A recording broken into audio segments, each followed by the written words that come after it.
Ah! Ah! Ah! I'm here. Holy shit, quiet day today, huh? It's just Desmond screaming into the wind. He's grimy for an amazing reason. I might potentially just be.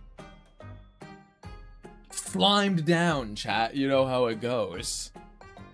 I am there. Hello. How's it going, everyone? How's it going today?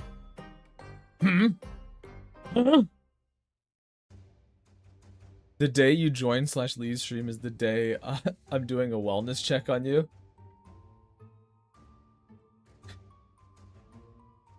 So wait, where like, what do you mean the day I join / leave stream is the day you're doing a wellness check? Like I just come in and be like, hey there guys, it's me, Gravegrime. Oh, without, yeah, okay. Hey fellas, how's it going? Hope you're all having a good time. Today, on stream, we're gonna be, I don't know, drawing something, I guess. Yeah. Oh, dude, it's so wrong. It is. I gotta come in and be like, yes, Fairywood's. Oh, there's so much to talk about. There's so much, chat. It's ridiculous. First of all, I'm hoping, I'm praying. I got 6 little beans and they got their leaves out. I'm hoping, I'm praying they'll keep their leaves long enough to grow their next set of leaves. If that happens, chat, we're off to the races and I think they'll live. Why would I acknowledge you? Ugh, gross, yucky. But I'm hoping my beans will live this time. And then I went out and I looked at my fucking raspberries and I went, oh shit, those are way more flowers on those things than I expected. I'm gonna get like 2.5 dozen raspberries if they live. Like the actual berries. If the birds don't get my berries, I might get a couple actual berries this time, chat. It'll be awesome. It'll be great. I dream of the day of having fresh raspberry.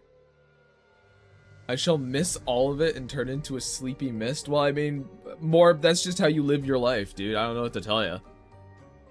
Garden update at the start of the stream sounds awesome. Well, that's just how it goes. Because I don't have much in terms of good rants to give you, because all my video experiences today have been just pleasant, just kind of alright, you know? Because Art Fight is over, but my recommendeds aren't full of Art Fight videos anymore. And so what I get is like, I've gotten a bunch of home cooking and like meal prep videos, so I've just been watching those. This guy's like, you should really buy silicone cup molds, and I was like, fuck, I probably should. I have a couple already. But I should definitely fill my freezer with just a bunch of little silly cubes of food. Give me the nutrient fucking brick. Let's go. You know? So most of my time has been kind of just thinking about food. Like the spiritual fat guy I am, I guess. Like I've realized I've been eating so much rice, chat. Oodles and oodles of rice these last couple of weeks. Hello, Speed. Welcome. Yeah, I've been eating way more rice than I think I ever have in my life before, and I'm like experimenting now. I've decided, you know what? I know rice enough to start messing around.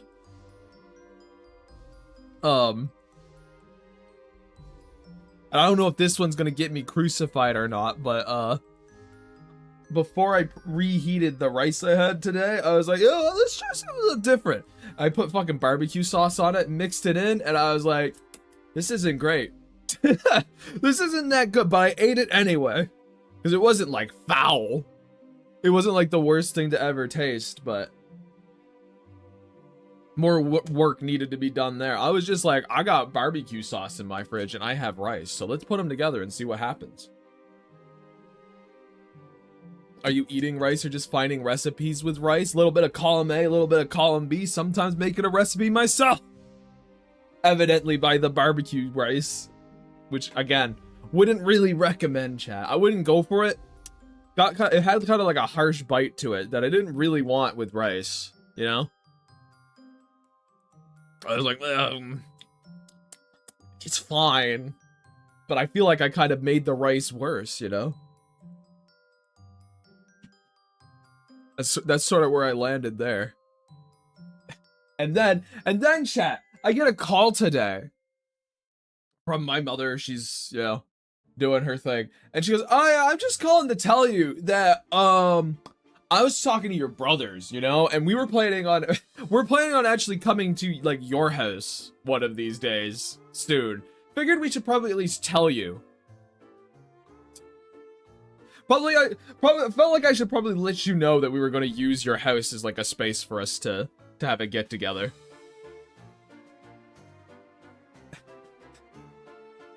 Like, hey, the thing is, it was fine. I just appreciate them telling, because nothing was confirmed yet, but it was just funny to be like, oh, I'm the last one to know? I'm the last one getting told that you guys are coming to my house? Okay, cool.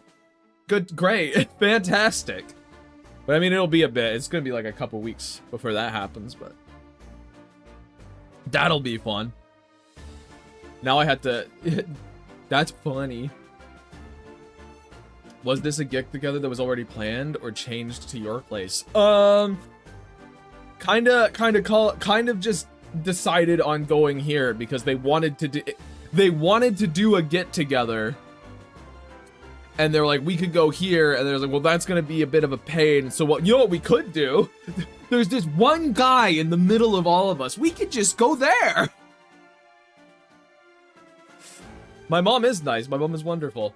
But so that's kind of how that worked out. And I'm like, okay. So I get to host something for once. And I'm like a weirdo. I kind of enjoy doing the hosting thing. It means I get to cook for my family for once, as opposed to going to their place and cooking for them. Which you would think is the same thing, but feels really different. You know, if I'm cooking for them at my house, then I'm doing something nice for them. I'm putting on a spread, you know? Oh, it'll be wonderful. If I'm going there and cooking for them, then I'm just kitchen staff. It's different, and you guys wouldn't get it. You'll understand when you're older. More grown. Ah. Oh, fuck, my pen! But like actual pen, not my computer pen. I was just fiddling with it. Get to use my own spoons and knives. It's true. You say that, Josh, and I go, wait a minute. Do I have enough spoons and knives for everyone? Wait a second. I do. I do. Thanks for, listen, I do horrible experiments to myself, Dane. I experiment on my own person, not others. They'll get something good. Bring out the fine china. I don't have any china.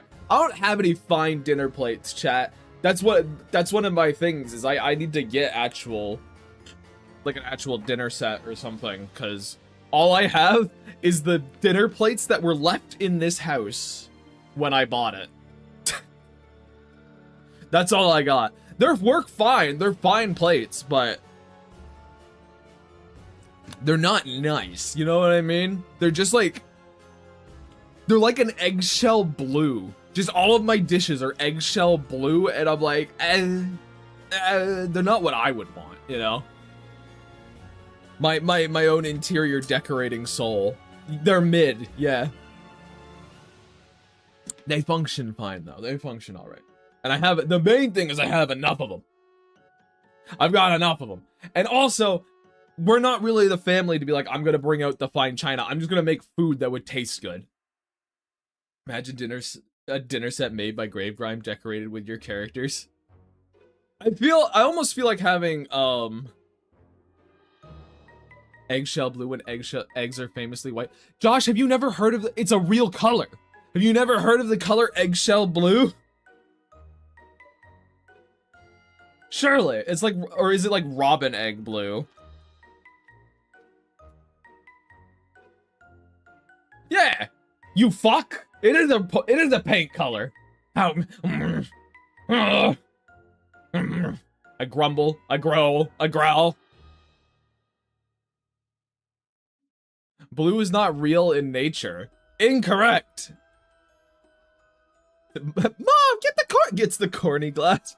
Uh-huh. No, she'd want the Lynette glass. She likes Lynette.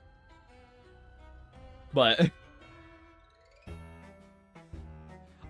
if I were to make so like, here's the thing I have about like products like that, chat. I think having my own little characters on it and stuff would be neat.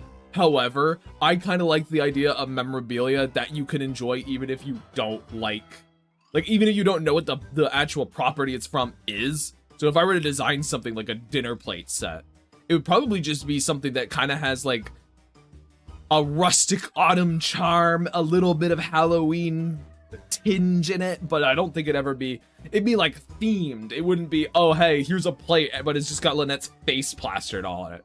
Or I guess that wouldn't be the first thing I did, because it is silly. She says, oh wow, just like Gaz. Yeah, she doesn't. No, she says this is just like me, is what she says actually. She's just like me. I'm like, Mom. Yeah. Mother, no. Mother, wait, no. You don't want that. It is really fun to have family that kind of knows about your stuff. Because you get kind of, I feel like I get an outsider's perspective quite a bit. Like someone who isn't an artist at all, I get to see what their perspective on the whole thing is and how they think the creative process works. It's quite fun. A lot of insight in that, chat. A lot of insight. Also, hi Dylan, I see you're screaming again.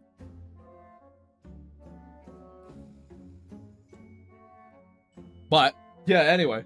I was just watching little home improvement things. I was like, fuck. I want to improve my home too. That's just how it goes every single time. But, actually, I've been plagued, chat. I've been crushed beneath the burden of thought. We improving homes? Not yet, no. Imagine if someone from your family secretly watches your streams. They don't secretly watch them. Desmond, they don't secretly watch them. Both of my brothers have been in chat. My mother has at least watched a stream. Oh yeah, they've been here. Oh, they've been here. Oh, they let you know. Yeah. Yeah. My brothers subscribe to me with their primes. They give me their primes, because why not, right? They go, here you go, man. Here's $2 from the Twitch man. And I go, haha, and I pocket it. I go, hee, and I stuff it into my pocket, and I scamper off with their money.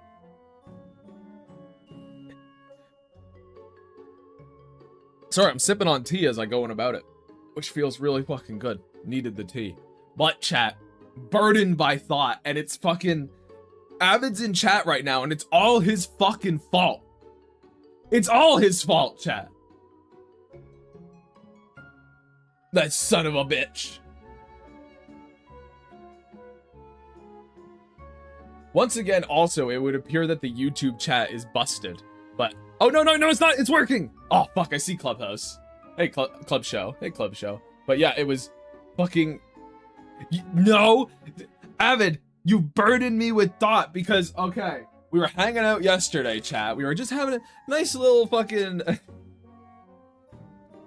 nice little chat, you know, as it goes.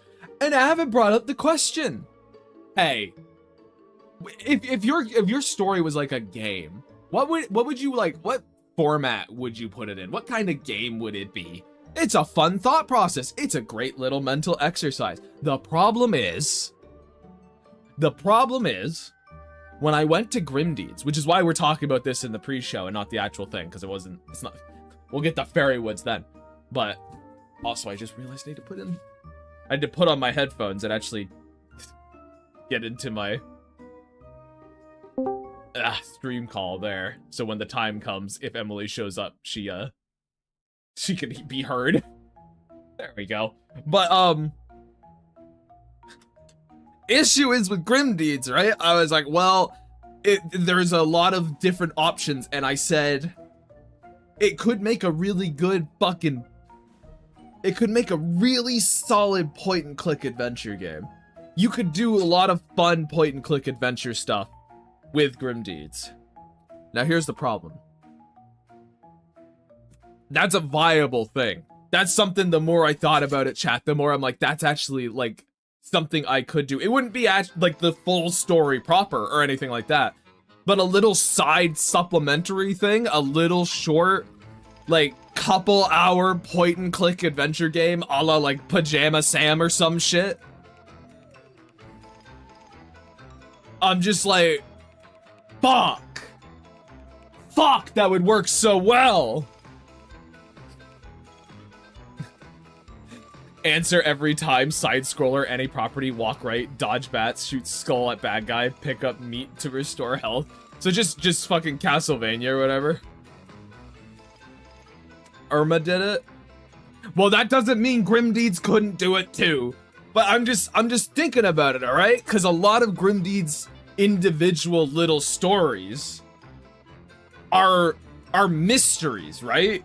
And that's the point and click genre's entire shit, is fucking like mystery stuff. And then, so I was lying in bed. I was like, I'm gonna be lying in bed thinking about this shit. And guess what? I fucking was. And oh my god, my brain went, wait a minute. Hold on a fucking second here. And I stroked my beard and I pondered and I postured. I was like, I could do really diegetic stuff. So one thing that people are always annoyed about with point and clicks, right, is trying to find things. Trying to discover those little pixels they need to pick up. And I was like, wait a minute. I have a in-story, diegetic way I could help with that. With Corny's, like, magical mind sense thing he has for spirit shit. And I was like, oh, what if you, like, held down the spacebar and you basically got into Corny's vibes vision? But it's not like how kind of modern games do the fucking, not Golem vision, not Golem vision, no, not that one.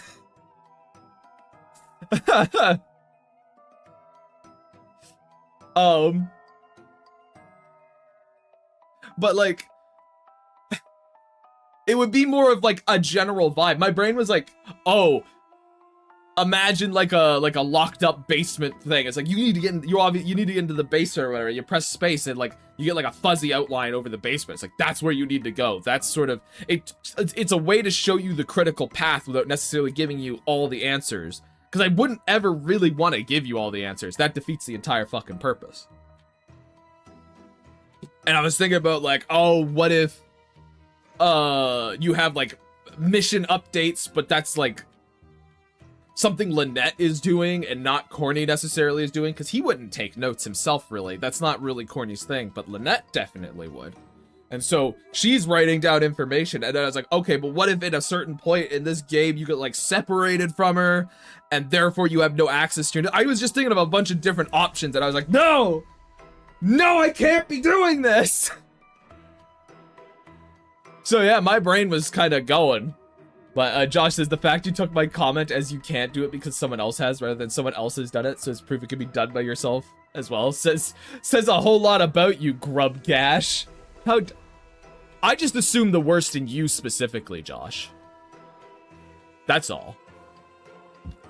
Gravegrab, are you going to try to finish the comic featuring characters from the Fairy-Woods? That is the goal of this stream, yeah?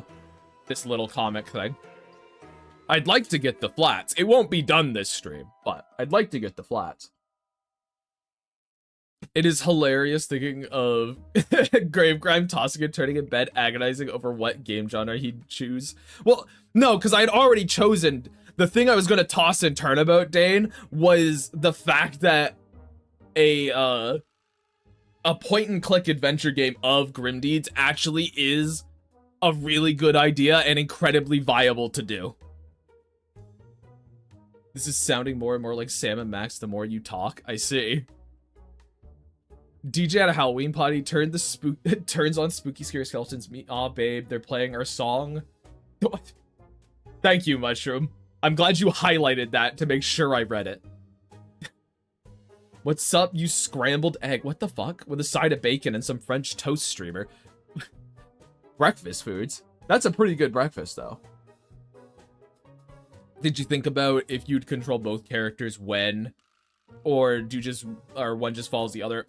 General initial thought was just one following the other. It would be like you're playing corny, but I think, you know, there's potential to have it be both. Kind of like, oh, you know, what if I just made one little story of this? And it's like you're controlling corny, and Lynette's kind of there doing her thing, and you know. And then, like, another one happens, and I'm like, oh, and now you get to do both sides, and we kind of split the story and stuff like that.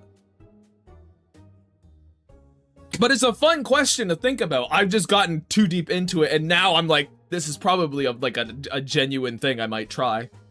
Because, chat might not know about it this much. There's nothing to do with my channel points except highlight stupid stuff.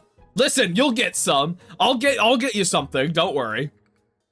Well, tomorrow, you should give some ideas, Mushroom. Tomorrow, we're going to be working on channel stuff, so. Gravy Race, you should play one of the Telltale Sam and Max games on stream. I should, because I have never played them, and sort of my mindset when I want to play games on stream is I kind of want to aim towards, like, games with stories that we can talk about. Because I think that'd be pretty fun to do. You'll be at work tomorrow. Well, I mean, I'm just saying, like, you can give me ideas now, and I can log them for later. So, yeah, the Sam and Max one might be fun. I hear it's a lot of fun as a game. I just didn't play it. In a 1v1, which would you rather fight? A necromorph slasher from Dead Space, or a flood combat from Halo? But you are not the main character, and you only have a combat knife and pistol. Isn't the flood like way worse? Isn't the flood like significantly worse than the necromorphs in terms of like the flood will just infect you and it'll be fucking over? I feel like there's only one choice there. The necromorph will kill you, like, sure, but I feel like I'd have a better chance because like if you kill the flood combatant, right? Like the combat flood, all that's gonna happen, you're gonna get a bunch of spore in your face and it's over anyway. At least with the necromorph, I might not be the main character, but I could kill one. Play any LucasArts point-and-click game. It's a gold mine. That's my suggestion. I see. I see. A necromorph on its own? Yeah, not impossible. Flood? Yeah, you're fine. Exactly. That's where my thought is, Jam. I feel like that's not a super close scenario. Oh, yes, God, chat. It's already getting hot in my room. Fuck. I gotta let the light seep in so all the cool air reaches me.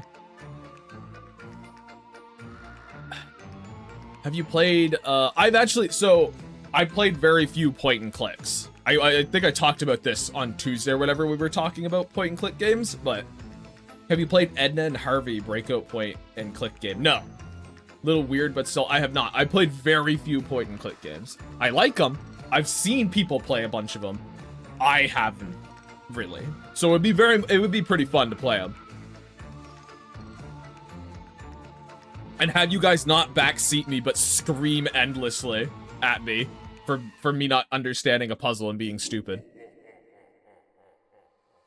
Having read the Flood books, yeah, I never want to meet one.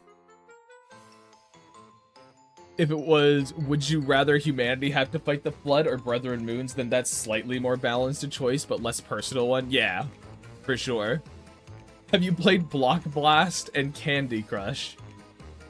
I think I played like Candy Crush when it was like initially coming out way back in the day on Facebook. Like I played one of my mother's games of it or something.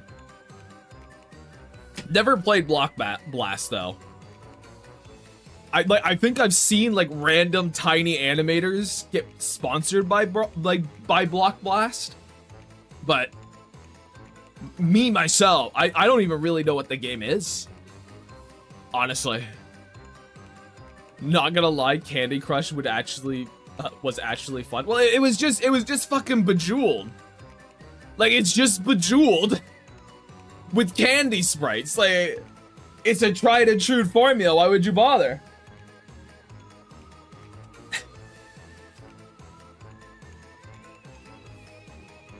So like, you know, I don't play many mobile games, chat. I'm not really a guy who plays mobile games whatsoever.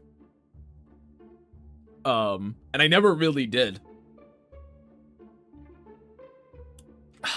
There was one other thing I did today. Sorry, yesterday. There was one other thing I did yesterday that we'll just have to wait for someone to follow before before we figure out what's going on there. So that'll be fun. But give us a twerking gravekeeper emote. I don't want to do that. Like Desmond so far has had a really good suggestion. Desmond, goddammit. Why? Why do you want that? Why are all the animated emotes going to be just some thing of the gravekeeper dancing? What's going on with that? We need it. It's very important. It literally isn't. It's very much not. I'd have to put it to like a poll or something. Oh! Oh, my. Spooky cause purple cause he's the gravekeeper. I see. I see. Well, chat, are you tired of me just yammering on? Do you want to see me start actually drawing something? Or are you happy to just listen to me fucking shriek at you some more?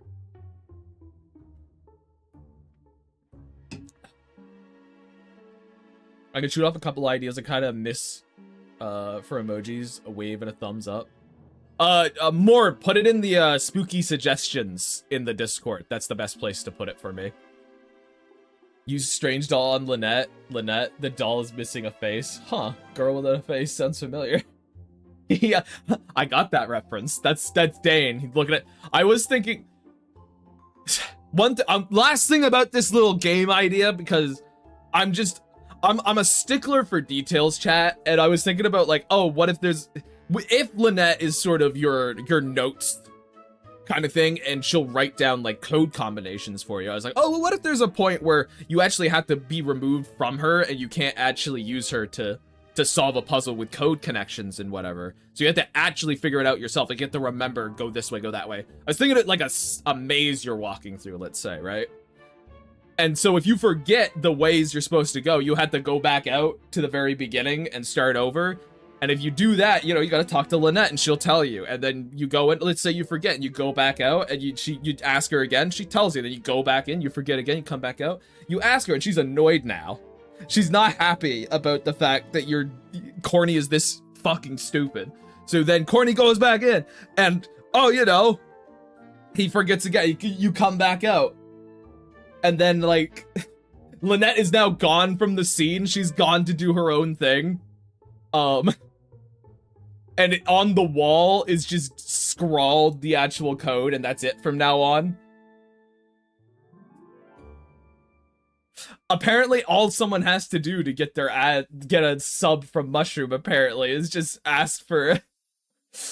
complain about ads, apparently. It's just one of those things, though, I think would be really fun. Because it's like, you don't have to see that. You can solve the puzzle if you have a good memory. But if you don't, you get a little extra thing, and it's silly. She's just gone. She wrote it on the wall. It's like, I'm not putting up with this. I'm doing my thing. I'm out of here.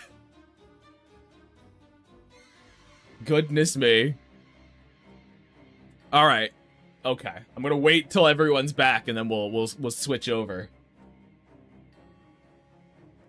All right. Everyone should be back just about now. Sounds very in character for her. Yeah. Well, cause like, why not use the game mechanics to make a person in character? You know, might as well. That's the fun bit. Anyway. Brah! Here we are. Also, I guess thank you for the sub, Mushroom, of course, obviously. Obviously, thank you. I unfortunately had to go to work, go back to work to my terrible dogs, so you'll have to harass Royce by yourself. Oh, fuck. Oh, damn.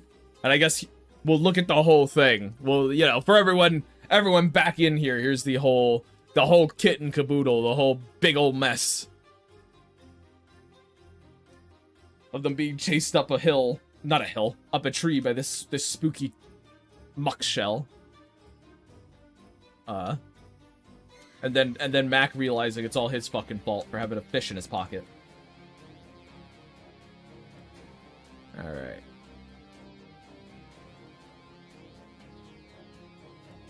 I am going to actually go back here. Grab this. So we can keep it consistent, chat.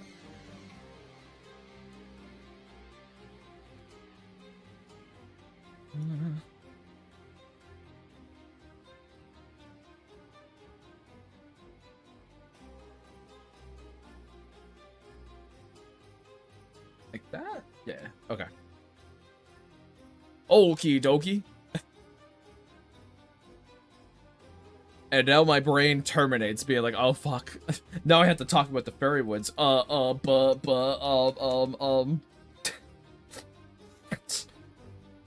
was that story about again? What could I talk about there again? Oh fuck. But yeah. I think, you know what? It's one of those things. This is where I actually have to now, like, commend, Josh on his ability to talk while doing stuff. I'm now like, oh fuck, what do I talk about when I'm doing this? Ah, shit. Gravegram using reverse psychology on us. I mean, it's all I ever do. Gaslight, reverse psychologize, you know, all of that crap. You guys love it. Don't tell me you don't. You told me you did, like, just the other day. Fairy woods, they have fairies and lots of woods. Yes, any question? It's true, it's true. Oh no, I guess I had to talk about the fairy woods. Ah, shucks. Who's the main villain of the fairy woods? I don't know if I would, it's not really the story that has a main villain. It's kind of, conflict will come and go. Because the main point of it is just about Lark and her mom and her grandma and how they're sort of starting to kind of learning from each other and stuff. It's less about, oh, there's some big bad we need to defeat. Life is the villain, just like reality. There you go. Yeah, like, it's not a story that is absent of villains. There's definitely characters in the story that are like, ah, this person is a problem, you know, and we have to deal with that. But it's not a tale of, ah, yes, we had to defeat the evil big bad spooker, really. So not traditional in that sense. Or I guess it doesn't have that traditional bit.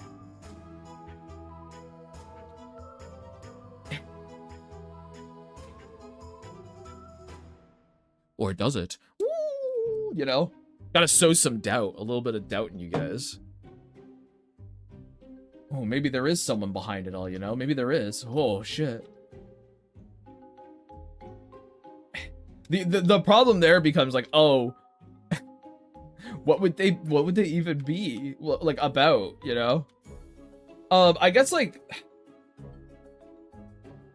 if you want to think of villains, it depends a lot on perspective, I suppose. Like you could technically consider Graham a villain, I guess.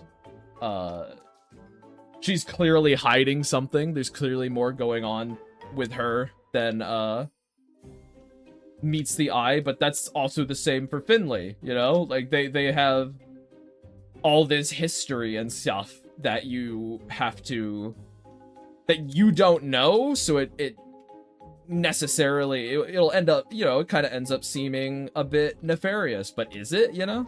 But is it? That's sort of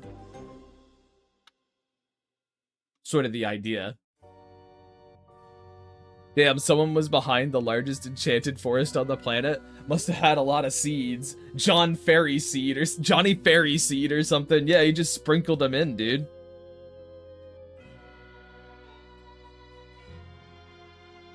Just as it gets interesting, I must go. Good night. Happy streaming. All right, well, thank you. Thank you, Morb. Thanks for showing up. I'm sure it'll get way more boring. I'll make sure it gets boring just for you. But no, that's always been a thing for me personally. And from what I know of Emily's stories, it's a kind of a thing for her as well. But I'm not here necessarily to speak for her. But we tend to not really, we don't tend to do here's the big bad very often in many of our stories. Some of our stories definitely have them, but it's not like I can't think of a story where it's like, ah, yes, that is the focus, you know what I mean, is stopping big bad guy. Which isn't to say it's a bad thing to have one of those, because I think there's lots of charm in having some big bad that everyone's focused on stopping, for sure. It just tends to not appear in my stories just because of, I guess, what I'm trying to say. Or I guess if there is a big bad, they're not of like as much prominence. It's not necessarily that you know you need to stop them right from the get-go kind of deal. Well, in that regard, a villain isn't always an antagonist, which is defined as a source of conflict to the protagonist. So one could argue that the woods is the antagonist of the story. That's true, I suppose, but also not, because you could consider, like, I think Jam saying life is the antagonist would probably be the most apt, right? Because it's not like the woods itself is always a danger to them. The woods is helpful and dangerous. It's both. That's why, like, people in Wodenham let their kids go into it for fun, you know? Like, it can't be the most dangerous place on Earth, but, you know, it also can be, because it's the most wild place on Earth, so. Shadowy figure, I will absorb all the magic energy from these woods and be powerful enough to rule the world. All I need is one little hob. Oh, fuck. Oh, shit. Yeah, I'm like, episode 1 isn't gonna end on some kind of sting to tease, oh, the big bad actually cooking behind the scenes. That's not, like, you know, a lot of other kind of stories do. Just not the kind of tale we're telling. Episode 1, we've got a slow start to, you guys got a slow start ahead of you to the Fairy Woods. I hope you guys are prepared. And I hope we do a good enough job of getting you endeared to the characters for that. Because, like, we don't even introduce Graham in the first chapter, dude.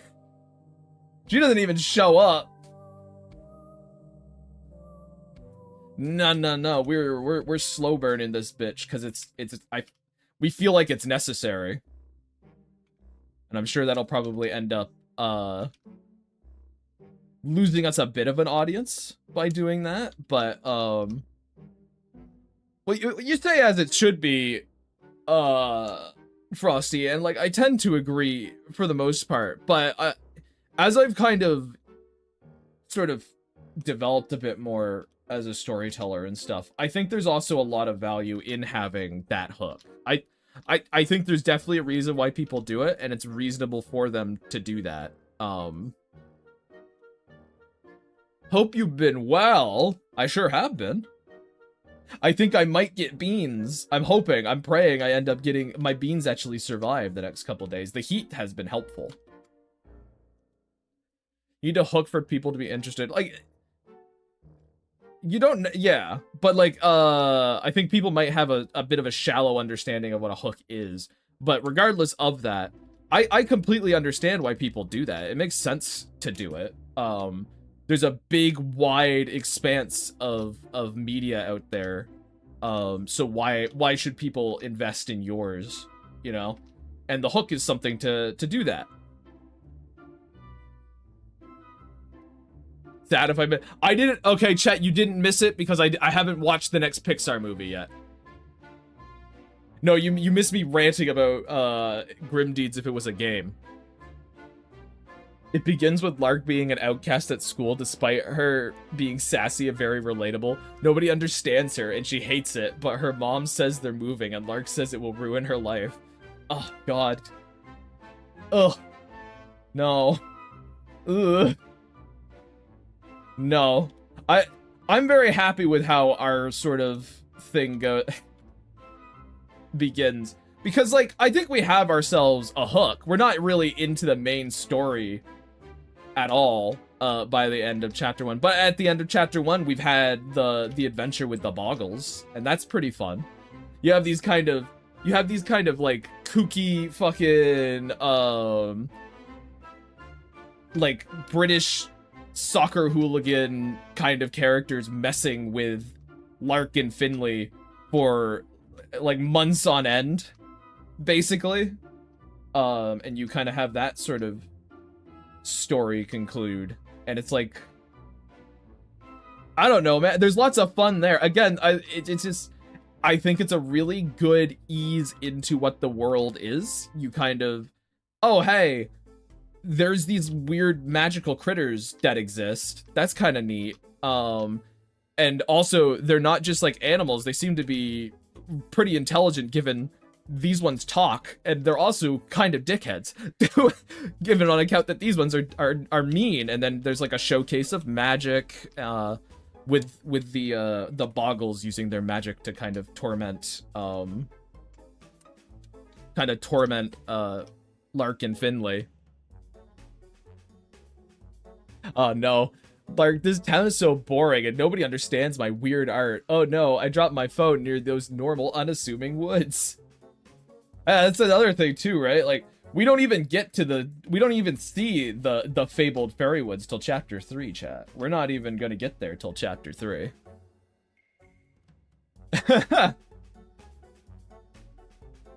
We are taking our time. Because we got lots to establish, alright? We got lots to build for you. And it's gonna be awesome. It's gonna be great. We're probably taking too long. To be fair, chat, to be fair, we're probably not doing this in the most efficient way, I bet you any money, in terms of, oh, wanting to make this something viable for, like, internet audiences or whatever. Ah!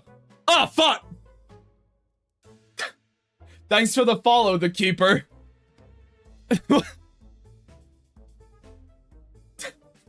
But, okay, good, I do hear it. That's good to know. I like the idea of someone following me and then immediately unfollowing because of the alert. That's the goal, you know, chat. It's like fucking, oh god, it's like I've had this like idea, chat, of having a metal pipe randomly play in the, like, a metal pipe sound randomly play in the background of one of my streams one day. That's my follow alert is just that now.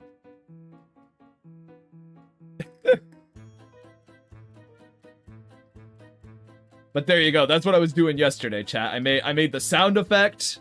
I got the thing from Pat, the image.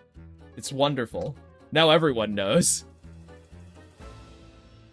What? Did you guys not hear it? Oh, Oh, wait, okay. I know why. All right, hold on. Hold on, chat. I added it to every single other source except for the one we're using. God damn it. All right, hold on. Okay, there we go. Now, next time it'll scream at us. God damn it. All right. 2 hours of silence occasionally interrupted by photo.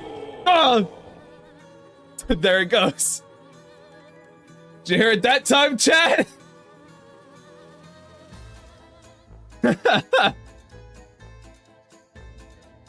Avid, did you unfollow me for that? Did you unfollow and then follow me for that shit? Or were you just not following me this entire time? Maybe? This fucking guy.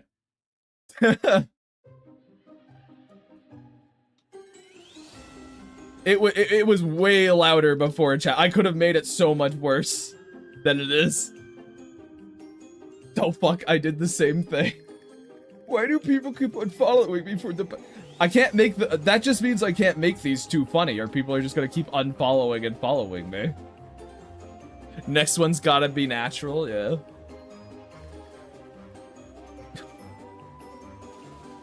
But, where the fuck was I before that happened? Ah, shit! Oh yeah, I was talking about the beginning. Also, I'm glad Emily's in here and I'm not doing anything I shouldn't be doing. I'm always worried when I start talking about the fairyways. I'm like, am I allowed to say this? Even with our handy dandy checklist, Emily, I'm still like, is she gonna get mad at me? Is she gonna beat me with a rake if I say the wrong thing?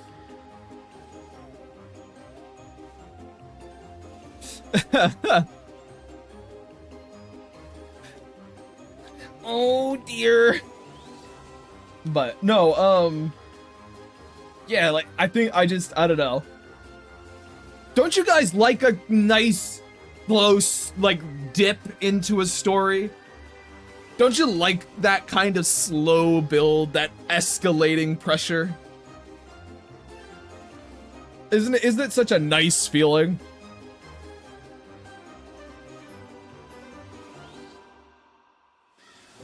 I don't know. I definitely see the value both ways for sure. Real chill. Yeah, I mean I'm sure plenty of people will find the Fairywood's kind of boring.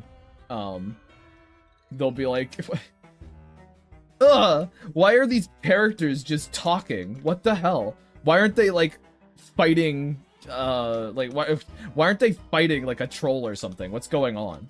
Why are they just talking? What's happening? This bores me. And then they'll leave, and that's fine. We're not really making this story for everyone. But that kind of goes across the board, I guess. I guess I should get it out there now, chat, that I am not TikTok audiences, I guess. I'm a creator who likes the idea of being able to make a story that is just two people in a room talking. I think that shit's really cool. Do I put the little fin thing? Nah. Just like that.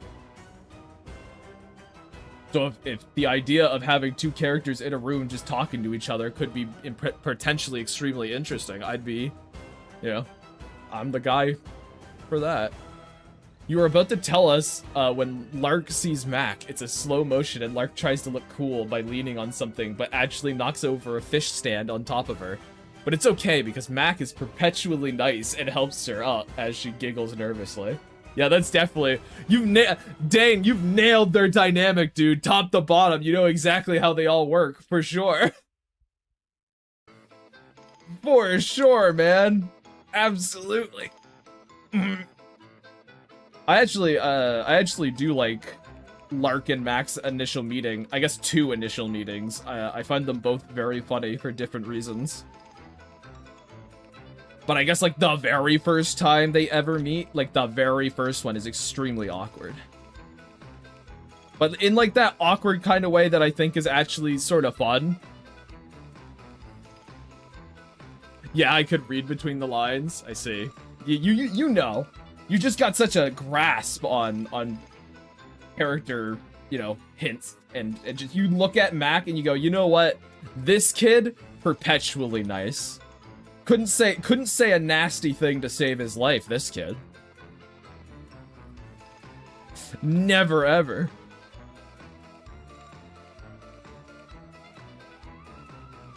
But no, like, their initial meeting is a lot of fun in the sense that, like, Finley is essentially trying to get her daughter to make a couple friends, and Lark really doesn't care about it and is just going along because, well, you know, I guess Mom wants me to do it, so I suppose I will. But I think it's done in a fun enough way. It's not like a... The goal is to not make it cringe-inducing, chat. The goal is to not make you go, ugh! Oh, you know, like that pain that happens. We do not want. I never really found the amusement in those situations. I'm not quite sure why people have found them funny, but it's just like you know, oh, you know, this client who I'm taking, they brought their son along. You should say hi. He's about your age. You should say hello. And Lark's just kind of like, hi. And Max says, hey. And then there's a little silence between them because Lark doesn't know what to fucking say to this kid. She doesn't know who... She doesn't know him! And so there's this little awkward pause of like, have I done good enough? Basically, in her mind, she concludes, yes, I have. And then she goes, okay, bye! And then leaves to do her adventure. And, like, Max he's not even weirded out by it. He's just like, alright, I guess. See ya. I guess he's a little weirded out by it, but it's not like... That's not the point. The fun bit is just the fact that Lark is not great with people. She really doesn't know exactly how to function in those situations. The second instance is she takes a punch for him. So that one kind of builds the friendship more than just saying hello. But, you know. Alright, let's do a little of this. Wait, actually, before I do that, I should copy this and put it down here.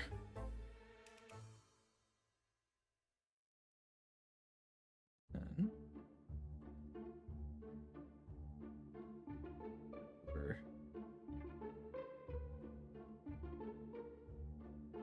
there we go. Okay. All right. And now I can go back to here. But I don't know, chat. We really just, for Fairywoods specifically, it kind of goes for probably all of our stories.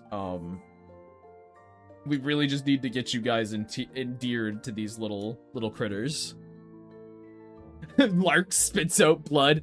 My turn.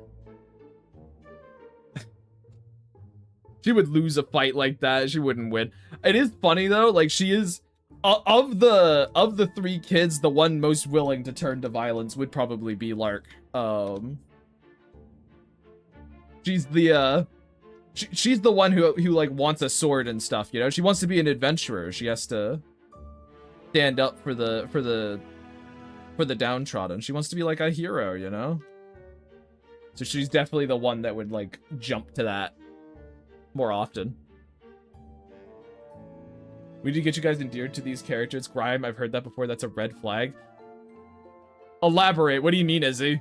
Why is that a red flag? Why is wanting people to be endeared to your characters a red flag? I'm curious.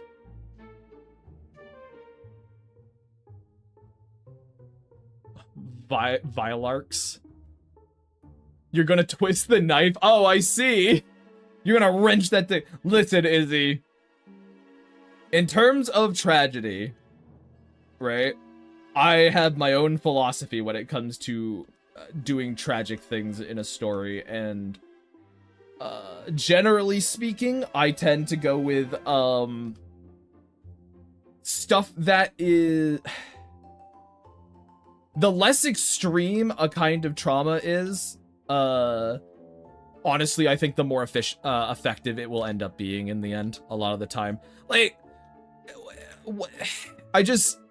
Oh, this character dies or something. It's like, okay, I guess, but it'd be a way more impactful kind of traumatic experience as if they had their entire worldview kind of shattered. You know what I mean? They're not dead, and then they just have to build out of it. I don't know. There's like... Only Max survives to tell the story, end of prolonged. Oh, fuck. But like, I don't like the standard idea of just, you know, having sort of an extreme thing happen to your character automatically makes their story more significant in some way, because I think having more reasonable consequences to actions tends to hit a lot harder. Like, oh, instead of there's this massive blowout, a disagreement ends up with you getting treated a little differently. You know what I mean? And that difference is noticeable, and you're like, oh fuck, that's I don't like that. Like, there's obviously room in a story for great tragedy, like death and stuff like that. It's just like,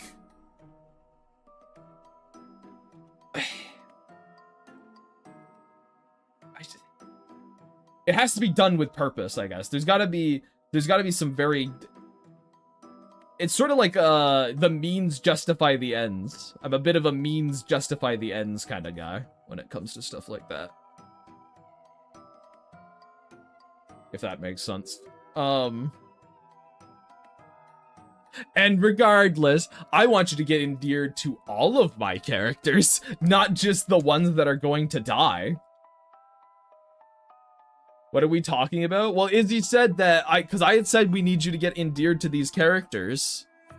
And he said that's a red flag because we're going to twist the knife in. Like, we're going to kill one of them or something. And I was just saying, like, that's not really our bag. We don't really... We're not looking to get you endeared just so we can make it so we hit you with the tragedy harder. I want you endeared regardless, even to the characters that don't have a horrible tragic end. Remember, chat, when writing your story, you have to give a shit about all your characters. True. Yeah, it's hopefully you like them regardless. Because, like, my thing is, I'd want you endeared to any character I make, even if all they get is just a happy end, because if you're endeared to them, then hey, that happy ending means more to you. You're like, oh, fuck yeah, they got what they deserved. But, like, actually literally got what they deserved. Oh, that's so true. Hides away the secret death of my main character, you say to a big old public... to a whole 27 people. Hell yeah. Look at you go. But... And that's my thing, like, a character dying is also fine. Like, that's not the point. It's what these things are done for.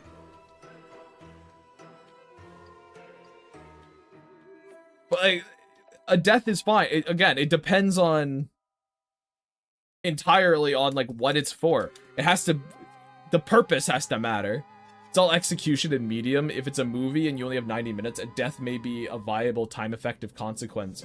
But in a long-term format, characters sticking around and enduring a new arc is more of an option.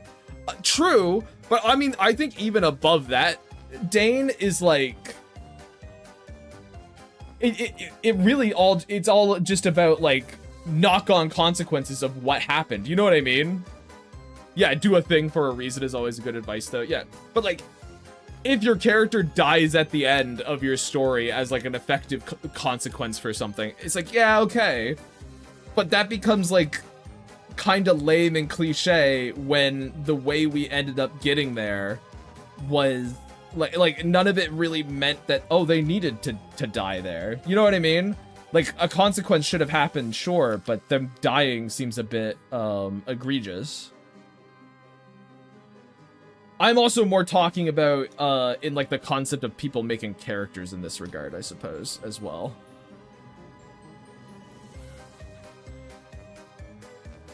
So, there is that, too. I was not necessarily going with just, medium, really. But I do agree with you. I'm just sort of, like, prodding at it for conversation's sake. I'm playing devil's advocate a little bit. Because all you had to do then is, like, oh, 90 minutes, you don't have that much time. And also, I still think, even not having your character die, you can have a very consequential ending without them dying, and them just, like, losing things, you know? It's like, oh, well, you lost that thing now, that thing's gone. And, like, if you've done your 90 minutes well, right? Like, the character, like, you'll know why that thing is important to that character, you know what I mean? Everyone always wants to play Devil's Advocate, but no one ever wants to play Angel's Advocate. Incorrect! I play Angel's Advocate all the time! It's all execution. At the end, a character will either be alive or not. Both roads will have been well traveled. I can't really judge the necessity of a character death without context, really. Exactly. 100%. I'm just saying I tend to not do a ton of character deaths purely just out of, like, oh, I don't feel like it's necessary for what I'm going for most of the time. You know? And I don't really mind saying that. I feel like a great big character death would probably feel a little weird in the Fairy Woods. I think it would probably feel a little strange, other than, like, maybe Graham, I guess. Like, given, you know, depending on how the story goes, right? Like, oh, Graham's sick, so her dying sort of potentially makes sense, but that also doesn't necessarily mean she does die. I'm just simply stating. I don't know. Feels weird. Get ahead of the game, chat. Start with one of your main characters already dead. Emily plugging fucking Glory Days in there. Oh! Thanks for the follows, Strongy Smurf. I'm gonna have to get used to that, chat. I would hope you weren't shoving unnecessary deaths in your stories. What is that? What do you mean, what is that? That's my follower alert. It's brand new, Alana. Don't you love it? Isn't it great? The last thing Graham sees is Tom holding the pillow. I like, Dane, that you're building this antagonistic role between Graham and Tom, because it's also kind of true.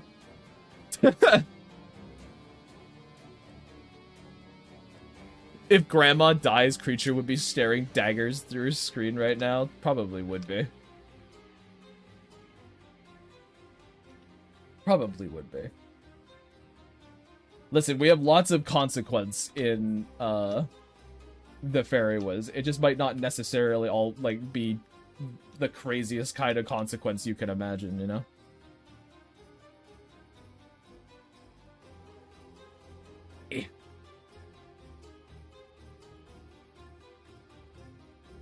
Get this little line going. But yeah, it is funny. They're not murderous towards each other, Dane, but Graham is like, I don't want this thing in my house. Basically. I don't want a hob. I don't want this thing in here. I don't want him touching my stuff. It's my stuff, and it's like important stuff. You can't have that. If there's anything we both love in stories, it's the consequences in Rammies. It's true. That is the new awesome shut up scene that has, oh no, Desmond, you fool. That's not what it says. It goes fool. It's a fool sound. I'm calling you a fool for following me.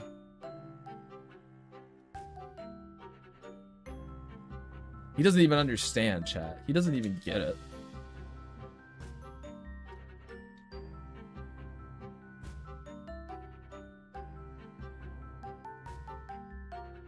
Kinda sad, if you ask me.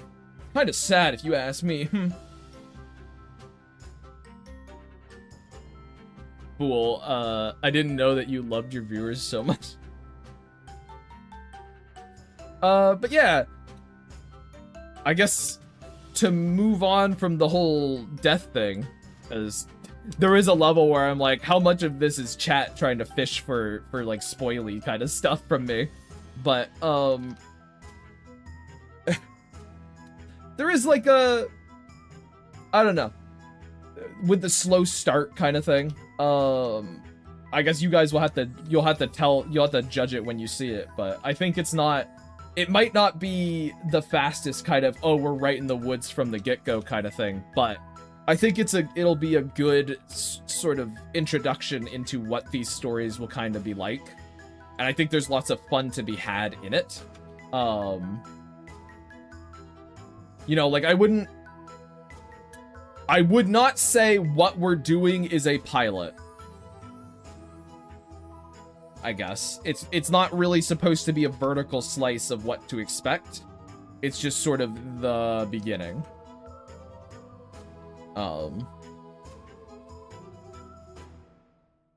If we were to do a vertical slice kind of deal, we'd probably like to do that as a little separate thing. Honestly. I think. Like a short.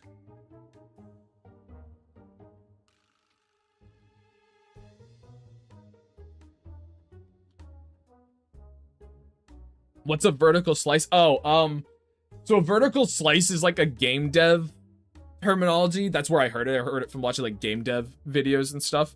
And it basically just means a tiny little sliver of your product that is done up to 100% like quality completion. Basically. And it's sort of like a standalone thing a lot of the time. Like if it's a game, it is one level that is perfectly polished, that kind of deal. And it's to be like, this is what the whole game would end up looking like at the end. That's what a vertical slice is. Lark, we would have liked it if you were at the funeral, Tom. Tom silently chops carrots in the kitchen. Lark, hey, where were you? Where were you? You went out the night, Graham. Stops chopping. Never mind. Sorry. I can't believe Lark brought a little murder hobo into the Tweety residence. Basically the best stuff they show in gameplay. I would honestly, Desmond, I'd probably say it's more like a demo a lot of the time.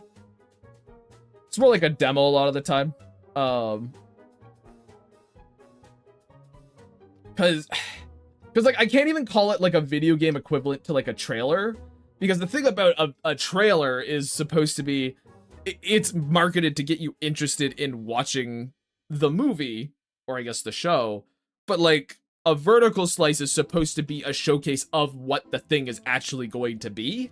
So it's a little different, but that's just, I'm kind of splitting hairs with that one, so I apologize, chat. I'm being a bit of a pedant as I do. But yeah, we're not like, I don't want to kind of fall into a bit of a pilot trap where you're trying to shove way too many ideas into your runtime to be like, hey, look, this is what this thing is going to be, which you can do well, chat, don't get me wrong. But like, I'm not really interested in doing that personally, and I don't think Emily is either. So this is more of just like, you know, the beginning of the story, which in a way will act, I think, as a pretty good indication of what the story will be. We just don't have all the elements yet, and we won't for a bit. Like, we're still kind of working on timeline. I mean, we are definitely working on timeline stuff still. Chat, we have so much planned. Holy shit, we're so far in advance with this story. Kind of crazy, but one of the fun things is like we're drawing all this Mac and Mouse, but you're also not going to see them at the beginning really either.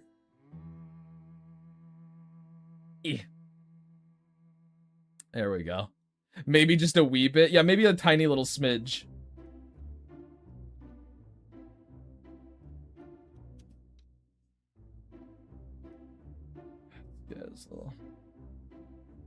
But I kind of... It's one of those things, chat, where it's like, oh, well, we have to accept spoiling some of the story for people because a good chunk of the story is going to be with Mac and Mouse and Lark going on their adventures. We need to show that so people know kind of what the deal is.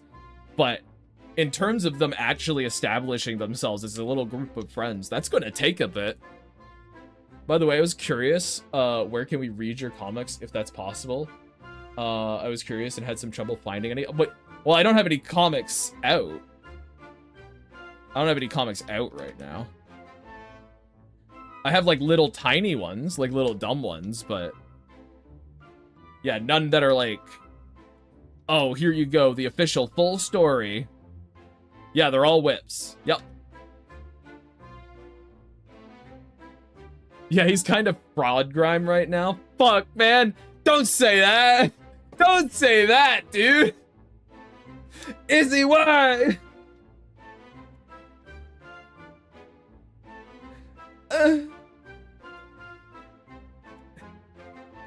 It hurts because it's the fucking truth, chat.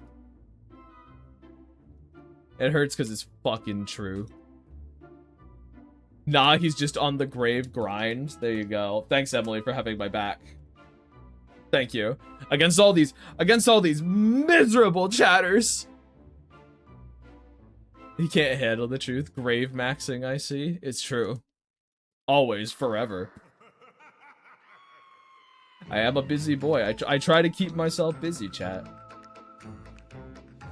It's one of those things, I guess, where I'm like, it'll be my philosophy when it comes to telling stories is like, it'll be ready when it's ready, and I'll kind of know when it's ready.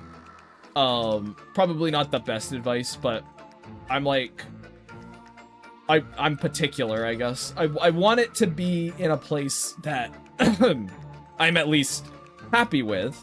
And evidently that's the Linkara defense, a classic. Is that Linkara's defense? Ah, fuck. Josh is being mean to me. He's clowning all over me, chat. Well, here's the thing, guys. Here's the thing. Might be a Linkara defense, but evidently it kind of works because Fairywoods hasn't been around for a year yet, and already it's at this point where I'm like, oh yeah, we can probably start it. We just need to like write the first chapter kind of thing. Which is sort of already, it's from his famous Power Rangers rant. I see.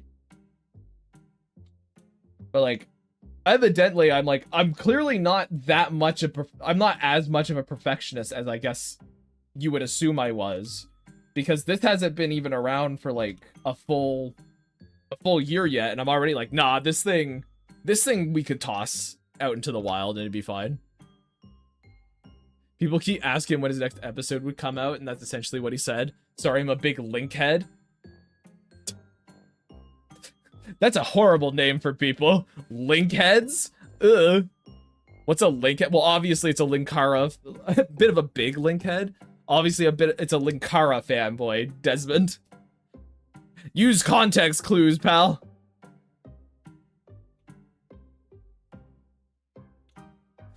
Come on, put the pieces together. I believe in you, man.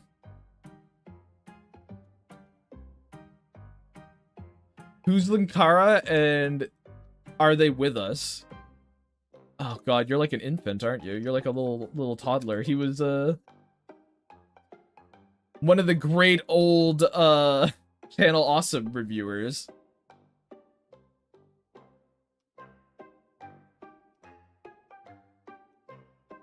The Daffy Duck to Doug Walker's Bugs Bunny. There you go. I was gonna say he was like Nostalgia Critic's Toe Jam, but that kind of puts Nostalgia Critic at a higher pedestal than he really should be at. I am not small. I'm just from a different part of the world. That sounds like an excuse. Channel Awesome's pretty universal, I think. Everyone knew them. Absolutely everyone. Everyone. You can say nah all you want, but, you know, it's true. And you're just lying. And we know what we do with liars. Grave Grime sounding like Mecha Kara over here. Josh, you actually know way more about Linkara than I was expecting. Is Mecha Kara a thing? I don't think he was lying when he said. I guess he wasn't lying when he said he was a big old Link head. What the? Josh telling the God's honest truth? God honest truth in my chat? That's not like him. Are you okay? I'm like, Josh, I could assume that Mecha Kara is the evil robot doppelganger of Linkara. That I could put together just based on what Linkara is. I just didn't realize that you already knew that you knew he was an actual thing. His arch enemy, no doubt. Or are you just completely bullshitting me? Do we need to perform a wellness check on Josh? No, it's plain to see that he's in a crisis. We don't need a wellness check. We already know. Let him play the crisis out. He'll be fine.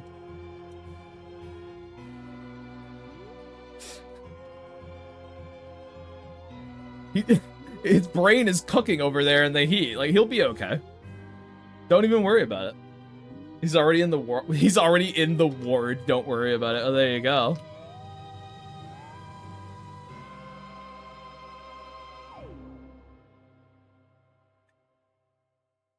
Ooh, actually, weird how my brain works, but it's just because I've got pals in here, but I remember watching. So I did watch some art videos today, chat. I remembered one that pissed me off. Sorry, I was gonna talk about one that was just interesting, but I remembered one that pissed me off. I'm sorry. So I watched this one, and they were like, "Oh, you know, I entered my characters into an art contest, and this is what happened." That's what their title of their fucking video was. Okay, that was the title of their video. I was like, "Okay, sure. Let's see how does that kind of go? How do people sort of take to someone submitting their own character for like a legitimate art contest where you had to like pay money for entrance and stuff?" I was like, okay, interesting. They do like a, "Oh, this is what happened, ... kind of thing. End of the video says, "Oh, hey, I actually can't tell you the results of what happened because they haven't happened yet. You can't see me, but my fists, chat, they're clenched. I'm clenched like that Arthur meme. I've got my fucking hands clasped in rage. I'm furious." Hey, what? Your title literally said that this is what happened, and then you don't tell me? Because it hasn't even happened yet? You paid money to enter these things. I wanted to see if you placed or some shit. No? Oh. It's ridiculous. Like, I guess you clickbaited me, so I guess it works, but holy shit, don't you feel like a scumbag? Don't you feel like a little scumfucker for doing that? Like, come on. No amount of you doing like a cutesy, like, haha, I'm so soft and innocent voice is gonna stop me from looking at you and be like, you rancid bitch, how dare you? How dare you do that to me? Have you no integrity?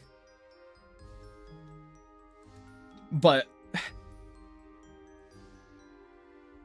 anyway, on to the one that's actually just kind of interesting, all right? The actual interesting one was, I just was watching a little podcast of a couple of artists, two guys, just talking about like the state of social media. And don't worry, I'm not going to get into, it was a very actually quite mature conversation about it. So I'm not going to get into all the bullshit weeds about social media this, social media that.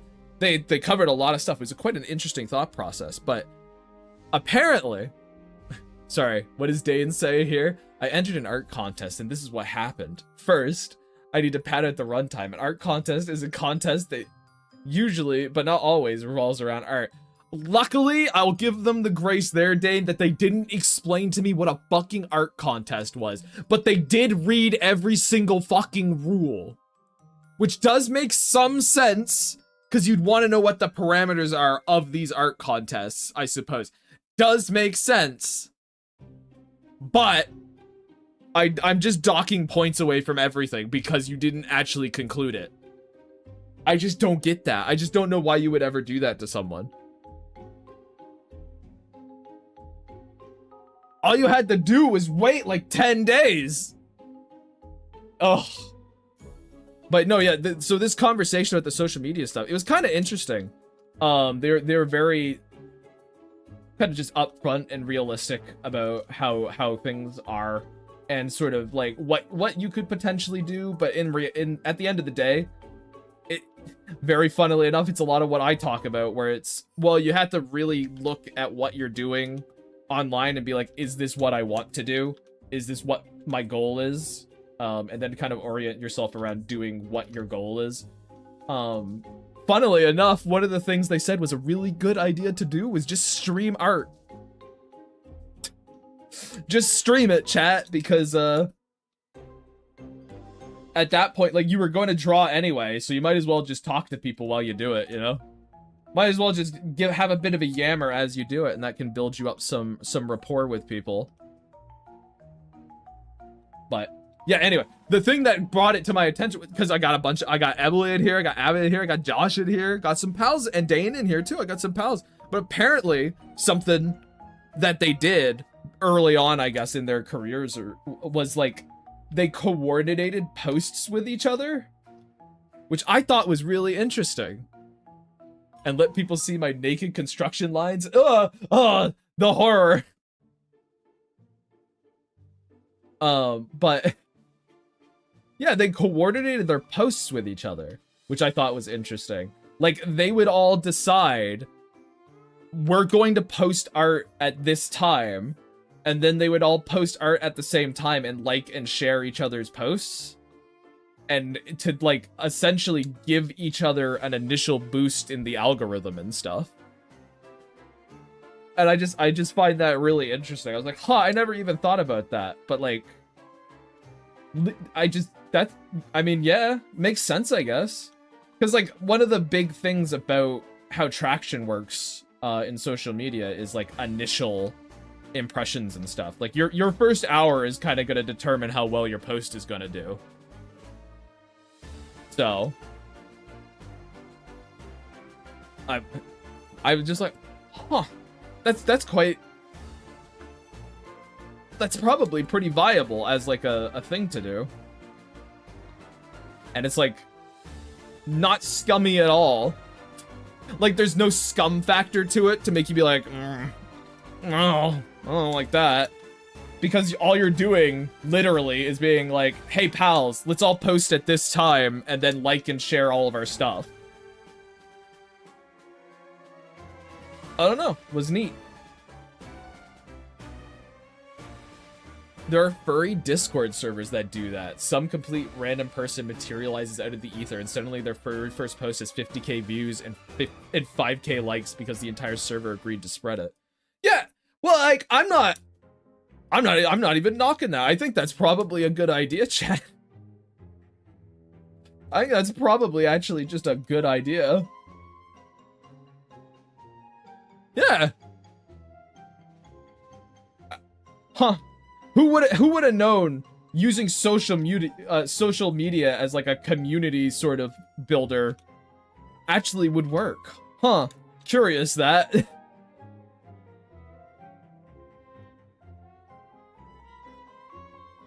Can't argue the hustle, though it feels very artificial. I mean, I guess like the server example you gave, I'm like, yeah.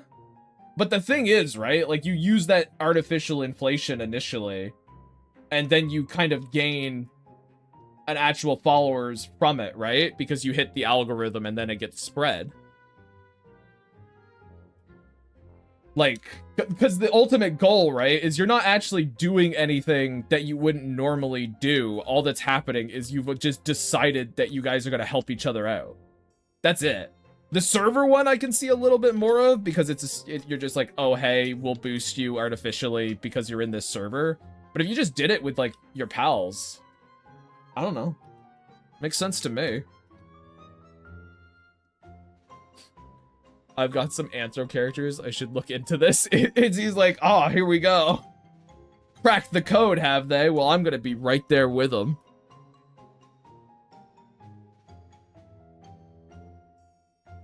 Now it's my turn, Izzy says. Why we never thought of that? I mean, it's because of what Jam says. You sort of feel like it's artificial, but like, is it though? It is artificial, but not like that much.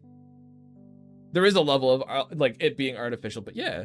Yeah, it sounds like art I would have reposted whenever I randomly saw it anyways. Yeah, exactly. If you repost the stuff that your friends make because you like it, all you're doing is you're all just doing that at the exact same fucking time. That's it. Hello, Nocta. You always come in here and give off... What even is that little emote there? A little pink slug. Thank you. That does sound like a good plan. I try to look out for friends' posts, and some people even DM me when they post to let me know. Ah, there you go. Yeah, I just... was an interesting thing. Though, that being said, chat, ultimately what these artists were kind of saying is, mostly focus on improving your art over anything else. Because you don't necessarily need a big social media presence to make it in the art world. And really your skill will win out in that regard. But get a load of this guy streaming and yapping. I sure am, Enzo. Josh is a good egg and confirm he retweets my stuff very kind. Oh yeah, Josh is a big retweeter. I've got to get better at that. I'm really bad at retweeting other people's stuff. Hey, Cricket, stop, Cricket. The poor back of my fucking chair, guys. Hi, Enzo. Thank you. Gotta be the solo warrior and suffer. No! No, Desmond, that's like the one thing I say never to do. My big thing is that you should never... Art is a collaborative project all the time. You should never make yourself suffer alone with it, because every single piece of media that you enjoy probably was... Not even probably, was almost certainly, like 99% certainly made by multiple people. Even if they're not like credited in it, there was people they talked to, people they bounced ideas off of. Like, everyone touts the, like, what, like, Undertale being made just by Toby Fox or whatever, but, like, he had help. People helped him there, you know? Art is made collaboratively with a bunch of people. Don't trap yourself into this idea that, no, it has to be just me who does everything forever, because otherwise it's unauthentic or whatever, because that means every single piece of art you've ever consumed is inauthentic. I will be nice to you today. You're gonna... And so I like the idea of you just coming in. Whenever you come in, you're like, all right, today I will be kind. Today I'll be a little bastard. Today, you'll never know. It's a flip of the coin. Every time I want to say something to you, I will flip my coin to see if it's nice or nasty. Yeah, every now and then I think about how the vast majority of artists throughout history did it without the existence of social media. It's best not to view social media as necessity. Yeah. Yeah, and it was also Kickstarter. Yeah, that's the thing, Dade. It's like, oh yeah, most artists throughout history didn't use social media. However, you know, social media helps. It is a helpful tool. It's not something that you necessarily should just ignore outright. It, like, unironic, it is absolutely helpful. It just depends, again, entirely on what your goals are. What are your goals as an artist and shit? Like, what are you aiming to do? It's a pride thing and it's bad. I feel bad using designs that friends have made for me because I feel like I'm taking something from them. Or I didn't make it, this isn't mine, but they made it for me to use. they're trying to help me, and why am I so hesitant to take that help? Just something you gotta get over. Absolutely, Jam. If someone makes you, honestly, Jam, if someone makes you a design, if someone makes you a character and goes, here, I want you to use this, can you use this? That's them giving you a gift. Cherish that. Which I'm not necessarily saying you don't. I'm just kind of bring up, like, that is an honor. Like, oh, hey, I like your stuff, and I like you enough to actually kind of want to contribute to it in some way. Like, I have, like, Avid and Nip say to me and Emily all the time, like, hey, if you guys need any help, just let us know. We'll help you out with the actual final thing, you know? Take that stuff. Absolutely. Just accept all the help you can get. No to not abuse it, I guess. But, like, absolutely accept the help. Let's roll the dice and the number dictates how nice I will be. Oh, hold on. What is this dice roll? Does that mean you'll be 5 nice? Like, what numbers, what sided die is this? Enzo, what sided die are we talking here? Is it a 5 out of 6? Take things from your friends, mess them up, go into their streams and lie about their stories. They love it, I assume. Hey, Dane, you're still here, aren't you? You're still around, aren't you? If I had a problem with you fucking lying about my bullshit, you know, I'd tell you. I'd be like, hey, dude, stop it. You're spreading misinformation. This is gonna become a problem. No, you're spreading disinformation. This is gonna be a problem. You're doing it intentionally.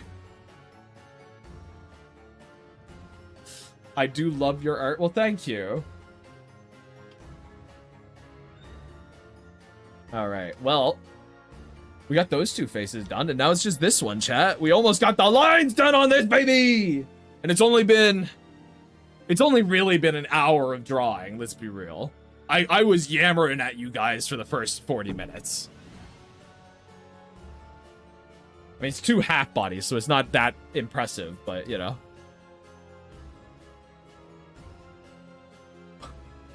That's fast. Oh, fuck. I didn't even read that. I just have trouble meeting new people, keeping any connection with them, and about people who I know already who are artists. There isn't much of them.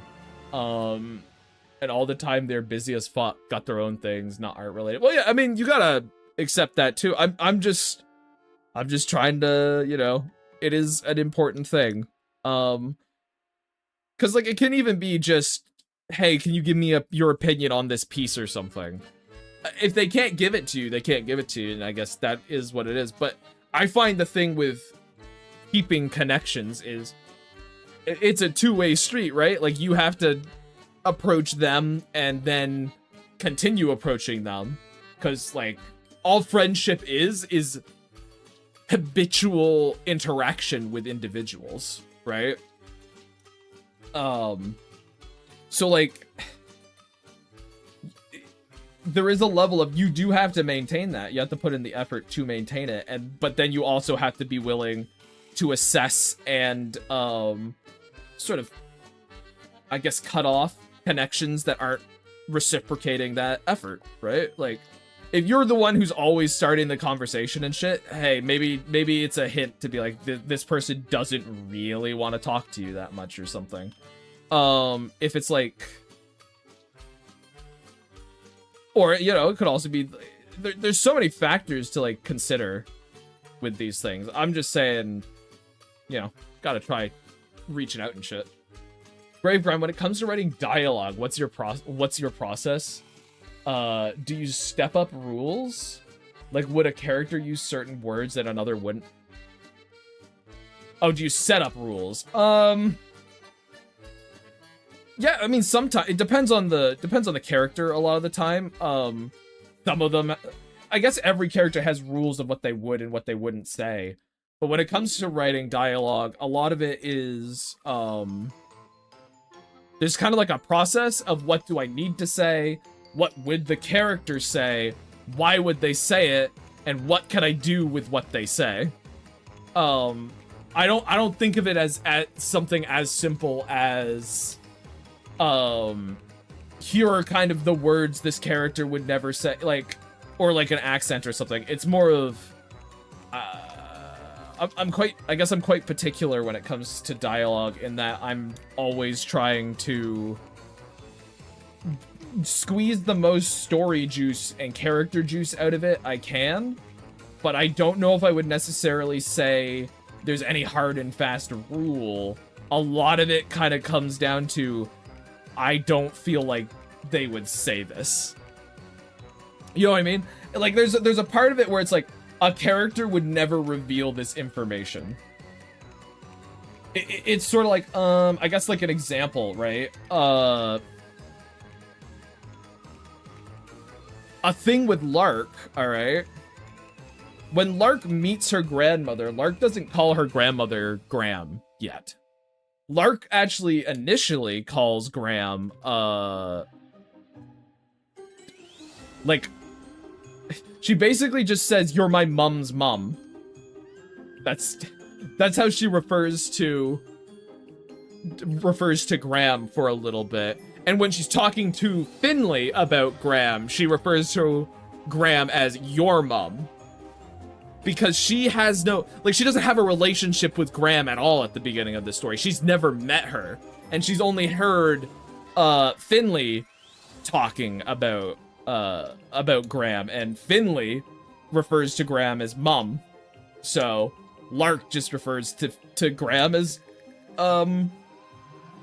your mom. And the reason for that is because there is this tension between Finley and Graham. They have this sort of very tense relationship. Like, she's estranged. They don't speak anymore, you know?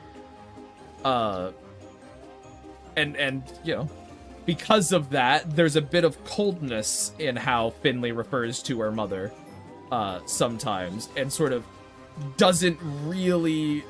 never really thinks about Lark meeting her mother. So she just refers to him as my mom. Each character has their own language, way of saying things they would or would not say due to history of information they have, etc. Yeah. Due to their history or information they have. Yeah, exactly. Every character kind of talks differently. I don't know if I have any like super hard and fast rules to what a character would or wouldn't say, because there's definitely scenarios where you can get a character to say most things. It mostly comes down to how much honestly, a big one for me is how much information are they willing to actually give to a person who they're talking to, because it also changes from character to character. There's a line you showed me that Graham says to Finley that I will not spoil, but I still think about it. Yeah. Yeah.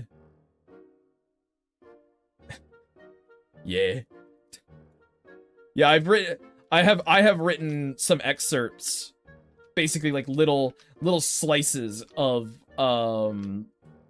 fairy woods, and have shown them around to some people, and some of them have hit very hard, which has been nice. They like my dialogue, chat. People like my silly little dialogue when I get into it. Yeah, there we go. And let's do her hair. And also, I love fucking writing dialogue, chat. I find it so much fun to try and play with how people speak to provide you information that isn't just straight up them telling you something. I find that just so satisfying. So satisfying. And also, one thing I like to do, chat, despite a lot of my characters, like another one too would be something like their emotional state as well, because Lilium, actually, she speaks when she's nervous, and she doesn't ever realize she's nervous, but when she's nervous, she actually starts to talk way more than she would normally. She like becomes a little chatterbox and just starts going on and on and on and on and on and on and on and on and on about whatever she's doing or whatever she's thinking. It kind of mirrors how she operates, how her nervous operates when she's trying to write in her notebook and stuff, but she just keeps going and going and going and going. Like a prideful narcissist may not ask for help, but would make you helping them seem like a favor to you. Yeah. For sure. Like, yeah. As a very, I guess, like, yeah, like a very blatant example of something you could do there, for sure. I only recently saw 12 Angry Men, a masterclass on dialogue. 12 characters, 1 room, 90 entertaining minutes. Absolutely. How long does it take you to nail dialogue? Have you gotten to the point where it's pretty quick since you know the characters, or do you go through multiple revisions before being satisfied with it? It depends on what I'm writing and what its purpose is, but I don't think I've ever written dialogue that hasn't been revised. I don't think I've ever gone with a first draft of dialogue before. The only time I can imagine it is, I think the thing, the one line that Avid is thinking about was off the cuff, but it's not really off the cuff if it's the last line in a scene, you know? It's being informed by so many things.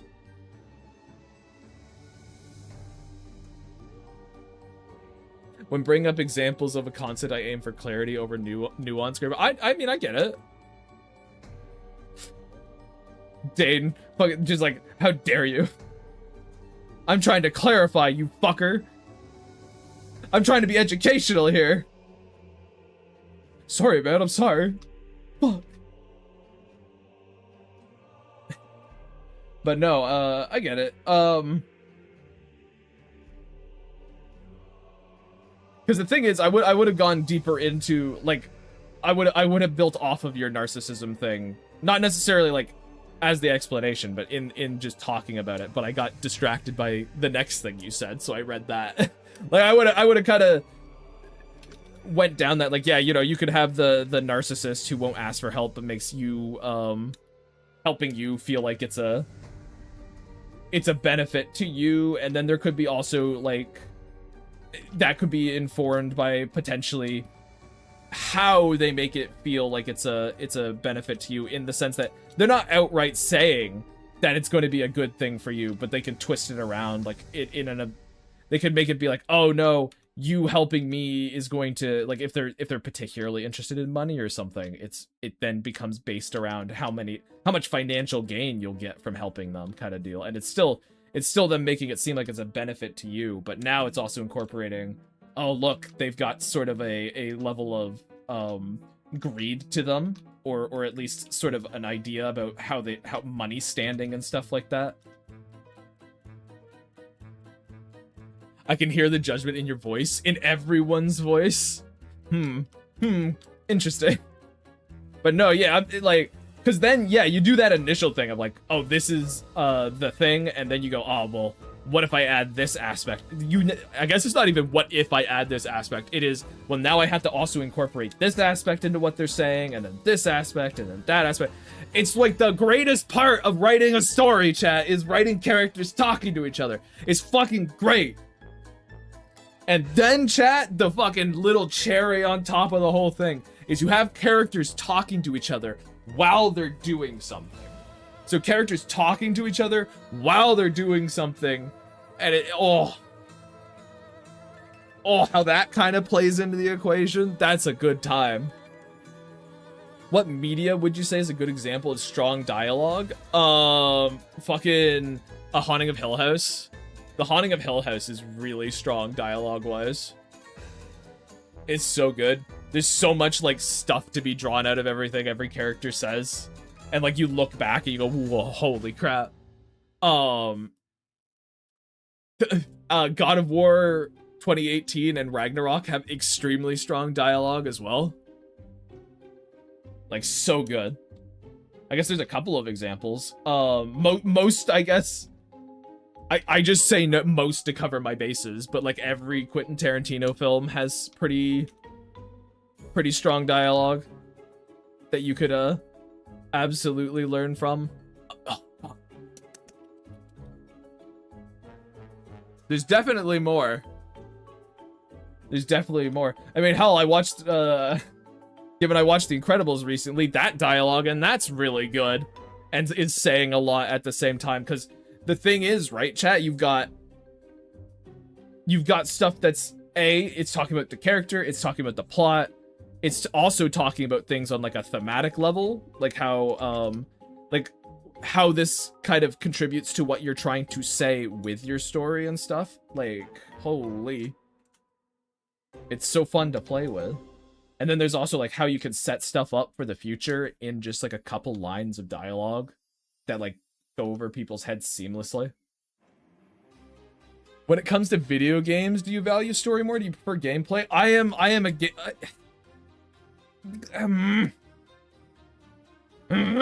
cause like, okay, here's my thing with that, chat, is I play games that tend to be more gameplay focused, you know, survival games and stuff like that. However, I think in a lot of cases, gameplay is storytelling. No, I'm not stun locked at all. Gameplay is storytelling. All right. They're not separate concepts. What a character is able to do in a game and stuff is talking about, is telling you stuff about them, or it should be. So I guess it's a complicated thing for me in that, because gameplay adds to an experience, right? So almost 2 hours late this day. It goes well. We're just having chats. Enzo's bringing me lots of fun questions. You know what, Enzo, you weren't here for it because I talked a little bit about that when I was going on this rant, because yesterday Avid asked me if my stories were a game, what would I choose and stuff, and I got way too into the weeds of a Grim Deeds point and click game and how that could function, but aspects of how that game would work would tell you about how the character works, and is that story or is that gameplay? It's kind of fucking both, isn't it? Well, it's kind of fucking both. So that's what started the point and click conversation? Yes. What does Mario's triple jump say about him? Well, obviously, Izzy, there are things that don't say. Well, I guess it would say he's very athletic, technically. If we want to try and draw whatever we can out of it, it would say that he's very athletic for a little plumber man. Could do some great feats. So would Fairy-Woods be a point and click too? No, I say Fairy-Woods would be a platformer. But there are some games where the gameplay is completely separate from the story. There's a disconnect between them. Would that bring down the overall experience for you? Can you give me an example? Because overall, I would probably say yeah. But I would need an example of what you're thinking about.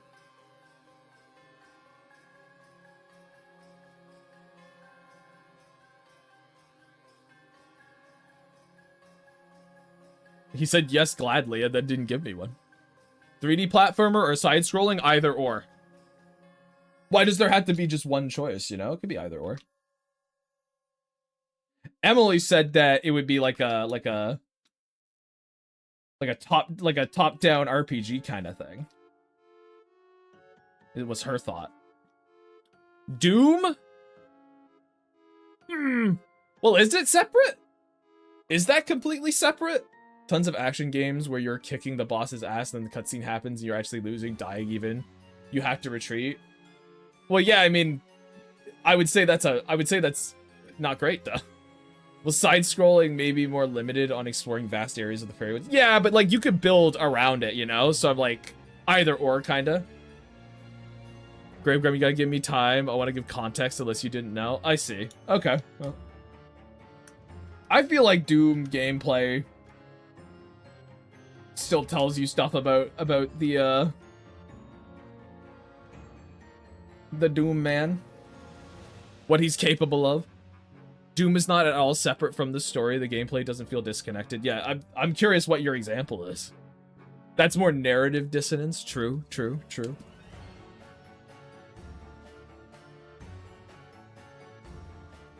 You could, but it would be more difficult. Then again, building an entire 3D world is difficult too, so I guess it's more of a pick your poison kind of challenge. Absolutely. Absolutely. Every action can be seen as an addition to the story. It may not be good story, but it still exists. Yeah, a lot of the way. It tells you he's a badass. Absolutely. They flat out explicitly connect Doom's gameplay to the story. Doom Guy is that much of a mad lad. Hello, Gammy Gross. Welcome. We're yammering as I go.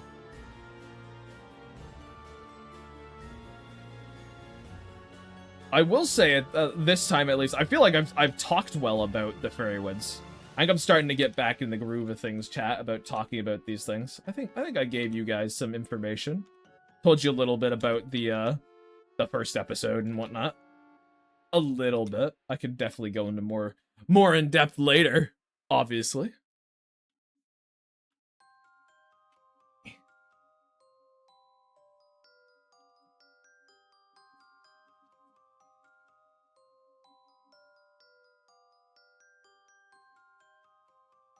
Do that.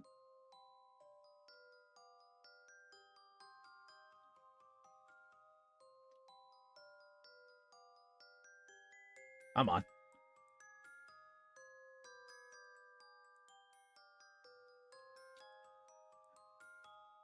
Do you like that? Yeah, this. There we go.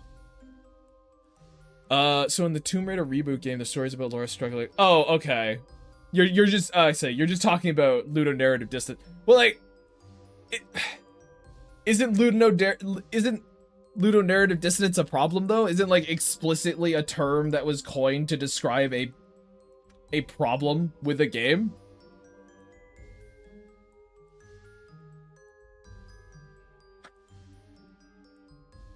I feel like at that point you're just like, hey, do you think bad thing is bad? And I'd be like, well, yeah. I mean, yeah, I guess so. I suppose I consider it not the greatest. Like, I mean, one of my like fucking absolute favorite horror games is Dead Space. So yeah, I kind of value, kind of like immersion and oh, I was saying the word earlier. What the hell was it? Diegetic. There we go. I really appreciate diegetic sort of mechanics and things. So yeah, ludonarrative dissonance is kind of a problem for little old me. You know how many times Gravegrime has said, I think bad thing is bad? Probably many. Probably a lot at this point. Yes, but I was wondering if that ruins it for you. Some people don't question the ludonarrative dissonance if the gameplay is fun. Well, it's on a scale. Sometimes it will, sometimes it won't. Depends on the exact example. Like, the Tomb Raider thing would probably make me take the story a lot less seriously. I'd probably be fucking laughing about it. As much as I love Cyberpunk, it's very funny to think about how the game's story has this massive time limit, but obviously gameplay-wise, you can play for as long as you want and never have to worry about it. Yeah, I mean, all the fucking Fallout, like, all the Bethesda sort of Fallout and Elder Scroll games have this problem quite a bit. Like, you can just pause and eat an entire, like, endless bag of cheese. They're funny. Gameplay's fun. I can enjoy playing them, but I can't take them that seriously, and in a lot of ways, I tend to find them quite shallow. So, what about a game that does that on purpose? Persona 4 is about a murder mystery, so its colorful atmosphere and pop music feel at odds, but one of the big themes of the game is sensationalism of tragedy. Well, you see, Izzy, that's what I mean, though. That's actually doing sort of this dissonance on purpose with, like, a reason and intent, and that can work. I've never played Persona 4, so I don't actually know how well that works, right? Like, in that instance. But yeah, I can see it working for sure. There's intent behind it. Stuff like Elder Scrolls, I always loved the idea of their storytelling, but yeah, they never really follow up on the potential, pretty much. They're like a very goofy, they're a clown game. The Elder Scrolls and the Bethesda Fallouts are clown games. Like, I love a lot of it dearly, but they are clown games. I would not look to them as like pinnacle of game design ever.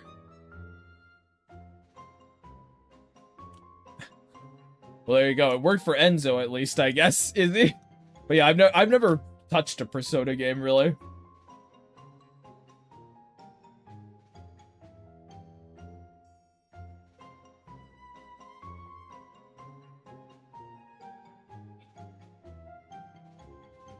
There we go.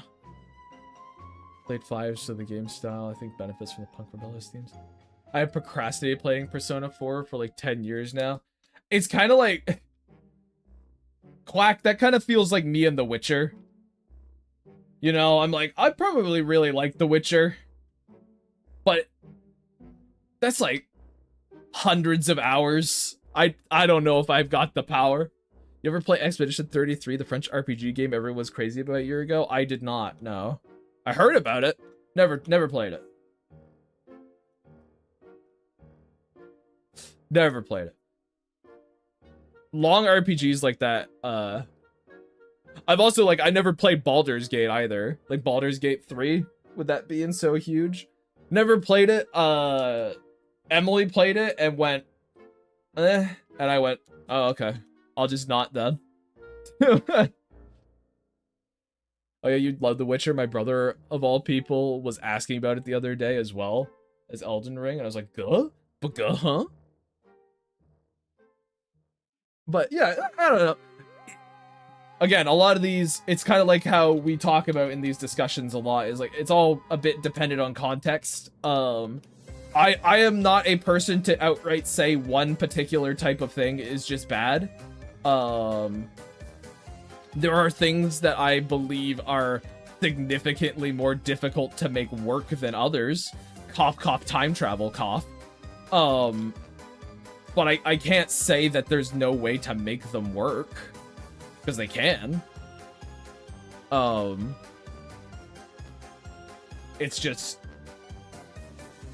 I'd be like, maybe don't do that because of how difficult it is, but you're welcome to try.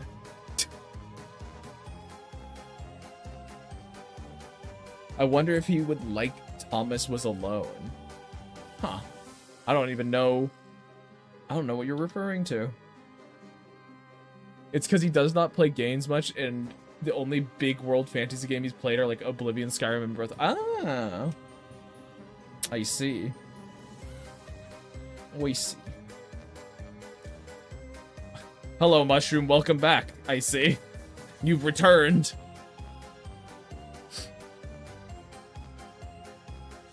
Let's do a little of that,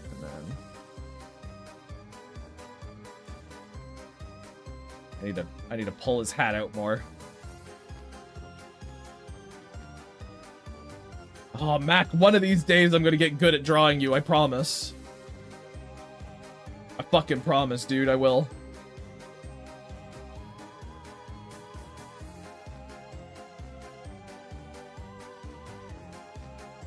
Playtendo? Hey, I just came here to tell you you're doing great, keep going. Well, fucking thanks. Are you gonna stick around, or are you just, like, here to give me a thumbs up and then be on your way? Is that just like a paddle? I just imagine that, like, a person running by you, like they're going on a jog, on a marathon, and they pass you and they pat you on the back and they go, "Good job, dude!" And it's like, it's appreciated, I guess. You gotta go into time travel stories knowing they won't be tied up perfectly, otherwise you're kind of gatekeeping yourself.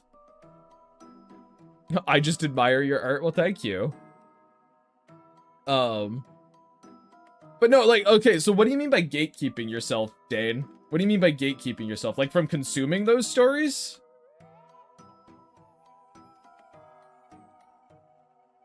Like, I just watched Toy Story 2 and realized, oh, this is not a world where you're supposed to inspect the rules, it's cartoon logic. Well, like... But that only works so far, Dane, as the story itself, right? Like, what if the story wants you to take what it's doing very seriously? You know, there's a level of, yeah, sure, there's a suspension of disbelief, but there's absolutely a level where it becomes, oh, so you're just making up bullshit, and now I can't really enjoy your payoffs at all, because you're breaking the rules you set, the rules you set aren't making sense anymore, You know, blah, blah, blah, yada, yada, yada.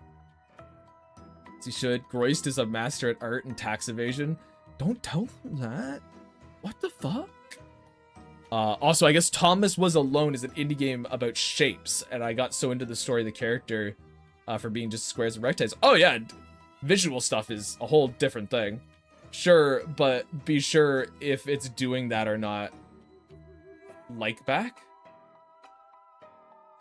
Sure, but be sure it's doing... Well, no, yeah. My thing is... Okay, so there's also a difference here, Dane, where I'm talking about people making stories versus, I guess, just consuming them. I don't think I'd ever recommend someone to make a time travel story just because it's a really difficult thing to kind of work around. Because when you make time travel, you obviously have to make rules, and then there's a whole like, oh boy, oh my goodness. I'm not like, I love the Terminator, so I'm obviously not like, I'm never ever going to watch one of these types of films. Like Back to the Future is about characters getting back together, not timeline physics. Well, like, but there's only so far you can take that, Dane. There is literally only so far you can take that, because you, like, if someone just said, oh, well, this story is just about this thing, that is not always a valid, like, argument for it, you know? Because at a certain point, there's going to be like, okay, no, this is too ridiculous, so we can't just use the, oh, that's not what this story is about kind of statement, right? There's always a level of, there always has to be some kind of line to be drawn. So sorry if I see something wrong, but the dude you're drawing reminds me of Dipper from Gravity Falls. No, it's fine. Don't worry, Playtendo. I get many comparisons to things all the time. It's it's fine. I expect it. Next, you're gonna tell me that Lynette looks like Gaz, and I'll be like, whoa. It's fine. Have you seen Bill and Ted's Excellent Adventure? Excellent Adventure or YouTube Baby? No, I've seen Bill and Ted's Excellent Adventure. Been ages. I watched it for class in high school once. But, no, I am not too baby for that.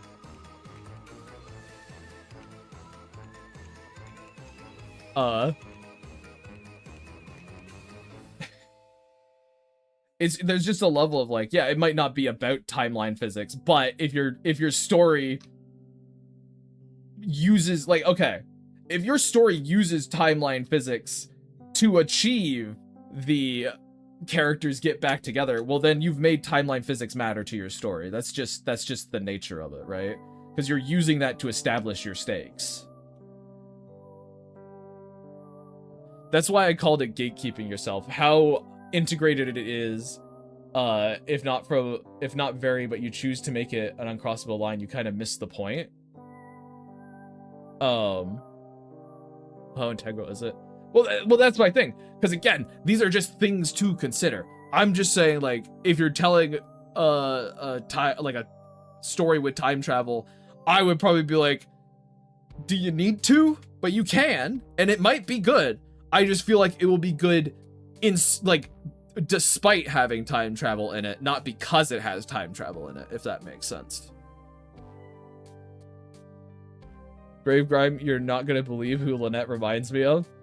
Also, I have a question challenge. Yeah. Playtendo, this chat is an open area for fire back and forth. It's fine. Can I describe my stream in 5 words?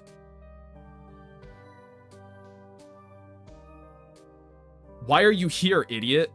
There you go. Why are you here, idiot? My stream in 5 words. I've done it. Just for you. Leave while you still can is also a good one. Fuck.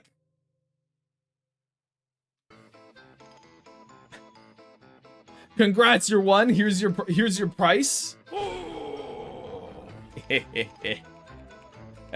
Well, thank you. And also, I hope you enjoyed your prize for it. Thank you for the follow, Playtendo. This is a nightmare, bro. Also good. Also good. I wonder how Gravegrime would feel about Steins Gate. I always thought that time travel there was solid.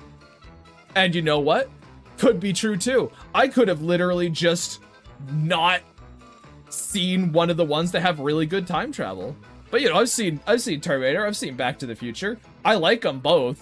But like, you know, their time travel can have some problems. Now I stay in your closet and never leave you again. You don't want to go in there. That place is stinky. Ugh. Yucky. All I know is my brother really recommends Steingate. He likes that quite a bit, but I have not partaken in it. Wait, why am I giving Max... This is just the bottom of his boot. What am I doing? I'm thinking Grim Deeds. I gotta be thinking the Fairy Woods, and the Fairy Woods is simpler. What is wrong with me? What about Endgame? You like Endgame, right? I like things into Endgame. I like things in it. Again, a lot of time, the thing with time travel is mostly just down to like how much are you hinging your stakes on it? You know what I mean? Because let's be real. Let's look at the Terminator, okay? You know, I'll give an example of where I don't care about the time travel in the movie, even though it doesn't make sense. We'll go with Terminator. We'll go with Terminator 2, okay? The stakes of that movie is, I guess the setup of that movie is a robot sent back in time to kill John Connor. Now, that sets up an immediate problem. However, it's like an initial problem. You know, the rest of the movie, it's like just to get the robots there, right? It's just to get the robots to the place, and then the rest of the story just plays out as normal.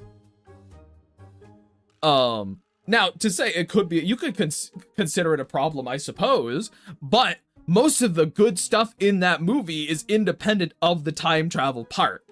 But if you have another movie that relies almost entirely on its time travel mechanics to build its stakes, then you actually have to start caring about it. Brave likes the part of Endgame where all the women are on screen and march up to Thanos. It's my favorite part, dude. I think that because time travel hasn't been invented yet, there's no right or wrong way to do it. Just don't make it stupid. It's all subjective, of course. I just noticed there's no such thing as a flawless story, so you have to weigh the flaws against a movie as a whole. But some will make mountains out of molehills to feel like they've outsmarted otherwise great movies. Oh, yeah, of course. Not claiming that's what you're doing, mind you. Yeah, of course. Absolutely. My whole thing is just, like, assess the good bits and the bad bits, weigh them up, and give it a total. That's why 5 for me, chat, is just, like, that is a perfectly serviceable movie. It can be a little broken, but the things it makes up for itself to make a perfectly serviceable little film. 5's just fine for little old me. And then it just comes down to how broken does it become. Want to know about Steingate's time travel? No, not really. Not in the stream chat, Enzo, I suppose. Not in the stream chat. I'm not a fan of cutting out an entire genre from one's repertoire. Also, Dane, I agree. Don't cut it out entirely, for sure. My thing, again, was also more about if you're making a story in that genre, as opposed to, or I guess with that aspect, as opposed to watching one that has it already. I caution it, is all. I caution it.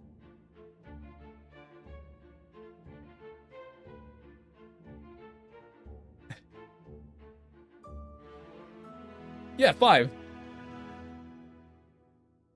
It's very simple. Well, I mean, sorry. We're probably moving. I feel like we're at the end of the time travel thing and we're moving on. In my age, I'm in my golden years. He's like 82. I'm learning to compartmentalize my media. For me, it all comes down to, did I like this thing more than I didn't? Well, of course. Well, it depends a lot on what you're doing, right, Josh?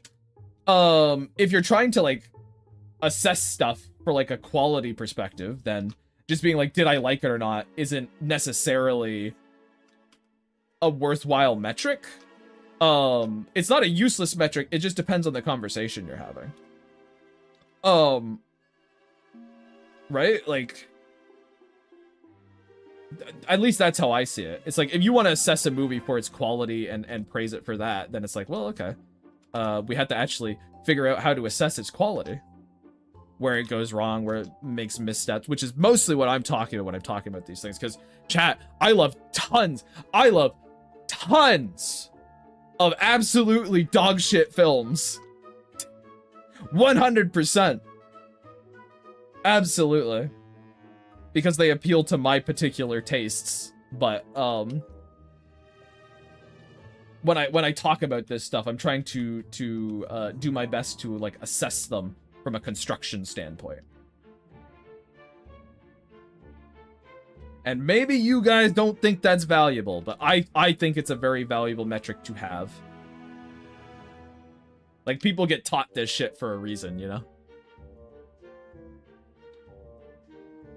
Kinda. Maybe if Emily shows up today, I'll get her to tell you guys about the fucking... her creative writing experience in college. That horror story. You're gonna start being mean to me. Why? Because I didn't want to hear about Steins Gate as we moved on in the conversation. That's not fair. That's not fair, Enzo. You were being so kind to me. Did I like this or not is an important metric, yeah. I like to use that and then ask why did I like it and assess things from there. Oh yeah, it's absolutely a standard you can use. I'm talking about, like, you know, it depends on the conversation you have, because you can have so many different conversations about media and they, you know, work better in different places and stuff. Absolutely. Just like there's not necessarily a one boot fits all to like actually making a story, there also isn't really to discussing one. Kind of depends on what you find most interesting to talk about. If I see a well-regarded movie and don't like it, I would likewise try to figure out why not. Absolutely. Dude, when there's a movie, do you ever get like, I don't want to say like proper pissed, but do you ever get kind of like, it's a thing that you see praised to high heaven and you're like, what? Why? I don't understand. And you try to think about it. It's like, none of it makes, why? I don't get it. And it just like stun locks you a little bit. No, obviously you don't let that kind of like take command, but I feel like it'd be unreasonable for anyone to say like, oh no, I don't care at all. I don't know. I feel like everyone cares a little bit. You just don't let it like bog your life down or anything. Not for me, and this is just for me. I'm not making a declarative statement, chat. But for me, I only really care about if I like it or not. And I suppose there are some objective things you can push a movie more towards the everyone likes this metric. But at the same time, I feel like enjoyment for the audience is really what matters most. I'm holding you to that creative writing horror story thing, because that sounds awesome. Ocarina of Time, I just don't get it. Not for everyone. I really like Ocarina of Time personally, but I absolutely can see why people wouldn't like it. It is not a flawless game by any means. Everyone and their mother was sucking James Cameron's Avatar. I saw it and I hated it so damn much that I've never gone to a theater ever again. Just the whole experience is ruined for me. I can't go anymore. I saw blue people on the screen. What the fuck? Hated it so much it ruined the theater experience for me. And then you decide, Jam, and then you turned around and you went like, I'm gonna make my own blue people. But they're gonna have stars! The last time that happened to me was Beetlejuice 2. That movie's a mess in my book. For instance, and I'm not trying to start a combo, but this meat especially, a lot of people shit on Has Been Hotel because the lore makes no sense, the plot's confusing, etc. But it's so popular and beloved that it seems like the audience's love for it, despite its bad qualities, must mean something. I don't know, just thinking out loud. So wait, you're just thinking out loud, but you don't want to have a discussion on it in my chat. What the fuck is that, Josh? What? Wait, Grime, you like Ocarina of Time? That's a time traveling story? Yeah. I like fucking Terminator 2. That's also a time traveling story. Grave, I already grappled with the internal problem of realizing I'm making Star Smurfs. I don't need that too. I think there's a lot more than one specifically, but I get what you're saying. Well, I don't want to start the Has Been Hotel conversation. Oh, okay, that, I guess, yeah, you did say this specific type of media. I get you. But like, Well, here's the thing, right? Like, I feel like, I don't know, dude. It's like, okay, well, just because there's a thing about kind of quality and craft where I'm just kind of like, I don't know, dude. I don't know if just mass appeal, I don't know if popularity contest really factors in the whole thing. You know what I mean? Like, is it fair for someone to have, who has put in significantly more work into the writing side of a story, trying to get all the little bits to fit together nicely and flow, and like then a person who doesn't do that at all and just shits out a bunch of sparkles onto the screen and everyone loves the shitty sparkles? Like, I don't know, man. I don't necessarily look at that and go, ah, yes, that because more people like that means it's better. You know what I mean? I'm kind of like, I don't know, dude. There's got to be some kind of, there's got to be some synthesis between the two. I see your point. Yeah, it's like people don't have this issue with stuff like, because like, look at how popular stuff like the romance fantasy, better is subjective anyway. It depends. Better is a subjective term. Better is a subjective term in the context of things that aren't like, you can have there's always a level of subjectivity to it, but then there is also an objective component. There is something to be measured. And it depends on your standard, and your standard can be all over the place. I do agree that a media that wins over its audience has succeeded, and I won't take that away from it. The Transformers movies each made like almost $1 billion, so they reached the people who wanted them. Yeah, like, but in my brain, I'm like, but that don't mean it's good though. That doesn't mean it's well crafted, because it's sort of like, you know, lots of people really like meth. You know, lots of people really like meth and use meth. I don't necessarily know if that's a good thing. It's a little bit different. It's a kind of a hyperbolic sort of expression of just because something is really popular doesn't necessarily mean it's good, is all I'm kind of saying there. Like, there are objectivities in art and writing, all that stuff. Yeah. I usually do try to figure out what it is about the sparkles they do like, though. Yeah, like, of course, the conversation is too serious and logical. Let's talk about Jimothy the raccoon now. No, I like this conversation. But I don't know, I guess if someone put time and effort into their crafting and writing, but it's just not hitting people, there's something is missing. No, yeah, that's my thing, Josh, is like, of course, because I think just because you're putting in that effort, there's obviously a level of, oh, you need some kind of audience appeal. But the issue with all of it is like, it could just literally not have found its audience. It could be like, there's like a level of, oh, it could have just not found its audience. It could have just been made at the wrong time. Like, how do things that have cult followings fit into this standard? You know what I mean? I think someone is enjoyable despite not fitting the metrics that would define it as good. It's good regardless. Star Wars Episode 3, for instance. Well, Izzy, that means it would be good in certain contexts, right? Because these things can change. A story could be good in different contexts. Like, oh, hey, maybe this... You can literally have a story that is really good in terms of character writing, but has a shit plot. That's absolutely a possibility. That is absolutely something that can happen. It kind of depends on whatever metric you're using. What's your standard kind of deal? Because I look at stuff and I'm like, this isn't making sense. This isn't working, you know, put together as a story. I feel like this is probably not that good. There's so much going wrong with it. Because then also, how do you celebrate the stuff that is well crafted? You know what I mean? If you can't be like, oh, this is bad, then how can you be like, this is good? Because you kind of, if you say something is good, then you are by necessity saying it's something not doing that is worse.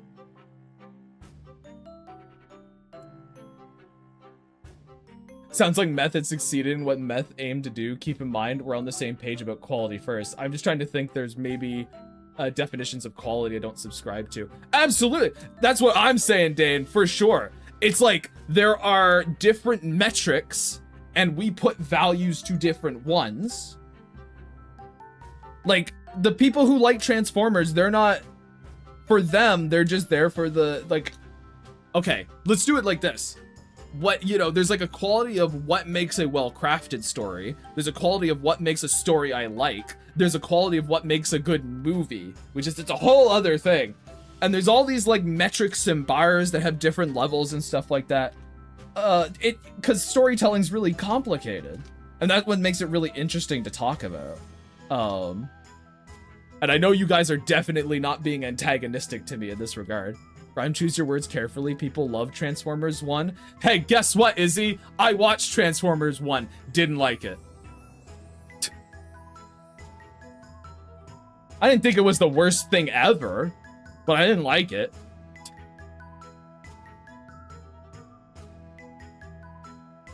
I could, from what I remember when it first came out, my big issue with it was, a lot of its construction. I don't like how fucking, I'm sorry, what is Optimus's first thing, sorry? What is his name in that movie? I'm just warning you, it sounds like you were about to paint broad strokes. Yeah, I mean, I get it, but I feel like people know. Orion Pax, thank you. He is not a good friend in that movie. He is a piece of shit. But regardless, nerd.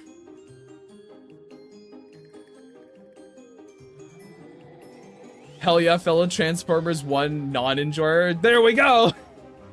But no, yeah, I'm talking about like the Bay Transformers movies. I don't think the people who are watching those were watching that for a good story, really. Die. Fuck you, Avid.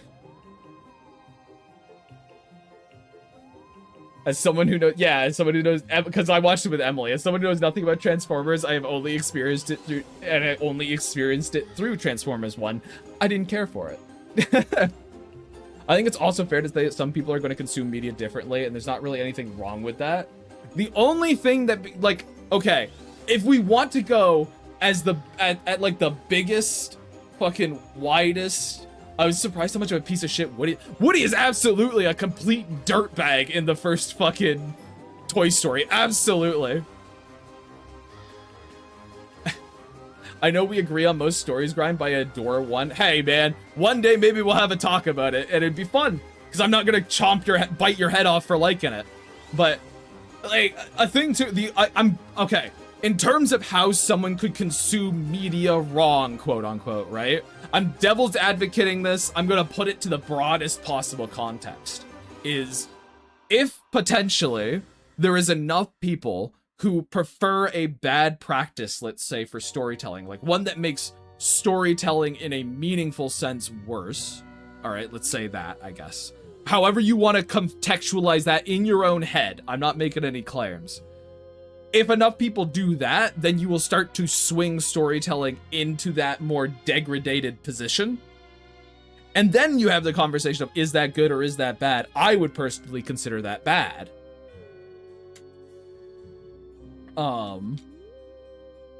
So maybe in that context, you could say there's a problem, but like, definitely generally on an individual basis, there's really no big issue about people liking consuming media a different way, other than it might personally annoy me how they're consuming it, I guess.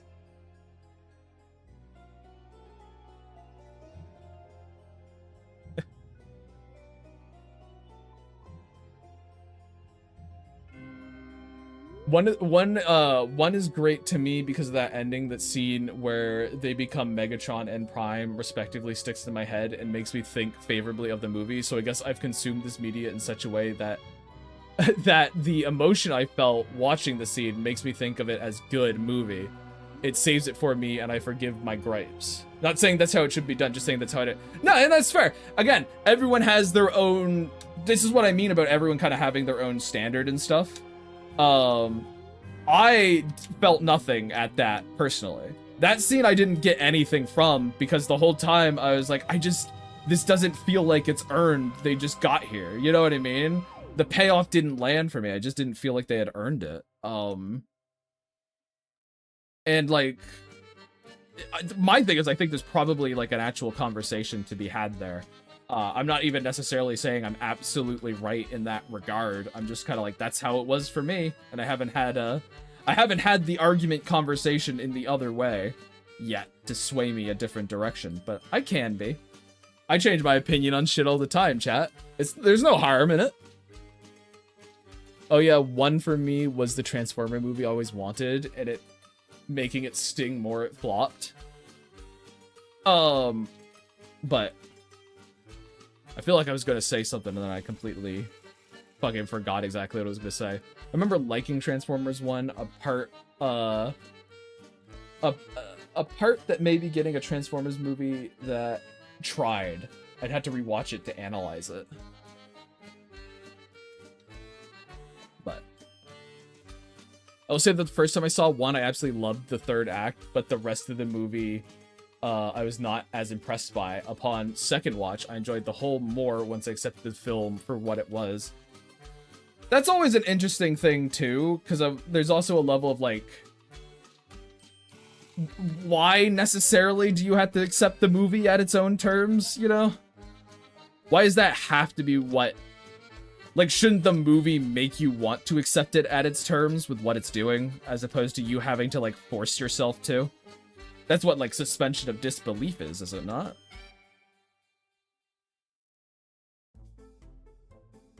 Okay, but if we ever do have that conversation, I need to prepare because I'm bad at being put on the podium.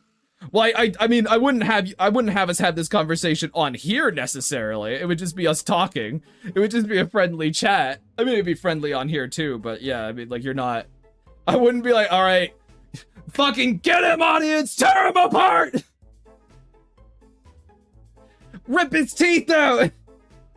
Cut out his lying tongue!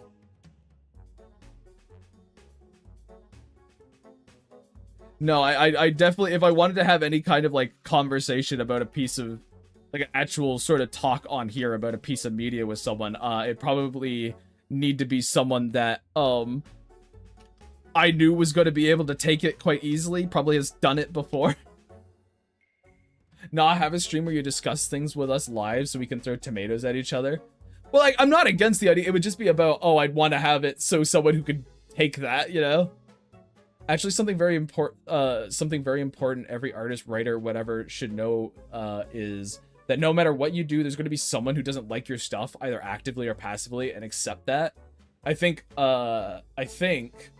will free a lot of people from a lot of the fears and anxieties. Oh, absolutely. So, Josh, I would even say, not even actively or passively, I would say you're going to have people who hate your stuff both passively and actively. If you have enough people who look at it, someone is going to hate it enough to actually, like, come up to you and be like, your shit sucks. Well, one more thing I'll say and then I'll shut up. The biggest thing that one did for me that we talked a lot about is how a lot of modern movies don't have the heart and love put into the craft anymore, but one kind of brought it back to where some movies took their time and actually had some thought put into it. From what I remember, I'm like, a lot of that, it might just be the humor doing a bit of that to me, Avid, but I remember just being like, this, it didn't feel, maybe it's also because I'm not as big of a Transformers fan as you are, but like something, I was just like, it just feels kind of like a modern movie to me in a lot of ways. Not every way, but in a lot of them.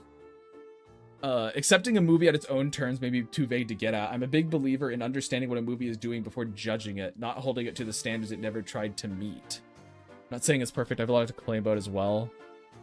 I mean, so what you said, Dane, about a big believer in understanding what a movie is doing before judging it, I kind of view it as, I feel like a movie should tell you what it's doing through its actions, you know what I mean? It's sort of like, okay, I remember having a talk about it before, but like I am not particularly impressed by Gameoverse, all right? We'll go back to that old fucking story. I'm not particularly impressed by Gameoverse.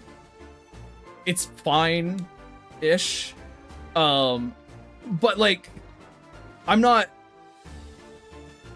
gonna just assume that it's like, oh, I don't know what it's trying to do or whatever, because like I'm just looking at what it has told me. I'm assessing what it has told me to the best of my abilities. And my thing is, if the next episode comes out and it's just like, it just patches up all the holes I found in what it's given me so far, then I just update my opinion to that. You know what I mean? I'm like, oh, well, okay, that's not a problem anymore because you fixed it, or you explained it, or okay, cool. This also goes for good things too, I guess. Because it goes in a positive direction as well. If I see something that I think's really good, I'm like, ah, oh, hell yeah. This is gonna be awesome. And then what ends up happening is it's just something completely different that I believe is a worse way to take, like a worse direction to take it. I'm just gonna be like, ah, well, the thing I think is good is worse because it's not actually the thing I thought it would be. I'm not afraid to update my opinion, and I'm not really afraid to be wrong. I'm happy to change my opinion to be more in line with what I believe is the correct opinion over time. I'm just doing the best with the information I am provided.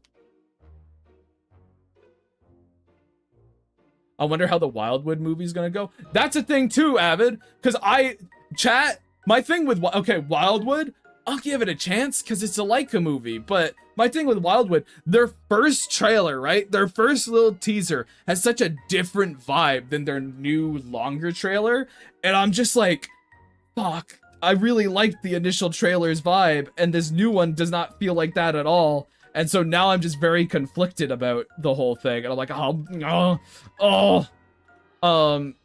and I will be disappointed if it's not that first thing, but like, is that my fault? Is it my fault that I was expecting something from something else from what they fucking told me as information? Like, I don't know, man. Hello, Q. I thought you'd be done with streaming? What do you mean? Why would I be done? Tuesdays and Thursdays, I go a long time.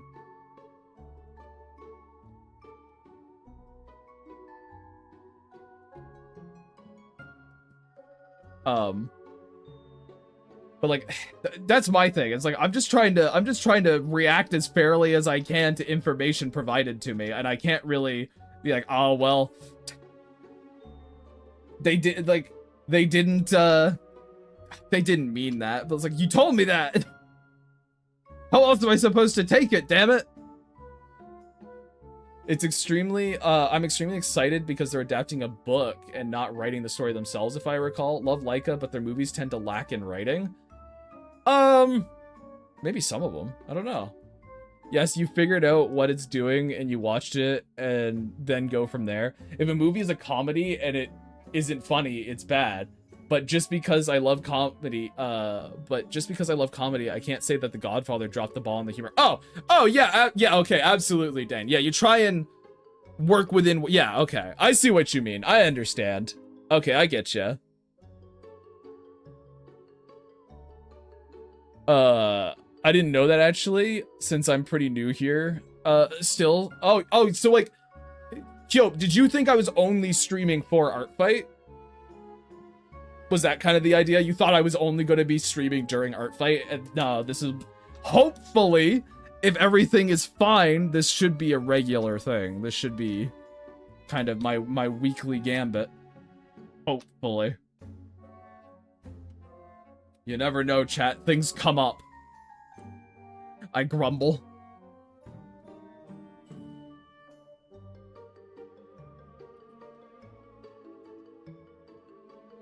I do get to draw the fucking funny faces now, though, chat. And also, I suppose I'll say it for the record, chat, when my own stuff comes out, I expect you to assess it the exact same way that I am assessing other things.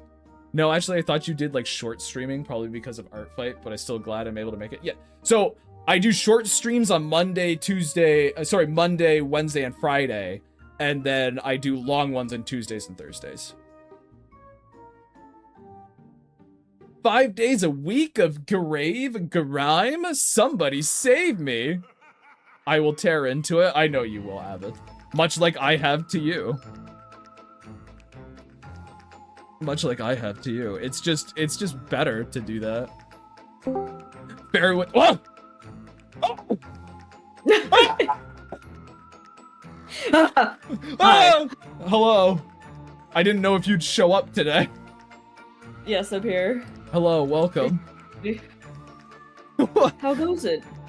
You're already having such a good time. You got in here and instantly went, ugh. Oh, God. Oh, jeez. Oh, fuck, it's them again. Alright. Fucking freaks. You talked to wonderful chat. I'm gonna grab a water. That's right. I'm leaving you here with them immediately. Oh my god, he immediately fucking abandoned me. Can you believe this guy, Chad? We should kill him. How goes it, Chad? How's life?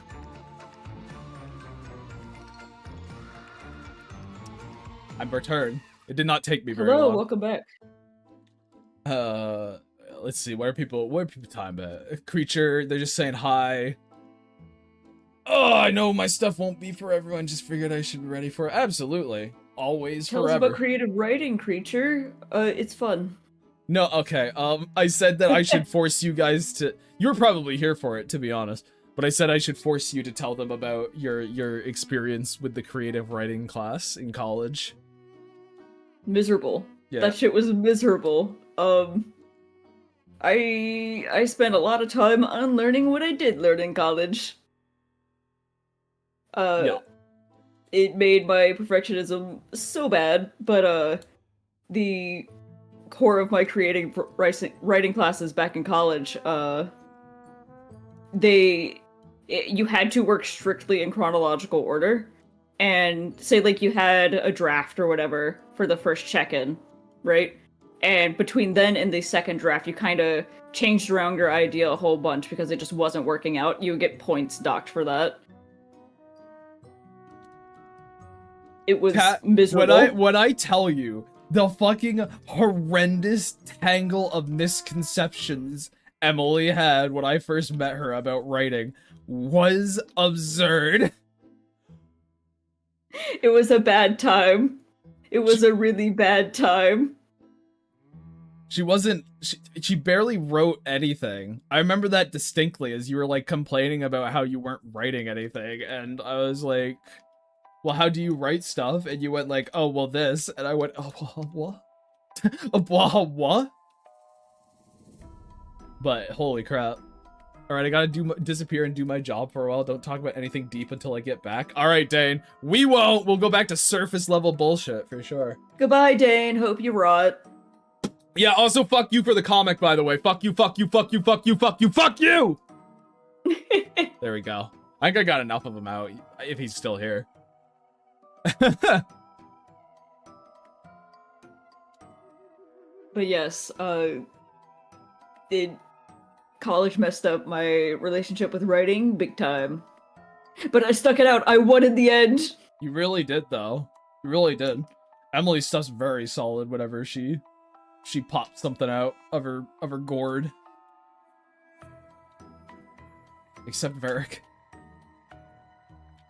Be very alright. No, sorry, I was looking at Dane's thing. I mean just how Varric is forever fighting you no matter what. That's all. That was just with his design, but now that it's just like, he's a goop man, it's just like, hell yeah. Also true, I guess, yeah.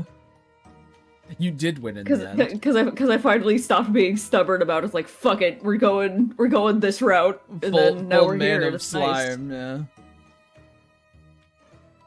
What about Sawyer? Slimer. I'm talking about all these characters that chat doesn't know about. Maybe I should stop doing. I'm just having a normal conversation with you as opposed to just kind of talking. That's the problem with me showing up here. No, it's fine. They'll learn. They'll learn to love it. Just like they've learned to love my little follower alert. They get a big old smile on their face whenever it shows up. Yes, I'm here. Hi, Avid. The hollow one. That's me! That's a fucked up I thing got to say to nothing in someone. here. Yeah, that's fucked up. What the hell? I wish I had like an empty bottle or something to like knock against the mic. Clunk, clunk, clunk. Like a... Yeah, there you go. There you go. Just ping my bottle a little bit. Ugh. Ugh! Anyway. What do you want to talk about? I feel like we've kind of gotten to a bit of the end of that big old conversation we were having. I don't know, I suppose. I don't fully know what you've talked about already in stream, I suppose. A lot of it I kind of missed.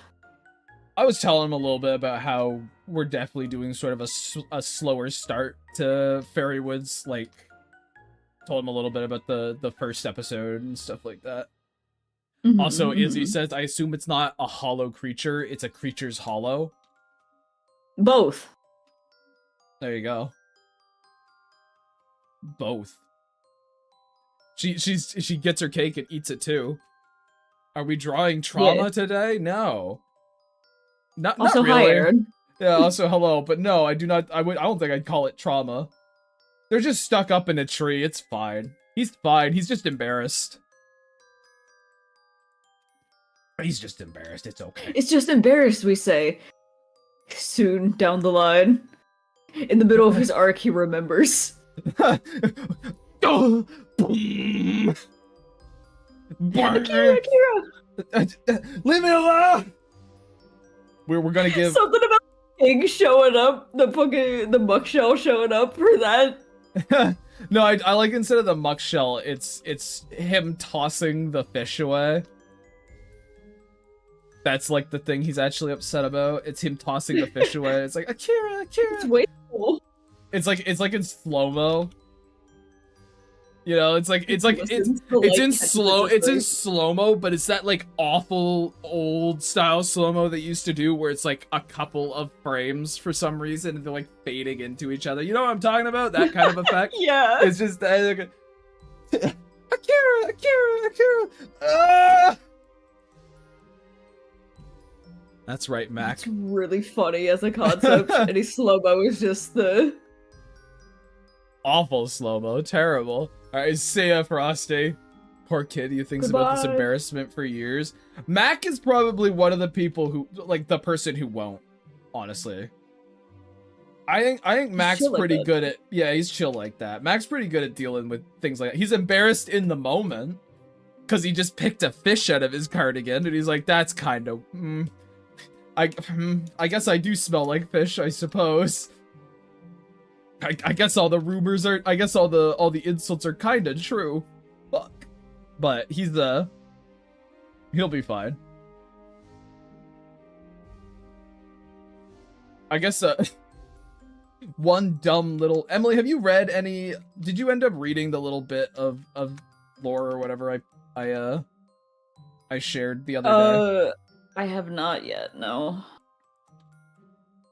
Could you read it right now? I was gonna talk about it. Can you read it right now? Yeah, okay. And give it like a thumbs up. Be like if you like it or not.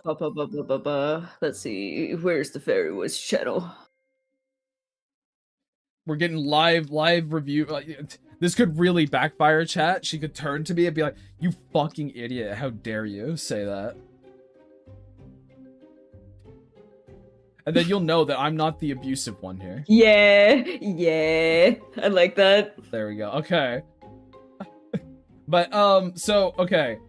Chat, I have a question. So here's the thing. Mouse and Mac actually get along quite well. They're quite easy pals, when they meet. Obviously, like, you know, they wouldn't have met each other otherwise if Lark hadn't kind of pulled them together. But, yeah, they actually get along quite well. They're very good friends, and I started thinking about it, like, oh, well, what are some potential ways that, like, why does Mouse get along with Max so well? And my brain just went like, well, one of Mouse's whole things is she like investigates urban legends and rumors and stuff around Wodenham. That's like a pastime she has. It's like a hobby, you know? She goes cryptid hunting, I guess you could say. And I was like, Mac probably hears so much gossip working down on the docks, you know? Like, it's a big old hub of just, like, people, like, blue-collar workers talking shit, and, like, no one's gonna notice some kid fishing. And so he just passively soaks up all this information. He just soaking up all these people talking, and he kind of is little sponge, but he kind of ends up he's like a passive gossip in a way. Like Mouse and Lark, they'd be trying to figure out, oh, you know, where would we look for this thing, and Mac is just gonna casually be like, oh, well, you know, fucking McDoodle or something down on the docks, like, oh, you know, his granddad, he got his granddad said he saw him here and stuff, and then they're like, what? What? Huh? What the? It's like, oh yeah, like, said it was really crazy too. And then they just, you know, he kind of ends up being this dumb little passive gossip fountain for them, and Mouse probably quite enjoys that, really, so they end up talking quite a bit. I don't know if it's a good, if that's a good reason for it. Lois Lane and Bibowski aren't exactly the best of pals. They should have complementary person. Well, obviously that's not the only reason, Izzy. No, it's the only reason. Izzy caught us red-handed. Damn it. Of course. No, I like Gray's reason. It is just a reason. There's obviously other complementary factors, of course. It's not just, oh, hey, you gossip. It's just one of those things that have them talk more, and therefore they sort of build a bit of a compatibility. Like they see each other more, essentially, so it builds that compatibility. But like Mouse is a very intense individual, and Mac is very chill, but like they kind of bounce off each other, I guess. They're a bit foily. Not in the, like, a negative sense. They kind of appreciate that they're very aspect complimentary of each other. Yeah, they appreciate that difference each other have. There you go. I guess Mushroom likes you. Probably because you're also a mushroom. The mushroom hive mind stays strong. I don't... I don't feel like I should be usurped on my own show. I don't know. By this little He's freak. upset that he's not part of the mycelium network. Some kids just hang because they live near to the kids because... Well, yeah, but these kids don't live near each other. Not really. Or there's other kids. Emily is What do you mean mushroom. Emily's a mushroom? Do you not see me? What do you think that thing is? What do you think that little critter is, Mushroom? I just have a weird tumor's head. A toad? Toads are mushrooms. They're toadstools.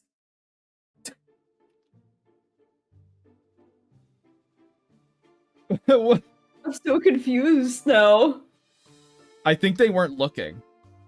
That's what I think. I think they weren't looking, but they're not gonna admit that because it's fucking mushroom. They'll blame everyone else for everything. Oh, don't start that, please, mushroom. No. Don't play that game. Don't worry. She is just as rancid and awful as I am. Don't worry.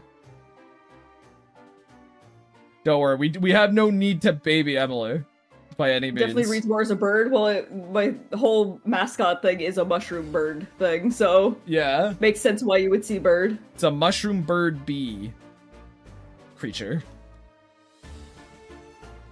In Just a hollow. a wretched little abomination. In a hollow. In a hollow. Yeah. In a hollow, it may also be hollow? Question mark. But she's tiny. She's only tiny and cute here. Don't worry. There is an infinite amount of awful, terrible, horrible shrooms. Trust. Trust. I don't see the bird. I feel like I'm going crazy. She got like wings and a beak. Yeah, I have a little beak mouth, and like the lower half beneath the head is like all feathers, and I have little wing hands. Yeah. Yeah. So what are you going to be doing in the background, if anything? A fantastic question. Ah, okay. I wasn't sure if you had started something yet. No, I have not started anything. I quite literally got home, grabbed something small to eat, and then RSVP'd for my friend's engagement party, and then sat down Uh-huh. and joined the call. I see. She ran up the stairs, and she was like, I gotta get on Gravegrime's stream right now! Anyways, Mac and Mez should be Abbott and Costello. Josh is still stuck on Izzy saying I'm a toad.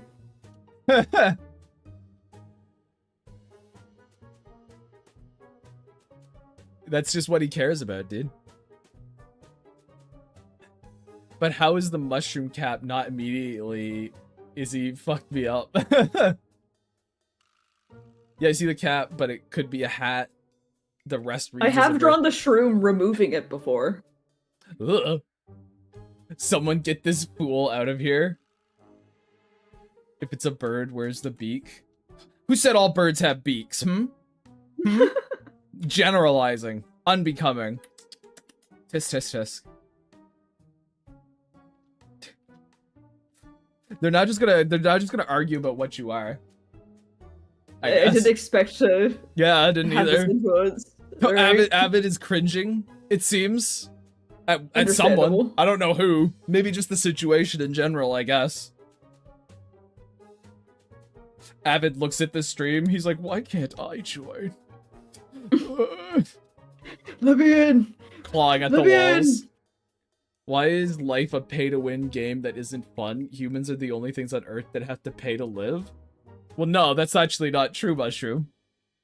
Mushroom, that's not even true. I can send it in Discord for you, Avid. Hold on. Oh, I see. Every animal pays to live. They just pay different with... You see, money is simply a really advanced barter system. And every single animal lives via the barter system. Like, I would much rather have to work for money to get whatever I need rather than, oh, I had to struggle to find food. No animal's life is easy. Ours are significantly easier than most animals.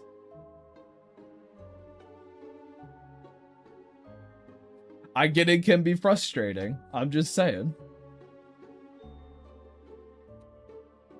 But Christ! I have to pay for things! Oh! Oh! Your gripples are older than your teeth? Don't like that. Don't say that one. Don't say that one, Gravegraph. Yellow, Elisa. I can see your messages in here now, by the way. It fixed itself. Doesn't mean it won't break again. CreatureHollow and Gravegrime, how often when writing do you have to hold yourself back from having a character say awkward or Awkward. someone has done something awkward or embarrassing? Josh, I know you're memeing, but if that ever comes up, I need someone to shoot me in the head, alright? If that ever happens. Oh, dude, he just doesn't want to tell you about, like, the 6 times it happens in the first chapter of Belgrave, dude. He's, like, crying right now. He's on the verge of tears and you just opened up the faucets. Hey, you finished your teacup. Hell yeah. See, there he goes. There he goes. Honestly, you know, okay, to actually answer that, genuinely, I don't know what compels people to write the fucking awkward. Like, I don't know what in your brain makes you go like, oh yeah, that's clever and relatable.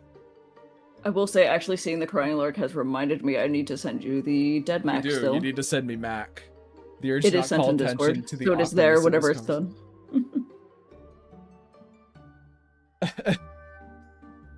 The urge not call attention to the awkwardness of the conversation. But like, just calling it awkward makes it all more awkward explicitly and feels really forced. Like, how does a person write that and not instantly clock that feeling when they write it? Like, why would you write that and kind of nod your head and be like, haha, yes, I did it. I don't know, man. Your dyslexia strikes again. Oh. I see. He was referring to this yeah. I see. I see. No, that wasn't Emily. That wasn't my dyslexia. Because I read it correctly. I just didn't understand. Yeah, you just ignored it. You just ignored it. No, I didn't ignore it. Because I thought he was talking about in the context of someone who would be writing that, is what I'm saying. I'm just dumb. I didn't realize he was referring to this conversation. I thought he just meant why someone would write that would be to avoid, would be to, call attention to how awkward this conversation is. You see what I mean? It's not a dyslexia moment. That's not a dyslexia moment, chat. That's just Grave Grimes, a stupid old man. I'll let you off on this one. What the fuck? What the hell, Mushroom? That's not even. That's not even a joke. What you? Dang, Groist, are you a fire alarm? Because you're really annoying. What the hell? Also, if your fire alarm's really annoying, change the batteries. They're not supposed to be going off that often. That, or maybe don't burn your mac and cheese. I don't know. I have to imagine those types of jokes are forced by executives, not actual writers. Sorry, chat, I can't use that as a confirmation because, like, executives can be writers too. I'm sorry, sometimes writers just write that because they think it's good. That just happened. In the context of the writer, they probably just put it as a placeholder line or something and couldn't be bothered to change it. Honestly, you know what I think my brain goes to why you would write that? My brain goes to, like, you're just really insecure about your writing. Like, you're really insecure about writing something in earnest, and so you kind of try and offset it with that sort of, like, ironic humor. That's where my brain goes. Insecurity makes sense. Changing the batteries for Gravekeeper, you gotta pop off the little skull off the hat. There's a little slot there for three double-A batteries. Like, it took, like, they're saying, like, Aaron said been trying to do it for years, but, like, you're really bad at trying to do it. You just crack the thing open. It just, like, pops open, and there you go. Put the batteries in. It's easy. Anyone who puts anything like that in their script does not have passion for their project, is my hot take. I would say, even if they I would say they could have passion for it, but they're just so insecure about their actual writing. Like, they're really afraid of being genuine with you. Which I could see how you could argue that that's, like, them not having passion for it, I guess. But I think it's just a factor of being fucking scared and wanting, like, it's almost like wanting a particular, like, you're acting a certain way for social status kind of deal. No! I don't know if it even necessarily needs to be. I don't even know if it needs to be like an insecurity thing, like, because someone could be like a passionate amateur, like they could just be bad at doing it, and they're like, oh, I think this is funny, so they include it, you know? I guess more in the context of, like, bigger, like, productions where that bigger productions, sure, yeah. But little tiny ones is probably like, oh, I saw this and I thought it was funny, so I'm gonna put it in my thing, you know? But I guess that could also happen for bigger productions as well, so who fucking knows, dude? There's tons of reasons, but it's a whole wretched Ouroboros, you see. Yeah, but I hate it because it feels very insecure to me. It feels very ungenuine. Like, there's no integrity within the writing for that. Hey, EXO. Hello, hello.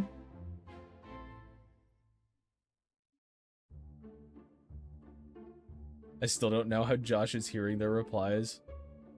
He can read lips. What are you... I could imagine the absolute smooth brain that hears that joke and laughs. Unless they're 5 years old, it's genuinely their first time hearing that joke. I kind of with you on that. Like, it's real bad. It's like, it's millennial humor, I guess, is how you term it, right? Like, it's millennial humor, because it is. It's just a deeply insecure kind of humor. Like, it just feels insecure to me. Even if the person writing it isn't actually insecure. It fucking feels insecure to me. it's, oh, I can't actually treat this fucking situation with a modicum of the weight it potentially deserves. I always have to make sure that, no, I'm actually above this, chat. You know, I'm actually above this moviegoer. I'm with you. Haha, see, I'm hip and cool and clever too. I don't get attached to these things I make. Ha. I'm Chad and based, you see. I'm Chad and based, you see. I've unleashed the beast, dude. This is rude, Josh. Better than the alternative. Can I laugh? Robert Can I laugh? Pattinson me. Where's that kid? Where is he fucking bring that in about Robert Pattinson? Where's that coming in? The right behind me. I see. Way up there.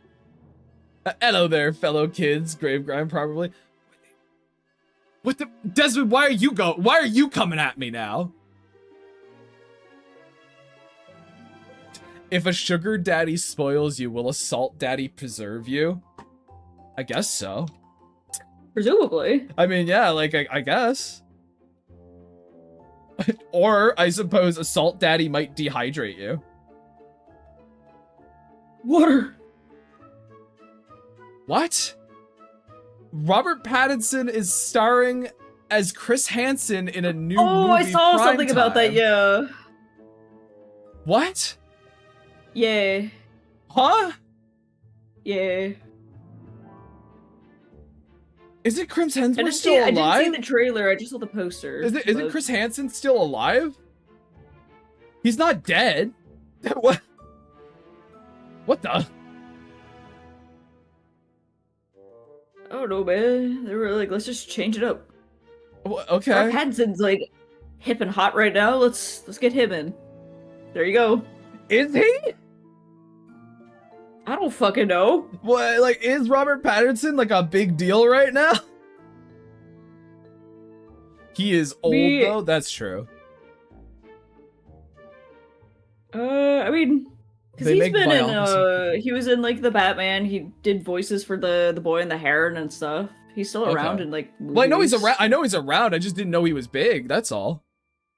Wasn't there something else he was in super recently? The whole thing was like To Catch a Predator joke. Grimes seems to have missed That's it. right. He was also in Odyssey. That's right. Oh, what? Oh, yeah. Okay. Huh. Listen, guys, I don't watch many, you know, kind of modern movies. I don't go here. You see. Yeah, I also don't go here, but. I'm watching fucking Pixar movies right now, man. Like, I'm in a different space a little bit, and I'm not that tapped into the art, like the media news, evidently. Yeah, the movie I think is going to be about the show. It's by A24. Yeah.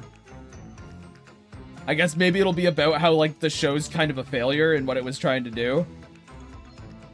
Because, like, they didn't really... I don't know if they put actually anyone away behind bars with that thing, but... Okay. I mean, hey, whatever. If it's good, it's good. And also, Izzy, I have missed, I guess, the context of it to be the Catch a Predator joke, but I am accepting that, and now I'm just talking about it. You know, I'm just rolling with the punches. I'm yes-anding you, actually. I'm yes-anding. So it's not going to be a normal biopic or anything yet, probably. Just take it. They put some in jail, I think, but yeah, it was a messy show. Yeah, I mean, like, it's kind of like the issue with predator hunters on like live streams and stuff. How they're like really bad at it.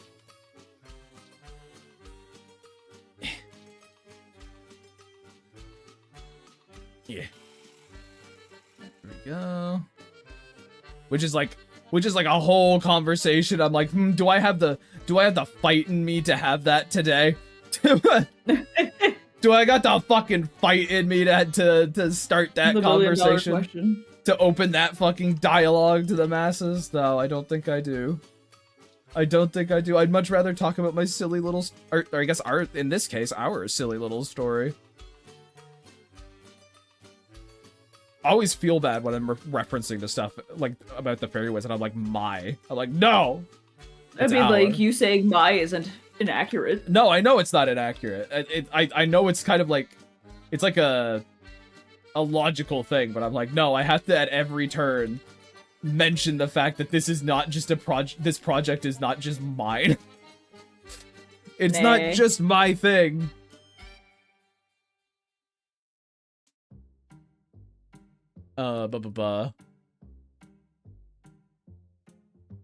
It's not worth it, Grave. I agree, Exo. I agree.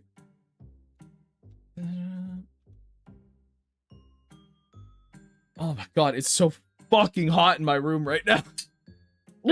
He's dying. He's boiling alive. Oh, water save me. I'm in a Discord call at a stream, so I'm getting the heat's like piling up. Hey, I know we aren't talking about time travel, but if you had a time machine, what would you do with it, Groist?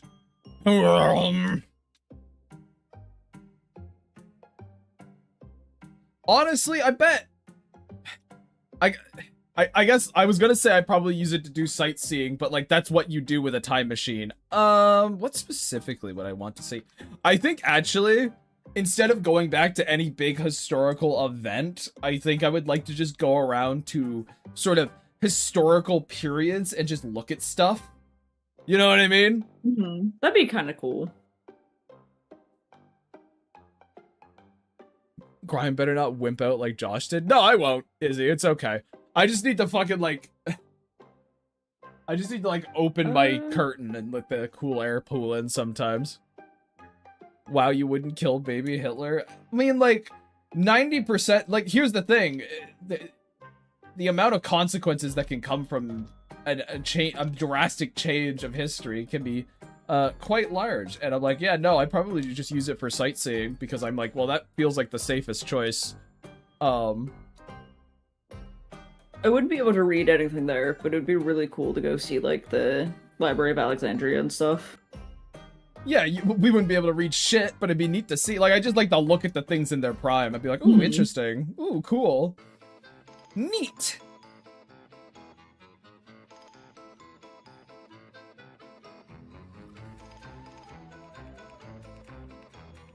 Groist was complaining about the heat. Oh, yeah. Never streaming again, fudge off. I know you're joking, Aaron. Yeah, that's cool. I'd make sure my parents buy Apple stock. You know what, Jam? Fair enough. That's also a nice and easy sort of thing to do. But there's a level of, you know, what amount of struggle do you want to save them from? Because would they be the same people if they didn't?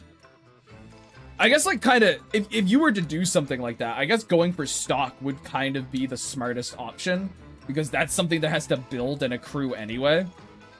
So you kind of get the best of both worlds. It's like they still struggle, but less, you know? What do you think about that one Treehouse of Horror segment where Homer accidentally creates a time machine trying to fix his toaster? Don't remember it. Don't remember it. Don't remember. Sorry. Sorry. Probably, honestly have not watched as much Simpsons as I should have. Or I guess... Yeah. Rewatched it as much as I should have, I guess.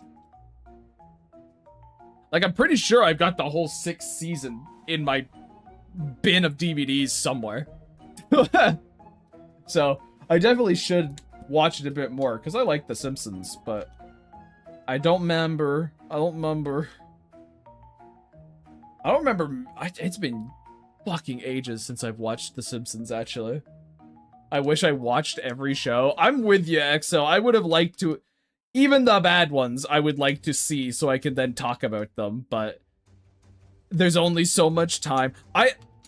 Chat, I have this horrible problem where I end up not watching many things or consuming much other content because I'm just spending so much time thinking about my own. It's probably not the best thing for conversation, but golly, I do be thinking. I do be thinking a lot about my stuff. I just go, oh, I could be doing something that other people could relate to.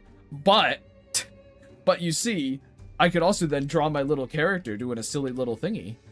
Yeah, see, it's that, but also the fact we're both people that when we watch something, it's like it gets our full attention. We can't do anything else while we're watching it. Yeah, I remember.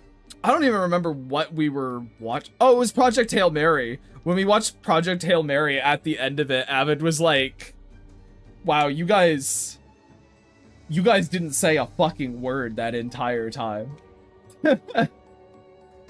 Because we didn't. Yeah. We were just watching, experiencing. But also, it is very funny that comes up because that also means like one of two things, which is either it's really, really good or we're just so in awe of it how bad it is. I feel like we're always chattier whenever something's bad. Yeah, but there is like a threshold where we just like go silent because we're so in awe of it being bad. That's true. Fucking Loki IRL, Jesus. Oh my god.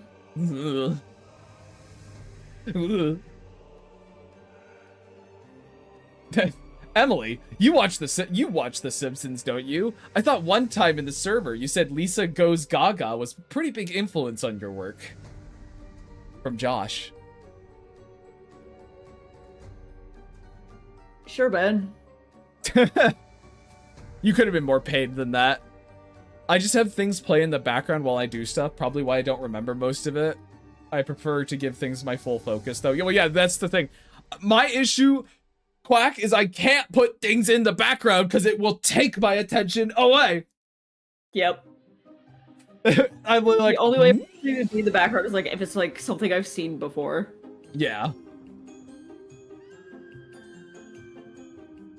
That's a good mouse. I'm happy with that mouse.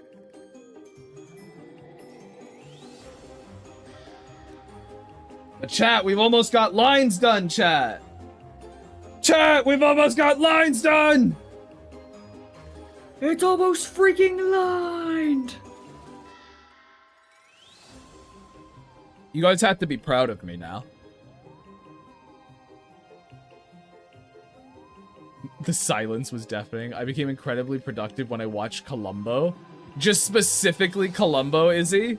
Is it like a comfort show for you or something? Sure we are. I'm proud of you. Hey, we got two prouds. We got two I'm proud of yous, and then fucking Desmond's you deserve to be proud. Okay, you know what? He took it back. We're fine. You were on thin ice, but you pulled it back. You pulled it back.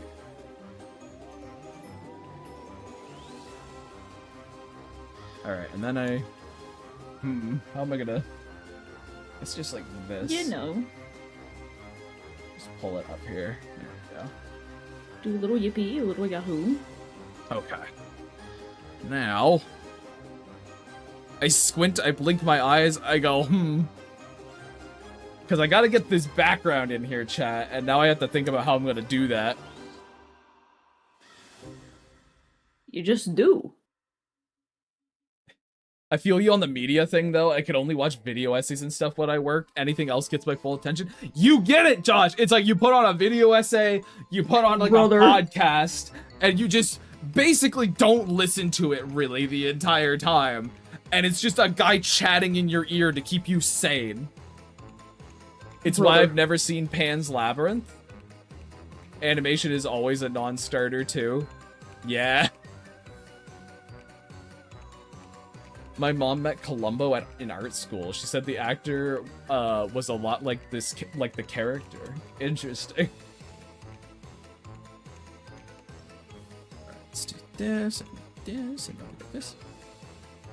Pan's Labyrinth being subbed, lol. Oh, I see. Yeah, I forgot that Pan's Labyrinth was in a completely different language. I saw that movie when it came. I liked it. I liked Pan's Labyrinth. I saw it when I was just a wee lad. I think genuinely Pan's Labyrinth might have been the first thing with subtitles I have ever watched. But I had completely forgotten that it was. Never saw it.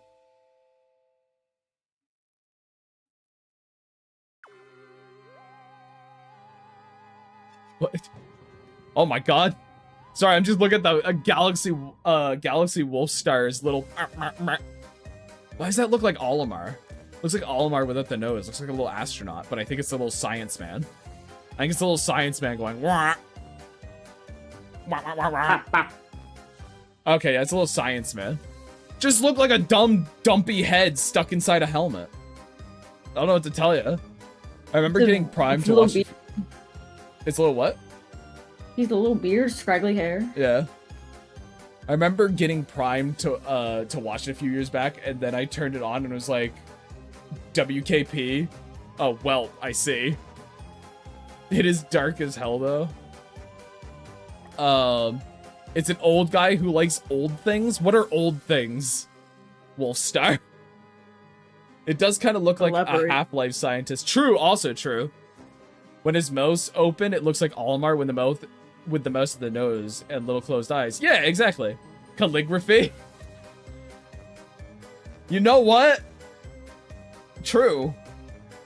Yeah, I can't find fault with that, I guess. You win. Fuck. Emily, what's going on? Why am I getting destroyed today? What is happening? It's one of those days, man. Universe got it out for you. Why though? What did I ever do to it? Do you need to do something to earn ire from the universe?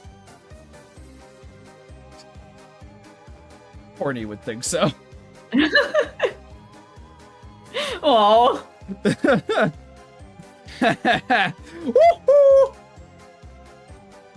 I'm giving you negative aura, according to EXO. Alright. Well, you know. Kinda true though, Emily, like, let's be real. Oh man. Oh fuck, dude. Oh shit, man. Oh shit. But no, we really should talk more about the fucking fairy woods, Emily. This has been bad. We barely, ever since you got here, we barely talked about it at all. We just been randomly yapping about media. Ugh, no one likes that. But excellent at just like interrupting conversation, I suppose. Disrupting it. Also, Jam says today. Fucking. Oh, why I oughta. Why I oughta. Oh, why I oughta. I don't know why, but you remind me of a VTuber. Fucking who? What? It's gonna be that Cab guy. Who? Yeah, it's Cab. It's the spooky guy who does this funny, silly voice. He's got like yellow glowy mouth, big tall guy. Oh, maybe I might know. He's come up before. Okay, I'm bad with names and memory. Dementia. I got that damn streamer dementia. He shows up in reels sometimes. Uh-oh. Well, there you go. My co-host.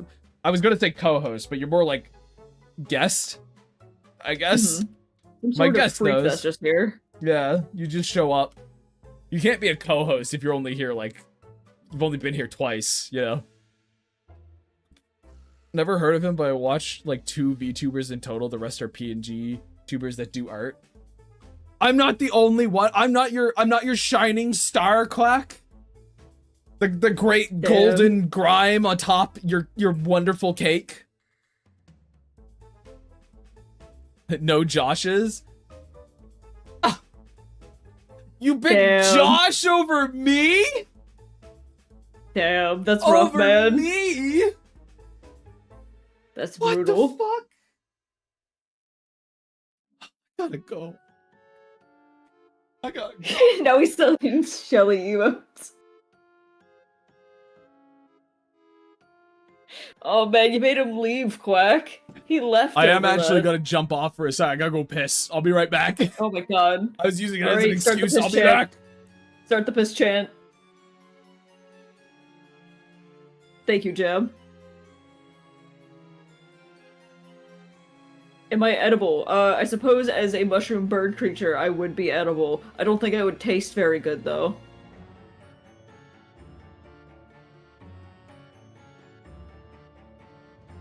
I don't imagine the shroom to be like a very good taste.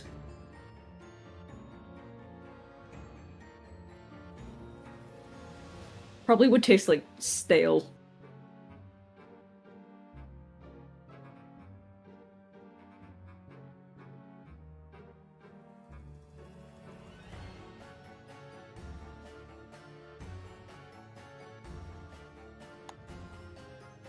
You the kind of mushroom that makes folks high? I don't know. I don't know if I would make people high. You've eaten tofu close enough. Alright. I don't think I've ever had tofu, actually.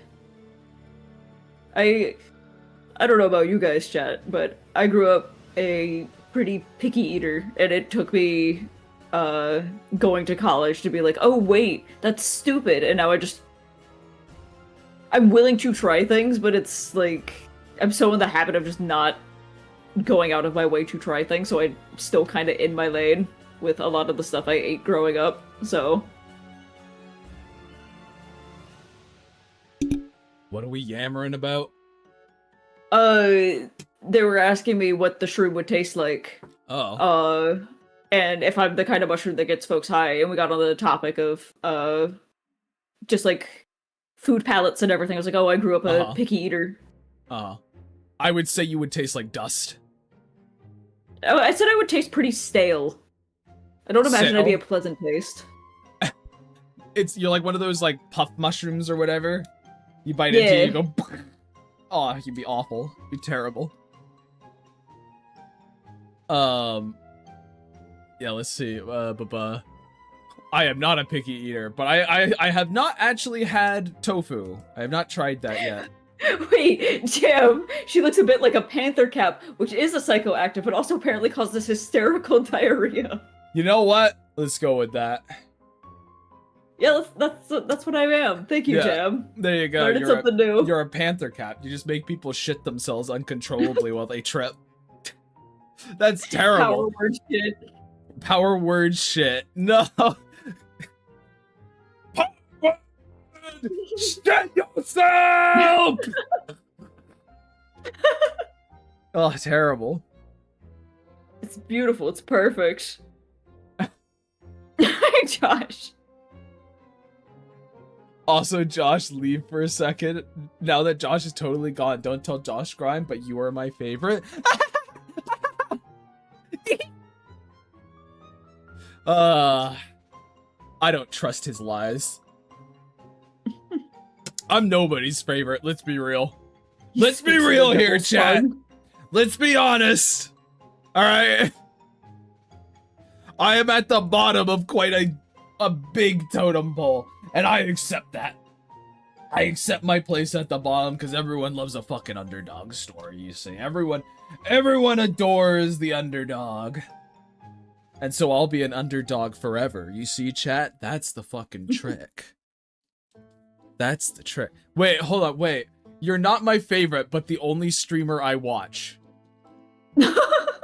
What? Huh? What? What the? The hat skull is above you.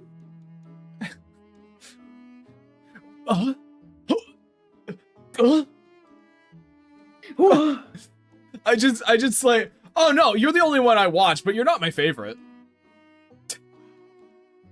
You're not my favorite one. I just, you know, it's like you're the only one that's on when I'm doing stuff. Like, I don't know what you want from me, man. I'm here every time because by some miraculous coincidence, you only stream when I'm not working, unlike some people. Dude. Damn. Dude, they literally are television. They literally are just like, yeah, sorry, man, you're my number 2. Oh, fuck. I thought you knew this, dude. You've always been my number 2. If there was better people on, I'd be watching them. You're just here because I need some kind of noise. You don't bring me joy. Ugh. And like, can I even argue with on the back face smack? Thank you, Jam, for seeing that. Don't worry, I had seen it. I did see it, and I was getting to it. He's lying. No, I did see it. I did. I promise. I promise. Bonjour, French. But there's no U there, so it's misspelt French. The little flip emo. Yeah, what about the little flip? France man This here? is delightful. Me, France? Like you're the I think this entirety guy's of the France. country? I think this guy might be the entirety of a country. It's kind of crazy. That's pretty cool. Maybe I could become France itself's favorite streamer. You know? Maybe I can pull that one off. Yes. Oh, we have new emotes? Yeah. What? Oh yeah, you probably weren't here for that. I think you came yesterday late, Quack. That's fair. I was like, why am I getting... Okay, I figured it out. There Oh, we go. fuck. Actual French. Oh. Oh, fuck. I'm sorry, I don't speak French. I can't. Hold on. We're copying and pasting into Google Translate.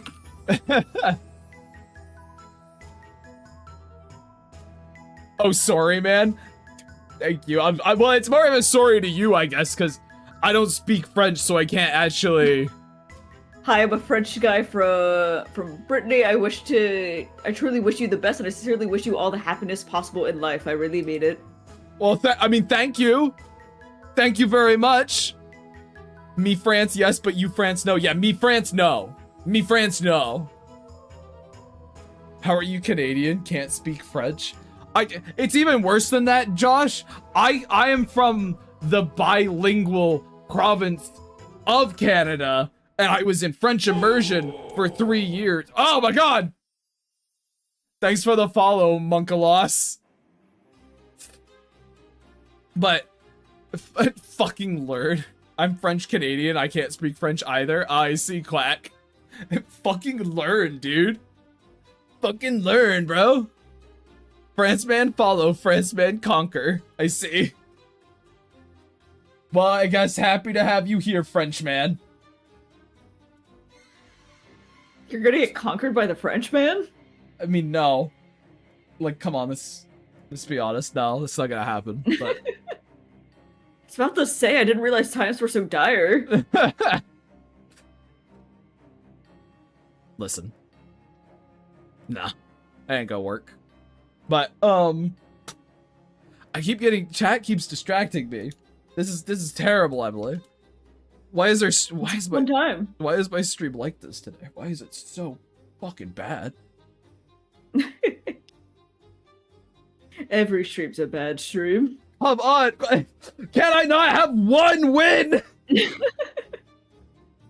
Why does it all have to be bad? For that one. I know, but like, come on, man! 27 people. Oh, bye. Okay, bye-bye. They left. They conquered and left. Damn. You got owned. Oh. Funnily enough, I'm taking French class because apparently I need to know French to stay in Canada. What? What? Are you in Quebec? Like, what? Huh? What? I mean, okay, chat, French. I guess. I am also not French.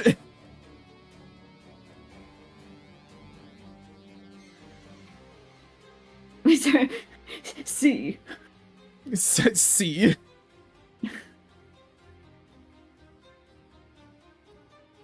Alright, we'll do that, and then... Sorry, is everyone here Canadian? No. There does seem like I didn't realize so many people were like, I'm here for, like, I didn't know Chet was like, I'm staying in Canada. Like, I didn't know that Quack was Canadian. What, Quack, you don't say that. You don't go, I'm French Canadian. That's like, what?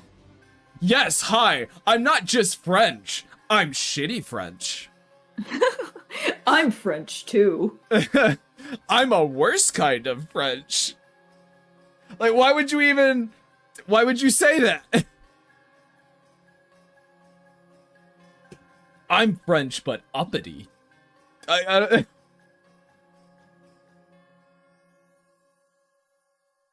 I don't, I'm an odd one out. I'm not even Canadian in a room full of Canadians. I didn't know there was so many Canadians here.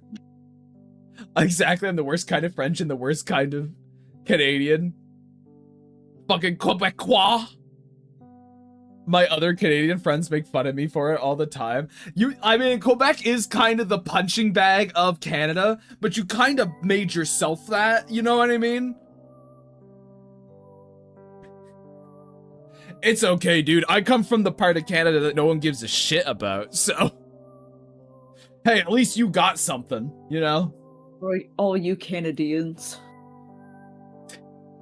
All you Canadians. All you Canadians.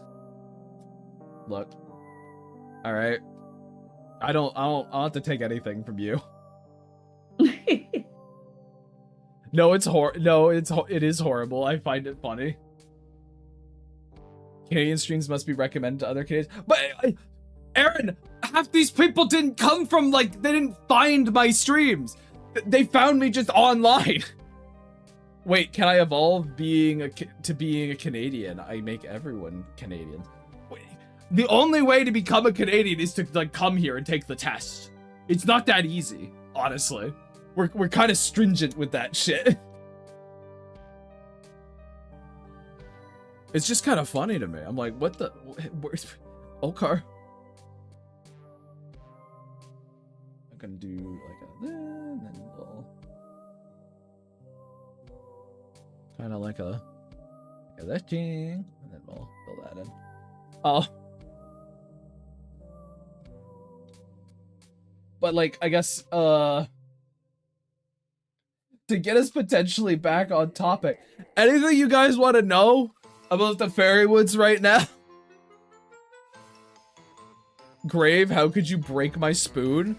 Why do I keep getting blamed for these things? You broke your spoon yourself. Are you gonna tell me some elaborate story like Mushroom did about how you fucking rushed up the stairs and you like exploded because you stepped on a claymore? And then, oh no, my spoon, it snapped in half.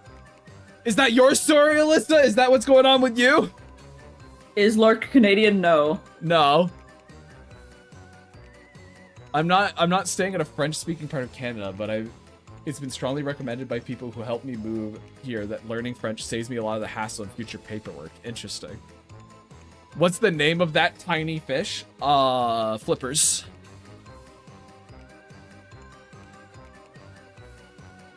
Flippers. I think they're Welsh or something. Also, no. They're not anything. Yeah, they're not anything. It's not set on, like... It's, like, set on, like... an Earth adjacent, but there's no like country or anything that we like base them off of, you know? We take a lot. Fairy-Woods have mushrooms, yes. Yeah, I mean we take a lot of stuff from sort of, you know, British, Scottish, Irish fairy folklore. So I guess if there's the closest, I guess it would be Britain, but even then it's not like a 1-to-1 or anything.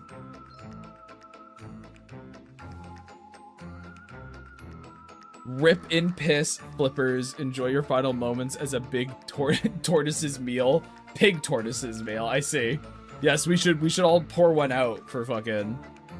Damn, what a way to go. For good old Flippers. Flippers, holy shit. No, it was the ice cream. Well then why did you blame me? Why did you blame me if it was the ice cream? And also, Quack says, I asked so many questions during your huge introduction stream and the other ones that I truly don't know what else to ask. And that's fine. That's a-okay.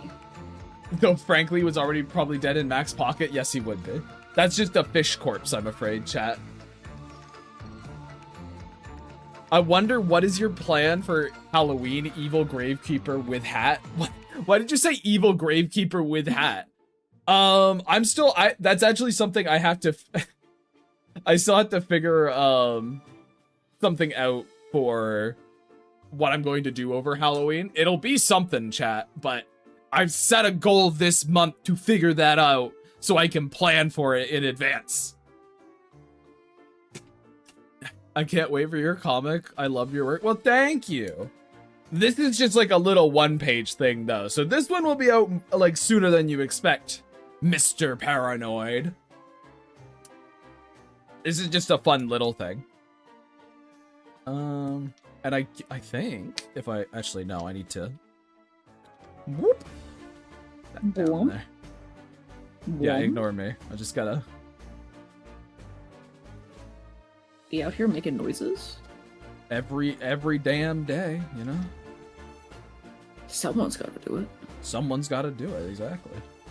I gotta think of the best way. Honestly, I guess the best way for me to do this is to, like, cut this out and put it down here. There. And then I can just sort of do like a this thing.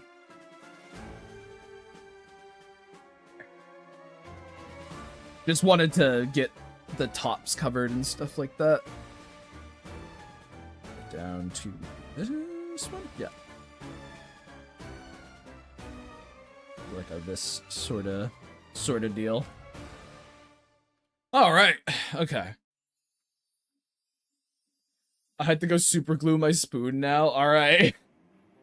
I think nicknaming your evil gravekeeper with hat shows how evil you are. How you are rotten! Evil! It's true. Oh, fuck. Oh, God, I dropped my cat. Ugh. Ah. Oh, here's one I forgot if I got an answer to. Did you finish the designs of all the Max siblings? No! No. No, I only have one of Mac's siblings designed, and I've got the parents sort of initially sketched out. I do have some ideas for the other siblings, though. Yeah. I actually want to do like a Fairywood's designing stream where, you know, like I and Emily too, if she wants to join, we just design a bunch of the Fairywood's characters, just sort of doing that on stream, because like I don't see what the problem with that could even possibly be. It'd be fun. I think you said something about one of them having a fish-like mustache, unless I'm misremembering. Maybe. Oh yeah, because we were like, what if he had a catfish in the face and he had oh yes, yeah. What if Carp had like a catfish kind of face, and so he had like a fishy kind of whiskery mustache or whatever? Yeah, we haven't been Quack. That was Tuesday, and we have not been able to work on Fairywood's yet. Too busy. And we will probably stay busy for a lot of this month, unfortunately. Yeah. Once again, we were planning stuff, chat. We were getting things in order, and then all of a sudden, life blew up in Emily's face again. Yeah. Just a little bit. It never stops. I wish it did. It would be so awesome. It would be so cool. So, you know. We'll make it work. We'll make it work. Yeah. We're stubborn. We are stubborn. It is just it just is what it is, and we'll have to work around it. But this shit is just, we gotta reassess again, so our plans aren't as solid as they were before, I'm afraid. Let's get the muck shell separated out, but we are going to get to work on stuff Saturday, so we'll probably have stuff to report back to you guys next week. So there's Hell that. Yeah. Unless it all is like deeply classified, which I can't imagine it. I doubt. Yeah, I can't imagine it being the case. My phone died mid-typing. You didn't saw the message. I just saw I like to imagine what this message is going to be. It's just like, I'm leaving. I'm getting out of here because you kind of stink. You kind of smell. You kind of smell. You're kind of stinky. Don't like. I mean, no rush. I'm just a curious person who loves learning and enjoying other creativity. Yeah, I mean, okay. I guess another thing I should probably do is like, we talked about this, Emily, but I think doing, if anyone was here at very early on in my streams, like the ones I did back in 2025 or something, or, you know, if anyone's been here since 2024 or whatever, I used to do like these ask my characters anything things. I would do like, oh hey, like little AMAs for characters, and I did one for Lilium, and I actually did some of the answers on stream because I wanted to draw them all. I think it'd be a good idea to do that for the Fairywoods as well. I did animate some of them, that is true. And I might do it again. That'd be fun. Sadly, that was before my time. But yeah, I mean, I wouldn't mind throwing one of those out for the Fairwoods and being like, oh, hey, if you guys got questions about the characters or the world or the plot, ask them and we'll answer them on stream. That could be a fun time. Emily immediately begins to sweat. Oh, fuck. Putting me on the spot like that, you can't do this. Yeah, this is a lot of... being on stream is a very different change of pace for me, chat. I'm not used to this shit. Can we ask any, even the gobsters? You can ask any, even the gobsters, whatever that might mean. Oh, you mean like ask the gobsters questions? Yeah, sure. You can ask gobsters questions. I don't see a problem with that. I don't see why not. Yeah, I don't see why not. No, I wasn't gonna say that. You do stink, though. Take a shower. The Grave's telling me you stink. I see. Damn. Oh, well, there you go. Enzo's being nice to you. How was your guys' day today? Well, mine was just fine. I just did my work. It was pretty standard for little old Grave Grime today. However, it has been all right today. Yeah. However, life is lifing right now. yes, today is the day Emily was like, "Oh fuck, I've gotten all this random news now that we have to account for." So it's fine. It is fine. It's just scheduling, I think, is the best way to put it. Yeah, Emily? Scheduling. Yeah. So. What's my work, quote unquote? Like my job? I work at a library. What's your work? Yeah, I like that it's in quotes. Or does it reserve, but she different page. I also have to search for it. Well, to be fair, the algorithm probably doesn't like me very much. I don't post very often. Yeah. Emily barely ever posting probably doesn't have her show up very much.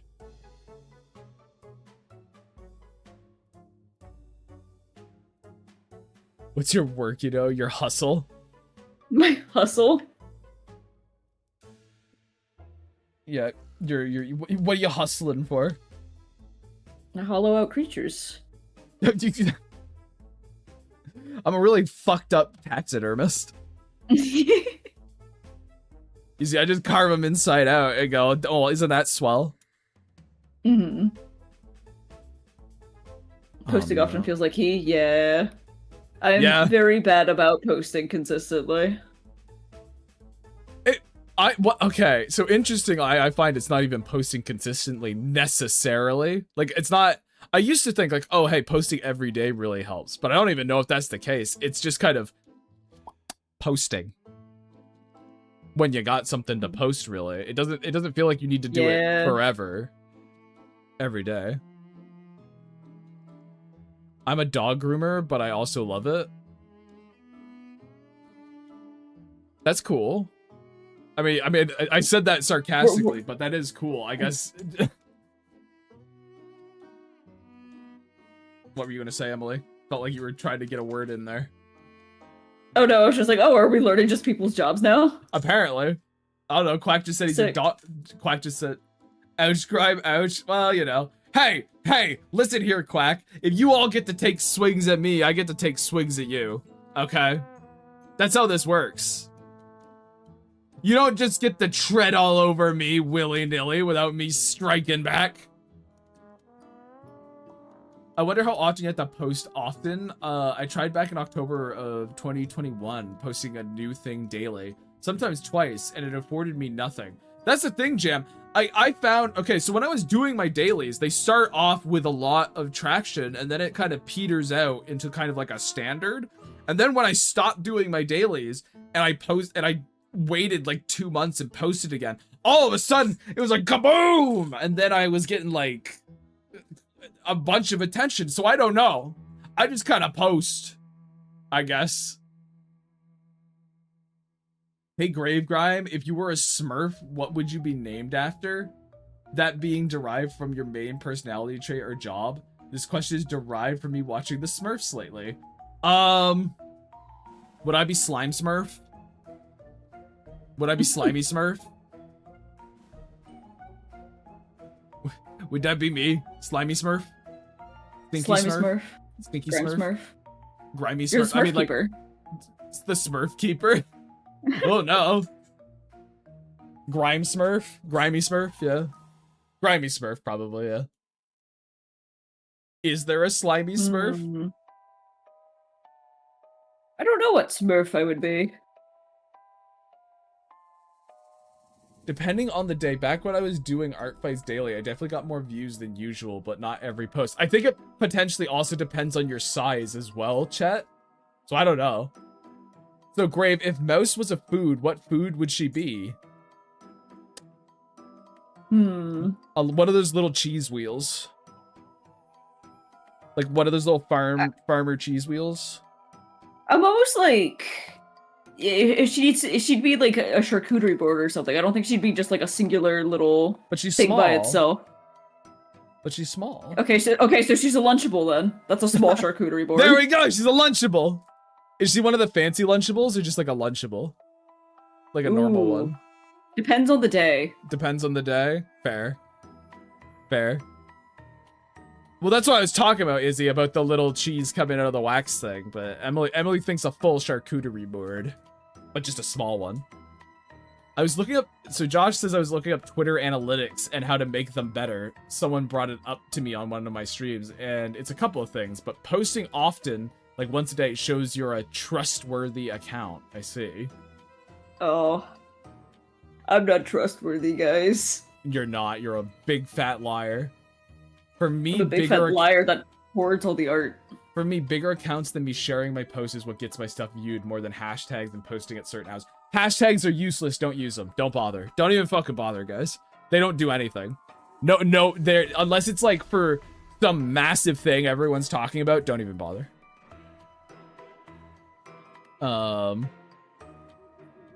Why not? I said Grimy Smurf. Is there like a Smurf compendium? There's gotta be. Personally, I think Grime would just be Gargamel from the Smurfs, but I had to choose to be a Smurf. Otherwise, I would be Gargamel. I'd be the like, I'd be the balding wizard from Smiling Friends, squashing Smoogles into my head. That's what I would be. CreatureHollow, what would your Smurf name be? I don't know. I'm not sure what my core personality trait is. Fucking Book Smurf. Book Smurf? You could be Book Book Smurf. Smurf. There's already a little Book Smurf, right? There's a little there? nerdy one with glasses. Yeah. I forget what his name is. My core personality trait is Mushroom. Yeah, there you go. Brainy Shroom Smurf, that's his name. Ah, well, Brainy you're not Smurf brainy, is the though. existing one. I'm not. You just like books. So you're just Book Smurf. Shroomly Smurf. Well, I should take my leave from these graves. I have side quests to do. Alright, see you, Kyo. Literary Smurf. Yeah, there you go. I wish she was the hamburger one that came with a football-shaped chocolate. It was nasty, but it came with cola, so I always got it. I don't even remember I don't even remember the hamburger. Yeah, I don't Lunchable. recall a hamburger one. Oh, it sounds vile. That Or sounds are you thinking terrible. maybe of like kids cuisine? Or are you thinking of like a kids cuisine instead of a Lunchable? Lunchable All-Stars. I have no idea what that is. Yeah, never heard of that. It sounds nasty. I was a basic bitch. I got the pizza Lunchable. I mixed it up. I was pizza lunchable, I was ham and cheese, I was taco. Ooh, Or, like, the nachos one. Yeah, the nachos. ones Yeah, as well. nachos. Sorry. Grave, would you go skydiving or axe throwing? I think I could be convinced to go skydiving, but I think when I got up there, I'd be terrified. But I'd probably end up doing it and then be fine. It'd be a little bit of a roller coaster to see if I'd end up actually doing it, but I'd like to think I'd give it a go. What? Axe throwing, yeah. Axe throwing is just, yeah, sure, absolutely. I'm just whipping an axe at something. I did that myself at home. Not like recently, but when I was a kid, I would just take the hatchet out and whip it into trees. Yeah, for sure. I got something in my throat. Axe Smurf. There we go.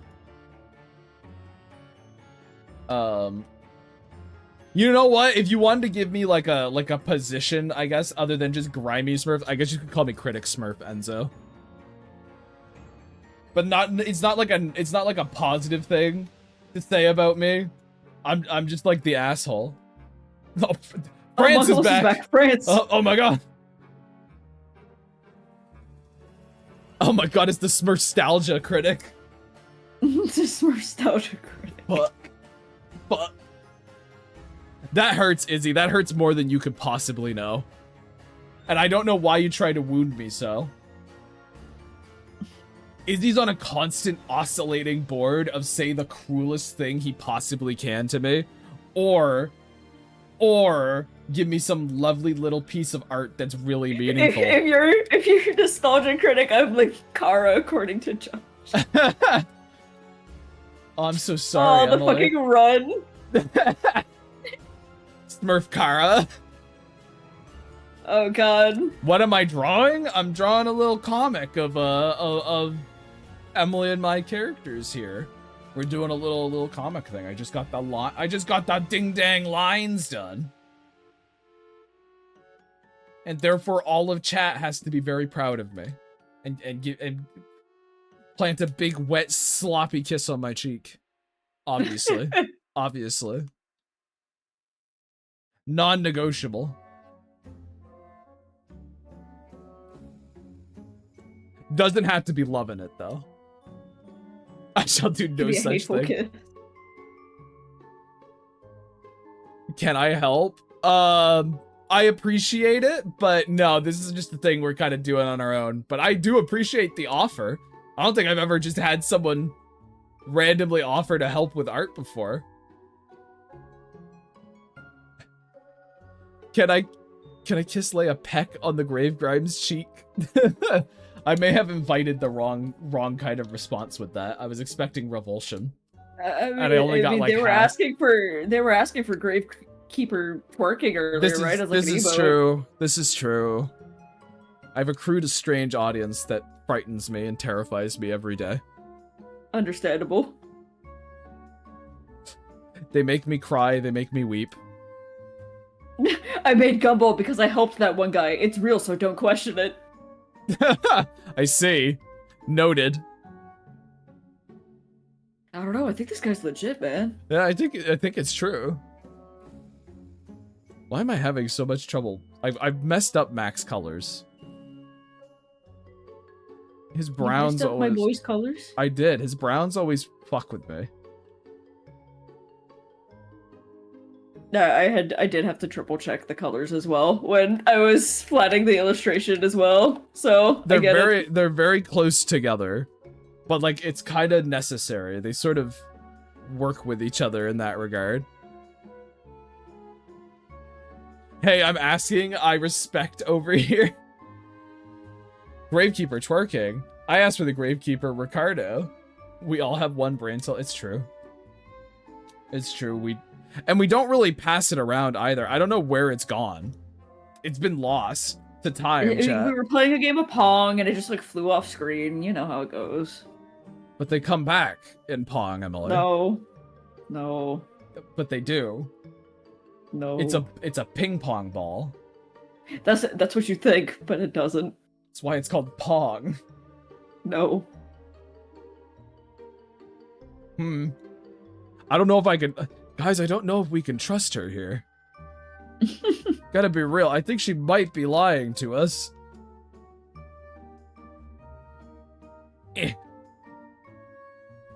There we go.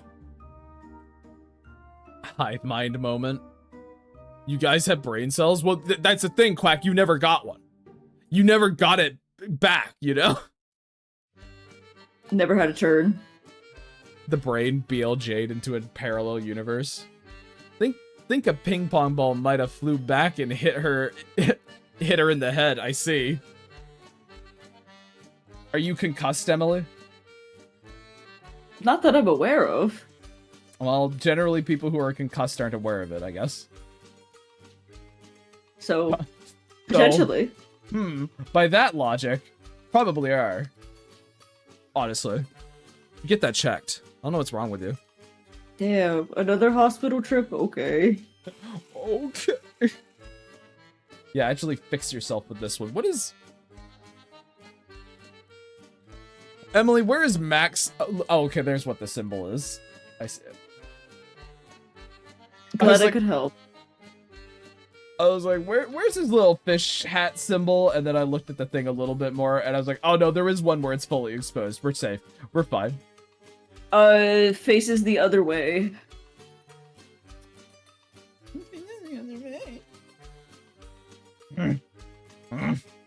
Thank you. Thank you for telling me. You're welcome. One day I'll be nice to you. We both know that's not going to happen. We both know it was. Shut up. I'm nice to you all the time. I am. Chat, I am. I promise. I'm nice to my friends. I'm nice. Don't back away. You've been to the hospital. Emily, list all your ailments. No. Emily, now, tell us everything wrong with you right this instant.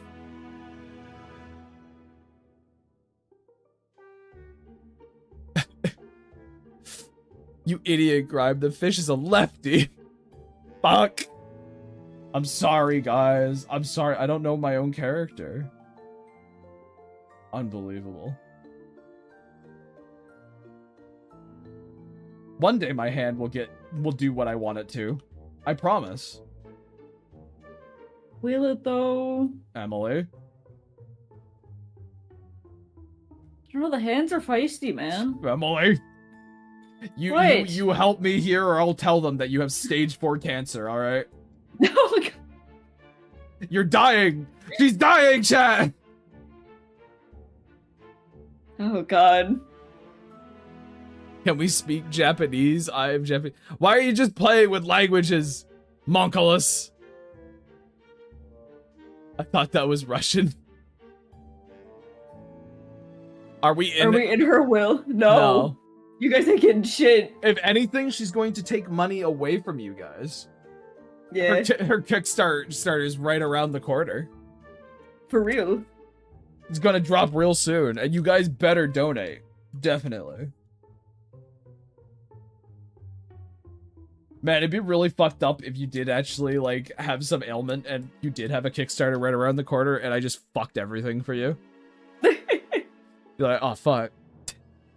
My bad, dude. As far as I'm aware, I don't have cancer, so... Well, you could fake it. Dude, it'd be so easy. It'd be so awesome. It'd be so easy, it'd be so awesome. Who'd even know? Who'd even care, you know? One lie never hurt anybody, trust.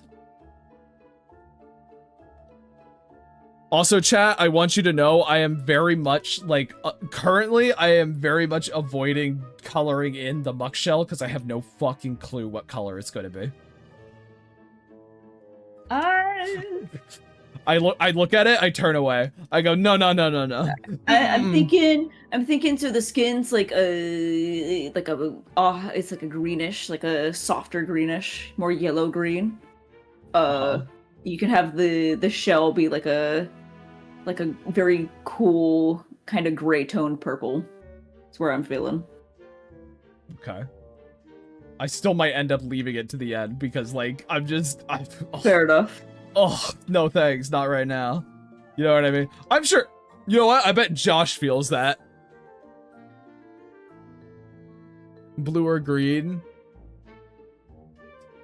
Can never go wrong with green. Potato colors, Grime? Potato colors? Everyone's got an opinion. Everyone's a critic. Well, they weren't criticizing, they were suggesting. Nah. Alright. They're suggesting things and they're gonna fucking be like, no, it's ugly. How dare you? Hey, Emily, I got a question for you. You're gonna hate it. Have you started to do anything yet? I've been playing a little bit of Morbid Metal while we're just chatting here for a bit. So no. No. I walked away and heard my name. What did you say? Oh, I just said, like, I'm gonna have to figure out the colors for this muck shell thing here. And I've been avoiding it because I don't want to deal with that on stream. And I said you would probably relate to that. Which I think is just true. Yeah. Yeah, oh yeah, I get you. Yeah, it wasn't an insult for once. I like how every time is like, what did this fucking guy say to me? What did he say to me, chat? I'm just gonna color the kids in every panel, I think, really quick. And that'll make me feel good. That'll put a big old smile on my grimy little face. And don't we all want that? Chat, don't we all want a big old smile on my grimy face? Yeah. Oh wow, you actually just agreed. What the? Show off them gnarly greens.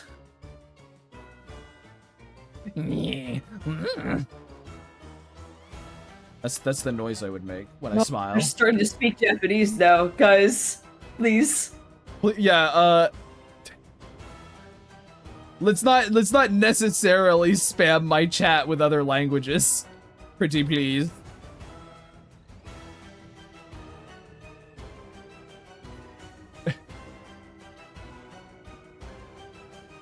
God. I know it's just a CSP overlay on the panels, but I kind of like the colors in the bluish tint. Very pleasant. Oh, you just mean like across the whole thing instead of like the kind of harsh yellow of it? Yeah, you do. I love the diversity. Yeah, you don't want to know what Quack said. I see. I mean, the colors in the first panel. Ah. Yeah, that's fair. That's fair. All right, let's get this Mac on the road. I put his reference down like a fool. There we go.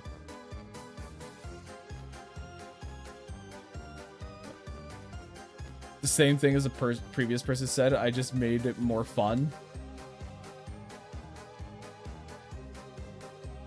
Maybe something to consider since they would naturally be under tree shade. Perhaps. Perhaps. A thing we have chosen to do stylistically with the Fairy Woods is sort of... There's not really going to be much shading in terms of the characters. We're kind of going to do a flat... But one thing we do, like, we are willing to do is doing, like, an overlay. Kind of like what that would be, so it is something to consider, for sure. There is a bit of a draw towards warmer colors though, for that autumn feel. But actually, Emily, how do you think we'll translate that with the different seasons and stuff? Because I mean, we might as well we could talk about development a little bit on stream. Yeah. I don't see why we couldn't. Because I guess chat, I don't know if I've actually mentioned this on stream before, but the Fairy Woods sort of like the entire story takes place over 1 year. And each kind of major section of the story is a season. So we start in the fall, then we go to the winter, and then it's the spring, and then it's the summer. And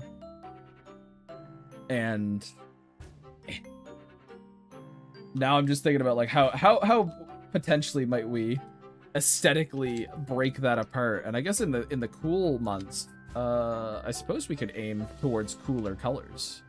in general. I suppose if we're veering with autumn, we could do like lots of orange reds, and that fades into like a more purpley tone. Mm-hmm. Like purples and blues for winter, and then that kind of rounds back out into like pinks and like kind of like another like warm orange or like greens, yeah. And then summer we start introducing like warm Orange, yellows and stuff, yeah. so it kind of fades back into each other. I want to see Winter Fairy Woods. We have no art of it yet. Yeah, Sorry. not yet. Not yet.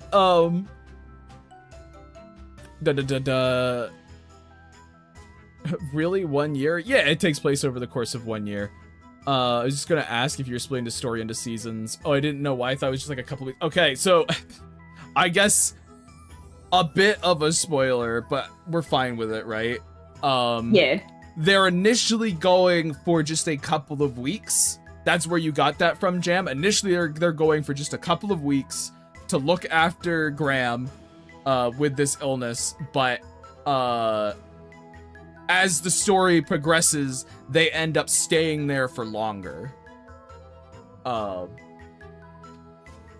that's why you thought it was initially a couple of weeks, because at the beginning, it is initially a couple of weeks. Yeah, you're not insane. You remembered. Yeah, you remembered, right? Yeah. You are all good on that front. And this is one of those things that we kind of had to be okay with sharing, because, like, there's so much of the story, but also I think it will be fine even when you're kind of watching the story unfold, because a big part of it is actually the fact that, oh, we're only supposed to be here a couple weeks. That kind of pushes Lark in certain directions, but I don't really think you guys knowing that is going to dampen the effects of anything.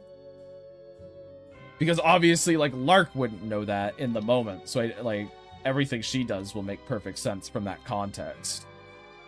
Obviously. And I don't think it's going to be like this massive reveal or whatever, honestly. It's one of those things that builds. It's one thing to know that it'll end up being a year, it's another to know why. Yeah, exactly. Oh, and that's when Lark takes her first human life, I see. Yeah, you got it. That's what. Shut up! We told you that in confidence, dude. What the fuck? Dude, no! But yeah, we're gonna do a little bit of play with it. We have some fun sort of ideas surrounding how the seasons work. Yes.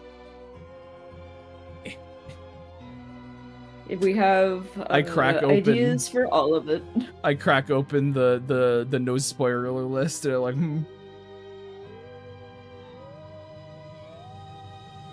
No, that's on the. Okay, that's on the. That's fine. I'm allowed to spoil that, but kind of like our idea is each sort of season, right, is going to kind of it's Lark's the main character throughout the whole thing, but each season will sort of entail another character going on a journey as well. You know? Mm-hmm. Everyone gets their time to shine. She pushes the tour guide dude into a pit full of cows, and they don't do anything to him. He just doesn't survive the fall. He just fucking splats. Lark, I'll be going for just a few weeks. Don't worry. I don't want to go, but where we're going, we're going to the Powerline concert. I'll be dancing on stage. I don't get the reference there. That's the Goofy movie. Oh, it's Powerline. It was called Powerline? Okay. My bad. I was thinking it was Goofy movie. Any specific influences that shaped the Fairy Woods? Hilda was a big one. There was Hilda, there was Over the Garden Wall was a big one. Also just like what we've read with like folklore. Oh, he's up. Okay, yeah, he upper. I thought he was talking about the actual woods themselves, and I was like, what did influence the actual woods themselves? But no, the story itself. Yeah. There's Hilda, there's Over the Garden Wall, there's fucking computer Home Safety Hotline, which I think is the funniest influence and kind of what started this whole journey, was the fucking That's what got us to the initial, like, oh, we should tell a story about fairies or whatever, is fucking home safety hotline, which is really funny. Listen, it happens. At one point, we got an idea from watching The Lighthouse. So yeah, the lighthouse is in there. We pull and cobble and badger just about every single thing we watch into it. One time, Emily said a single silly word, and I created an entire storyline from that. So, you know, influences come from everywhere. I said a silly word because I was looking at words for a different story. Oh, that's right. Because I was looking at stuff for Glory Days. Yeah. And you were like, wait a minute. Hold on a moment. Wait. This is mine now. We can use this. So, yeah, we kind of get our calling from everywhere.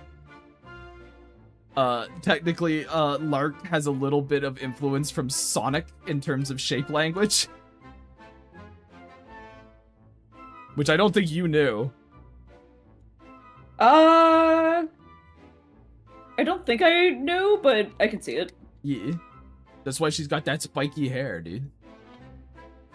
Oh, no Sonic DNA? Don't worry, it's just kind of like... Lark Sonic's got a good shape for energy. And we wanted Lark to have lots of energy, so I drew from that. It's just how it goes, dude. I'm just messing. I love Sonic. No, I don't think you do, actually. I think you're lying. I deemed it incorrect, actually. But, no, yeah, there's a whole bunch of stuff of what brought us to where we are with the Fairy Woods. And then a lot of it, honestly, was just kind of like us giving a concept for a character and then just exploring it, which is kind of how I think both of us really do a lot of our stuff. We don't necessarily draw inspiration from any specific thing. We go, this is an interesting idea as a character, and then go, where does that go? Emily Hollow, who's your favorite Sonic character? I don't know, it's been so long since I've played anything Sonic. Shadow's funny, I guess. Shadow's funny. I played a game that had Blaze in it, and she was neat. So one of those two, I suppose. There you go. Gravegrime looks at his Lark the Hedgehog OC and erases the Hedgehog. That's all it takes, dude. That's all it fucking takes, man. That's all you easy. need. Yeah, it's easy.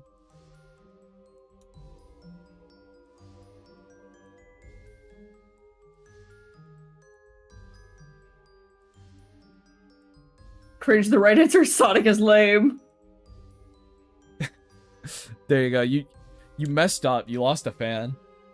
Damn. Lark meets a girl who looks like her with white hair called Stark. She's brooding and seems evil, but has a heart of gold, and then dies in the same story she debuts in. She somehow returns the next game, comic, with amnesia. There you go. Uh-huh. I guess that's what happens with Silver the Hedgehog. I don't know. I don't know. I'm not up to date on the Silver lore. I don't know shit about him. He's Silver. Oh, Shadow, Holy but shit. yeah? Oh, I see. Okay. That was Shadow lore. Damn. Wouldn't it be like blank the Lark and he just erases her name? That would be better, Izzy. A fucking Lark Sonic character. My favorite thing about Lark is that she fights for her friends.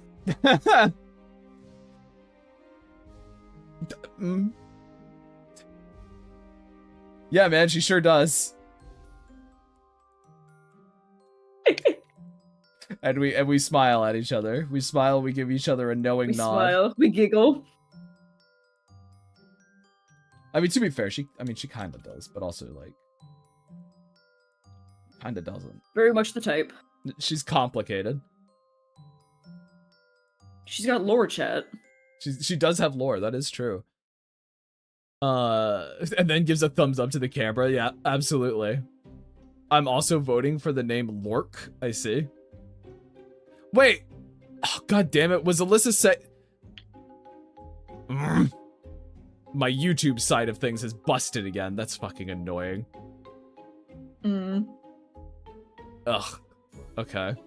Unless it hasn't and it's just Alyssa came into a different chat for funsies. Hello! Masanissa. Hello, welcome. I will just call you Nissa. Oh, okay, so yeah, okay, yeah, you just switched between them. You're just flopping, I see. Smile and wave, boys. Just smile and wave. Smile and wave. She prob has more lore than Silver. Fucking probably.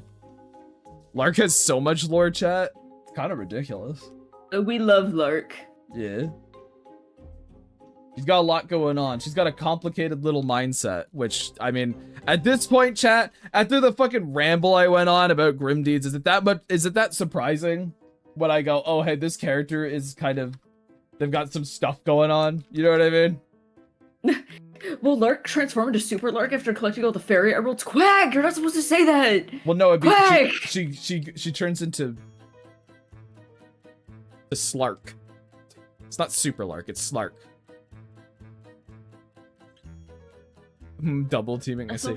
I'm struggling to make my PNG tuber model for debut because anatomy just exists.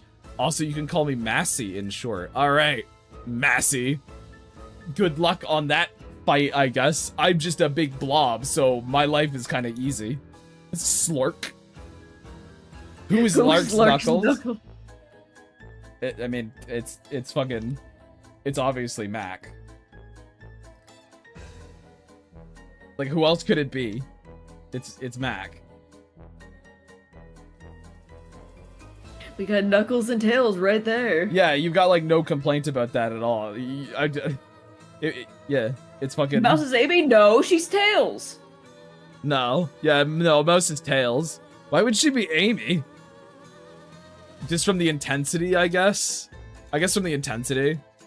Also, I just realized I have an 8 in 15 hours. I'm gonna go get food. Quack! What the hell? Go get food, you dumbass! I thought Mouse was Shadow. It's very interesting to see people's interpretations of the characters. It's been very fun to see how people think they are with so little information to go off of. Like, of course, that's not your guys' fault at all. You just don't have the info. But everyone just thinks of Mouse as like this little goblin, which is very silly to me. I don't know what makes her so goblin-esque, other than her just kind of being intense. I think... I don't know.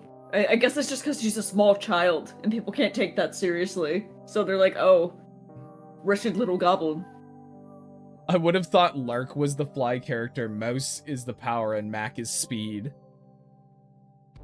Moose, Mock, and Lork, I see. No joke, from how you describe her, Mouse is more like Charmy Bee, which probably means nothing to you. It means very little. All I know is that people make fun of Charmy Bee for being annoying, so I guess I hope Mouse isn't Charmy Bee. If she's not annoying. Finley is Vanilla the rabbit because she's the size of an average human mother. It's true. Ugh.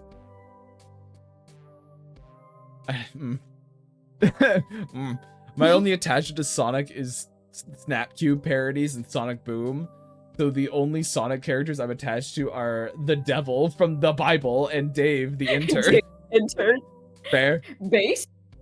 Based and true. Mouse, cheese and crackers. The big Palooka got his bits on Mac. We need Slark to wallop him, and we need it yesterday. Oh my. Hello, Dot Bot. Welcome. That's a wonderful emote. It is a pretty good one.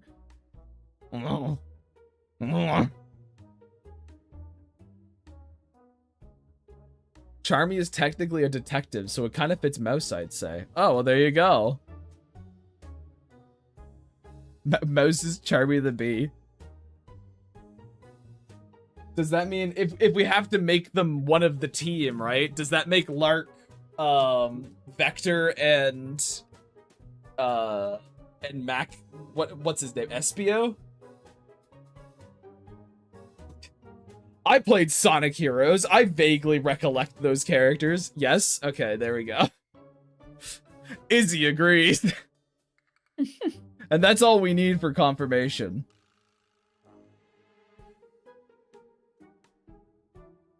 Yeah, I'd say it fits, actually. Interesting. There you go. A detective, very energetic, a bit pushy, rather naive, probably doesn't realize when she's being a bit of a little shit. Writing aside, that's basically Charmy. I see. Well, there you go. I see. I'm drawing something diabolical right now. Brace for impact. Oh fuck. no. Oh no. We're getting Sonic Fairy Woods. Yeah, I was literally about to be like, oh fuck. We're gonna get when Izzy was like, yes. I was like, oh fuck, he's gonna draw that shit. Oh no. Calling Charmy a detective is being very generous. Nice art, actually. I admire your work, man. Well, thank you. Well, thank you very much. I appreciate it. Full honesty. Hey, you stuck around. I appreciate that. You stuck around through the bullshit. I appreciate that. Obviously. I'm not that predictable, nor am I that fast. I see. That's even scarier. Dude, that's kind of even scarier. I'm gonna be real. Emily, we have to fear. Yeah. That's something Fairy Woods is teaching me real fast. Uh-huh. We gotta be scared. What do you need to be scared? Okay, what about Fairwoods in particular makes it like, oh, I need to fear? I mean, just like people were being so kind about it earlier today. We had you mean the in a comic positive from way? Jade and everything. Yeah. Okay. You mean in like a very positive sense? You're fearful. Yeah. Okay. It makes me it makes me feel I'm a little bug that's getting my rock lifted up, and I'm just like, oh god, what do you mean people are being nice to me? Uh-huh. I suppose you are yes, you are not used to kindness. That's true. Yeah, I'm not used to being noticed or perceived. Yeah. Tato is fighting for Charmy's behalf. Hey, Gravegrime, will there be a place to read your story? Yeah. I mean, what exactly that will be will probably kind of manifest itself closer to when it's actually about to be made. But ideally, we'll have, like, our own place to post things. But, like, if Fairywoods is going to be this kind of animatic idea, it'd be on YouTube, probably. Like, that's where it would go, is YouTube. So...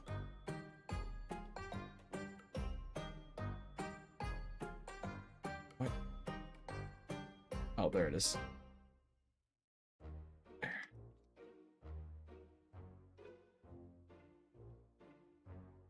Need to fix this line. It's fine, I'll just shrink it. Whatever. It's alright. It's not gonna be that big a deal. There we go.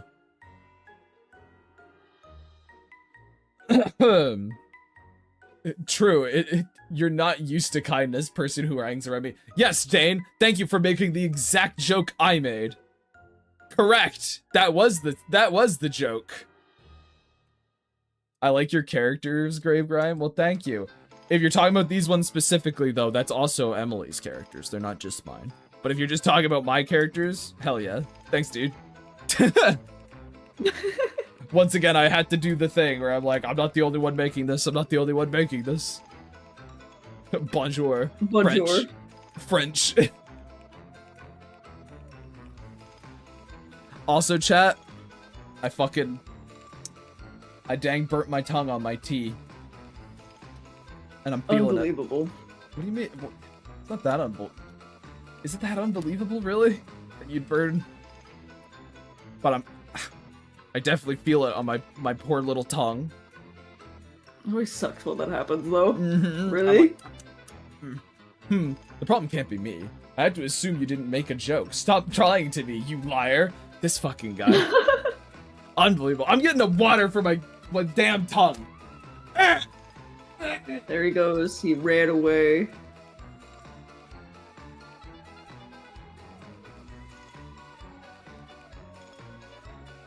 He's getting hydrated. I should probably take a sip of my water as well. Hey, CreatureHollow, what's up, Enzo? Wait, are you getting water as well? I have it on my desk. It's just been a while since I took a sip. Okay. How are you? I'm okay. I'm not doing anything at the moment. I probably should. It's okay. I was just busting your balls before. I'm like, oh, I have a 3-day weekend. I can just chill out today and then do stuff tomorrow. Is kind of where I'm at. Wait, you got a 3-day weekend? Yeah, because I worked this past Saturday, so I'm off tomorrow. Yeah, you got Friday off. Well, we're definitely gonna have to hop in call and work on fucking shit then. What's it like to collaborate with Gravegrime? It fucking sucks. He's smelly and awful. Really though, it's awesome. We have a lot of fun here. Navigating the fucking Discord right now to kick you. One step too far. How fucking dare you? How fucking dare you say that to me? No, it is a grand old time. We have a blast over here. It's a really nice experience. We kind of jive really well. We're very similar in our approaches to stuff like this, so you cannot even guess the size of the scowl on my face right now. Why are you scowling? How dare you be nice to me? Live on air, and like I have to accept it. Yeah.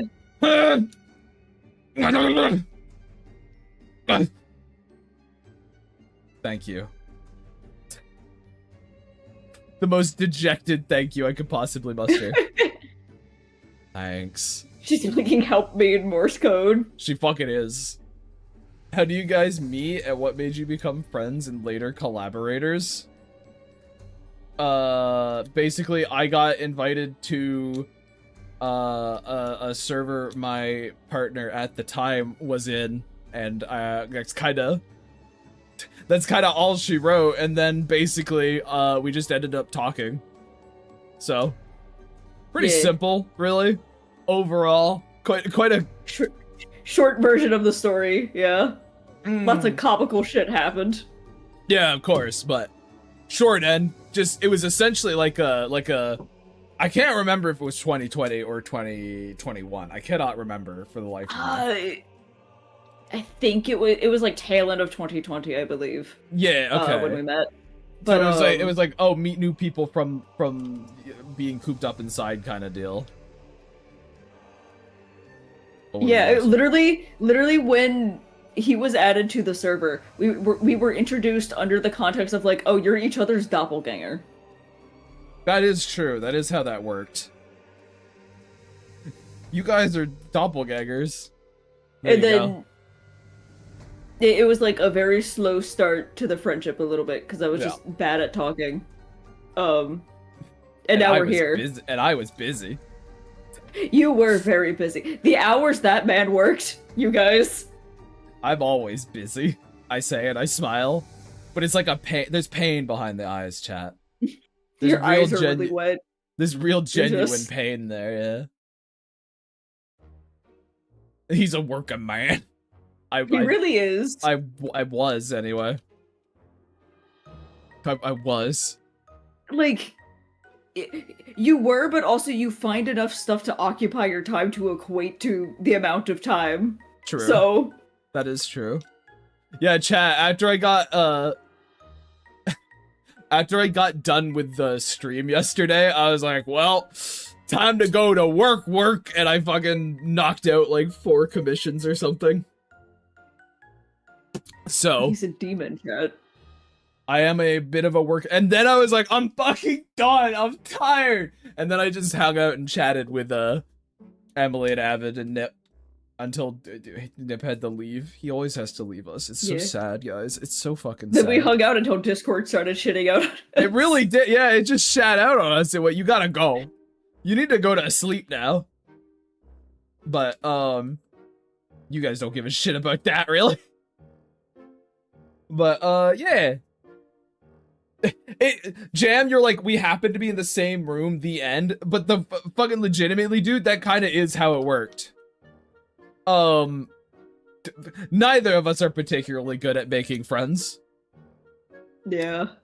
To be frank, I guess, to be just completely transparent, we're both sort of in our own lane and we do our own thing. So just We're being hermits. hermits, being in the same room, believe it or not, chat, does wonders. Also, what, I don't know what color make this fucking fish either. You're just like me. FR. For real. Yeah. FR. True. On God. It's not even a meme anymore. I just realized a bunch of people were also banished to the ads. Welcome back, everyone. Can't go wrong with a simple blue. It's true. Yeah, I was thinking just like a little blue guy, but I just wasn't sure. Being in the same room is a good way to meet people. True. Yeah. And I'm just not in I'm not in the same room with people very often. To, I guess, their benefit. Because you guys are stuck here with me, you know? I'm definitely not stuck here with you.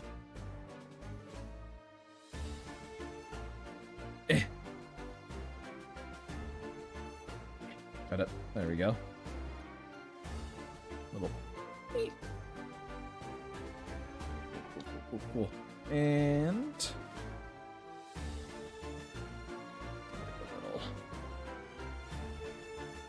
Emily, you can fill the space while I'm doing this, by the way. I'm just talking to myself as I scribble colors on things. God, Mac looks weird without his skin tone. Yeah, I don't like how he looks without his skin tone.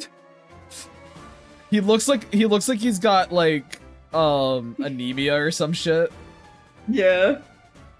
The poor boy. There we go. He looks like what though? You kind of cut out there at the end. He's been fucking scrubbed. He has been. You're very fast at comms. I still love my Hisako from you. Well, thank you. I think I'm even faster at it now, Enzo. But yeah, I mean, I try and I'm proud of some of my comms, honestly. I'm quite happy with them. And everyone else seems to be happy with them as well. I can't wait till I get my first like not 5-star review on my fucking VGen, and then it just all crumbles out from under me and I just like I break. I fully snap, you know? But until that happens, we're sailing high. Cause you see, chat, I need constant, endless validation. That's why I always ask you guys, like, am I doing good, chat? Can you be nice to me, chat? Am I doing good? You know, that's why that happens. Based, chat? Am I chat, am I based? Chat, am I based? Am I the basest? I will come another Heisenko from you in the future. Hey, whatever you want, dude. Can people rate you on VGen? Yeah, they give you like a 5-star rating. Don't forget Max gloves like you did, like I did until the 11th hour. Thank you, Dane. Thank you. Oh my god, I didn't even notice he didn't have his gloves. Thank you. There we go. Much appreciated. I would have simply forgotten that completely. Awesome. You know, it's good to have people in chat who have drawn. Am I still based? Am I not cooked, chat? Am I still based, chat? I'm not cooked, am I? I'm not cringed, right?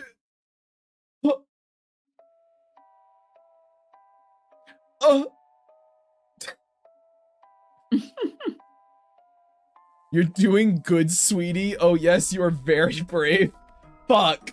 The inclusion of sweetie in that sentence just makes it so much more patronizing. Holy shit. Whoa. Oh my god. Like, I feel my face, like, scrunching up at it. Like, how dare you say that to me kind of deal. Good Visceral job, reaction. Enzo. Holy crap.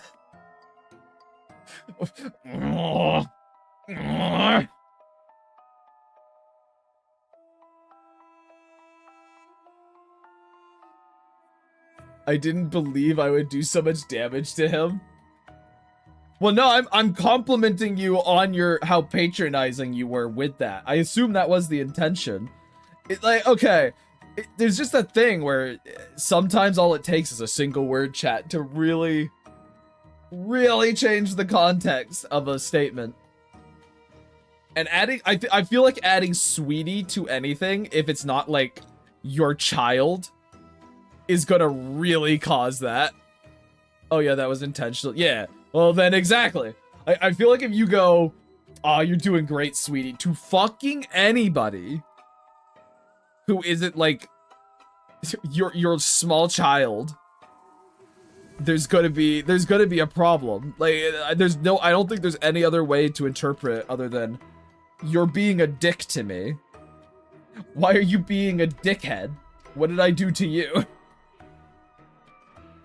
Also, yes, chat, the size difference in that little fucking Mac fish thing was annoying me enough for me to go back and change it.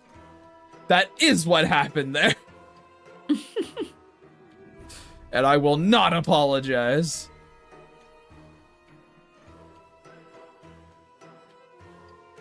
It's done is better than perfect, absolutely, but I can still be annoyed by that.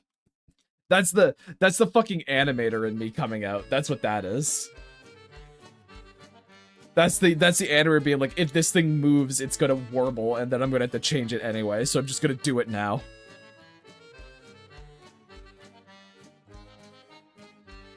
Which I guess is a useful kind of barometer to have, I suppose. But there we go. Also, chat, we've had like 30 people in here the whole time. Pretty fucking cool. Kinda crazy. Yeah. 30 people in here without like 90% of them being brought in by a raid, which is extra cool. Pretty base. However, only like 3 fucking fools. So we gotta up that number, obviously. We want that shit screaming forever. We want that thing endlessly shrieking at us. We always want me screaming. I made that sound effect myself, chat. I hope you're proud of me. We watched him make it. Yeah, I streamed making it to them. I went and found my ass a little... The only thing I didn't was the little thunderclap, I guess. That I found on a royalty-free site, but... It's my voice. Obvious. I think probably obviously.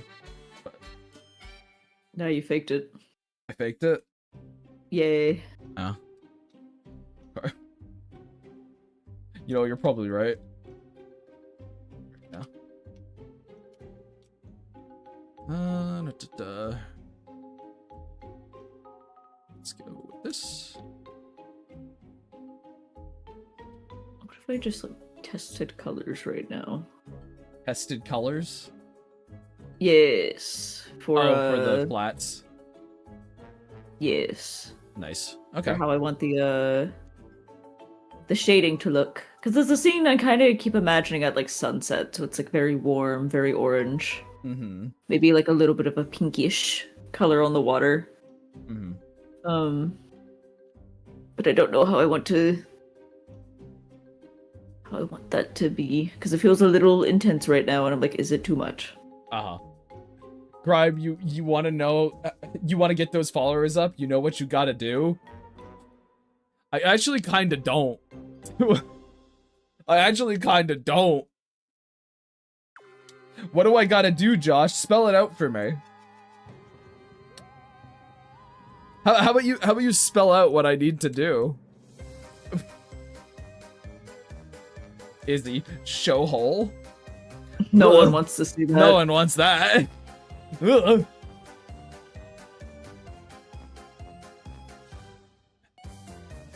Oh, look, he's gone very quiet. That's interesting. Beavis and Butthead would laugh at this, but they'd laugh at everything. We see him digging at every stream, though. Yeah, but obviously that just means, Enzo, that all you guys want is to see the opening, like the starting soon screen, like the entire time. Which I could understand. I'm pretty proud of that. Oh no, he's grinning evilly. With your face. Doppelganger, do not stare at me with my own eyes!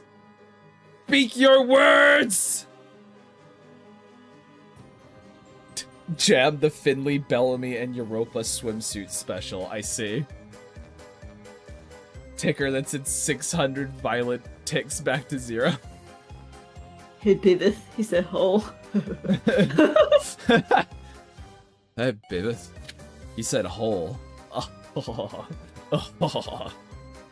When's the face reveal coming? Never. Holy shit, Izzy! Izzy! Oh no. Is this a I just checked the corkboard. Is this a I need to share kind of situation again? Please share it. Please share it. Okay. You know something I don't realize how cursed something I've drawn is until I finish drawing it? Drawing I was working on is done, by the way. Observe at your own peril. Okay. Okay, here we go.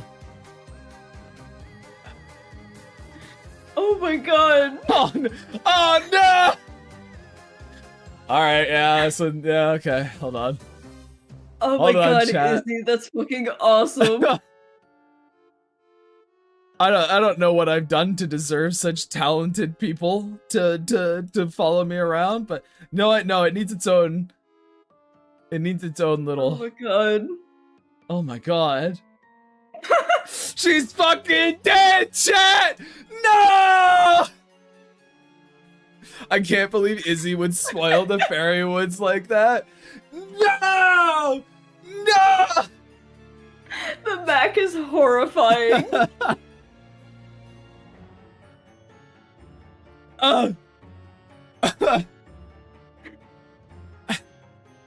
Hey, a cardboard washed up on the beach. Holy mackerel! Get her a tailor. I can't believe this shit. This is crazy, Izzy. That's so fucking funny. It is so fucking funny. My brain is just like, what? What possessed you to do it? What made you go, this is it? This is what happened. The cardboard box comment kind of works better with her colors. True.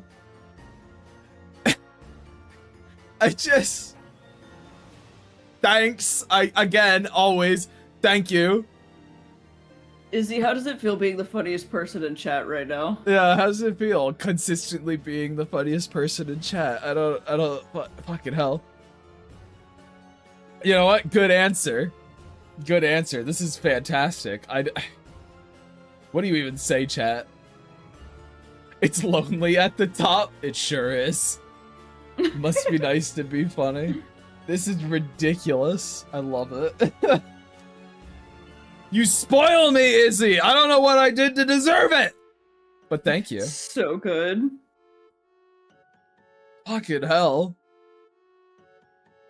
I don't feel like I could have done anything worth that, you know? Yeah, it's kind of beautiful, honestly. Well, he hit me with that, and then also yesterday, he did the Grim Deeds, like, at the beach kind of thing with the little beach outfits that was or whatever. Izzy. I saw that. And then he's also did Gripples. He's also the creator of Gripples and like many other things. So I just don't know. I just don't get it. Why you would shower me with all this? Maybe because you're based? Emily, we're being serious right now. Yeah. No, like we're being serious right now. Come on. Yeah, you're based and cool. So anyway, chat. No, it's Chat, kill this man. I'm sorry. It's not cool to just completely fucking ignore compliments. Thank you very much. Bad advice only. Actually, no, turn them down at every turn. What? Sorry, what? I was about to be like, oh, the only time he'll actually accept me saying that live on stream. Fuck you, I accept it in other places too. Come on, you can't do me like that. I begrudgingly accept many compliments. It's just begrudging because I don't know how to take them. Yeah. I feel like a dickhead. You know, every time I feel like a dickhead. I feel like even more of a dickhead doing it on stream, you know? I get it. I feel like I'm doing a little dance, like, compliment me more, actually. And I'm like, it's just weird. It is weird. What do you mean you're acknowledging me and the acknowledgement is good?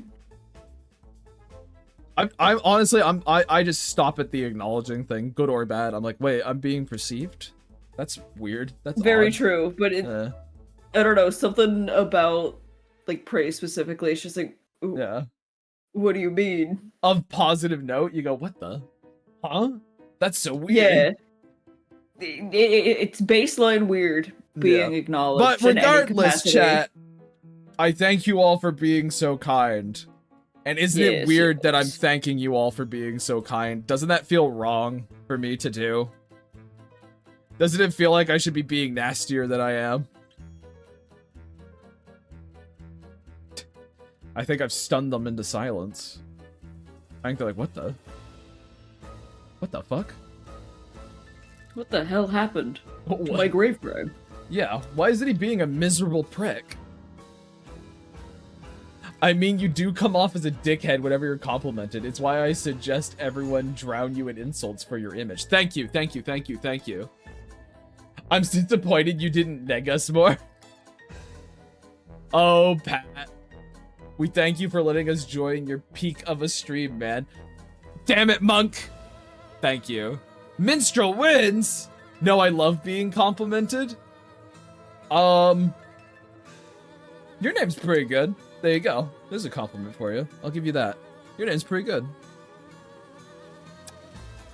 But that's all you get. That's your one, alright? That's the one you get! Feels dirty even coming out of my mouth. I should be telling you guys you're shit. You're terrible. You'll never amount to anything. You're dirt beneath my feet. You should be getting me pictures of Spider-Man!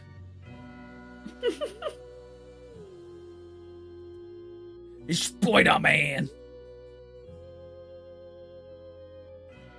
I like being complimented, but I never know how to respond, so I also hate it. Like, fuck. I don't know how to say thank you for this. That's what I'm feeling!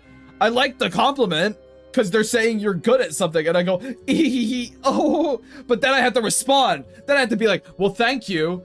And then my face all scrunches up. I don't know how to say thank you for this. Yeah.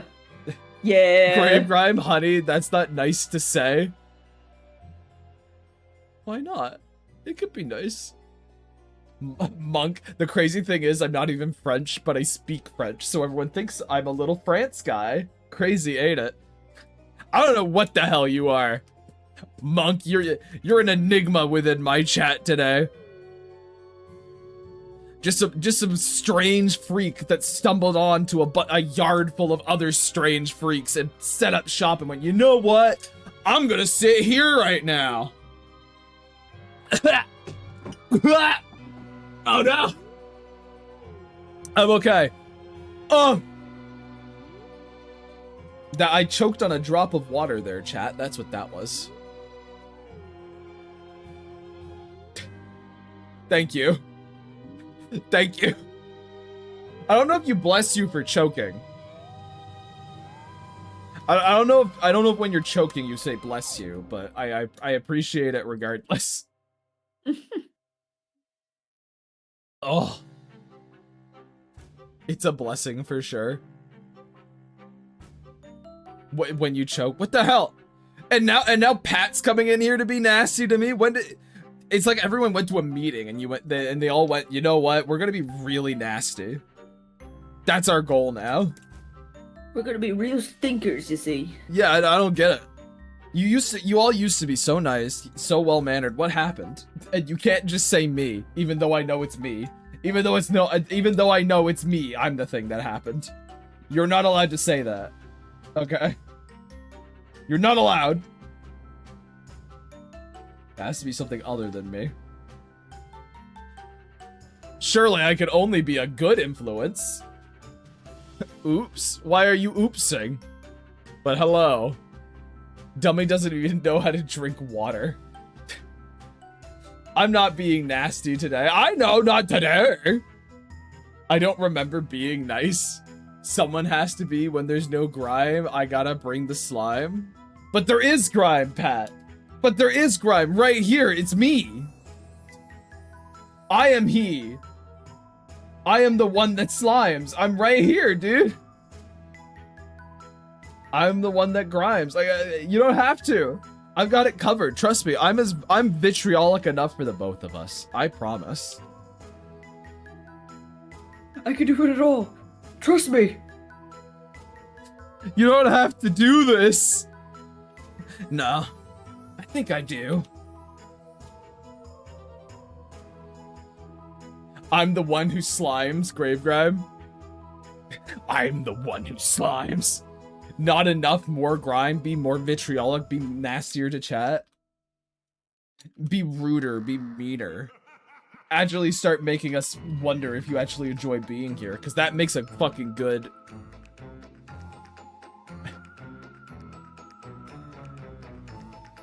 Are Mouse's eyes meant to look distressed in the final panel? I mean, obviously they're wide from surprise, but she specifically looks worried more than just surprised. They're almost like... I do think it's not translating as well as it did in the sketch, but it's kind of like... Maybe if I just erase a little bit here. It's kind of like a... It's kind of just like a what the fuck? You know, it's like a what the fuck? I think that helps a little bit. When things go slime in the night, he's the one that slimes back.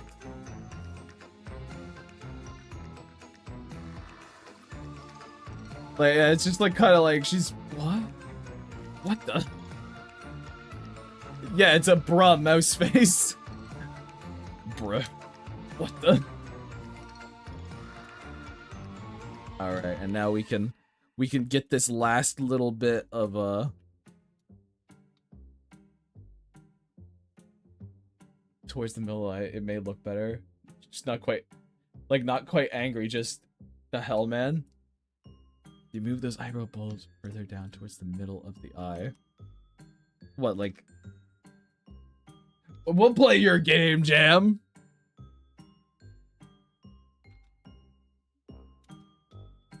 Like a that kind of deal?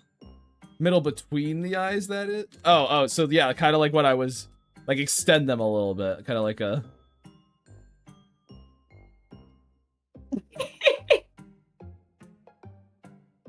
kind of like a... Get rid of this so we don't tangent as much. Just kind of... Or I gotta pull it all the way through a little bit more. There we go.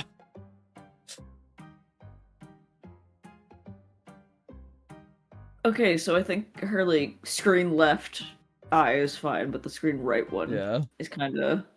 I think I need to move this, is why. No, it like upturns a little bit, so it's given her more of the worried look again.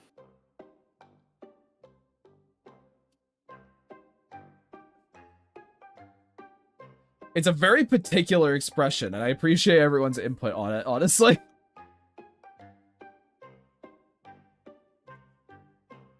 Oh, you said her screen left eye. My bad. No, I said her screen left eye was fine. Yeah, and then bad. the other one is... I'm sorry.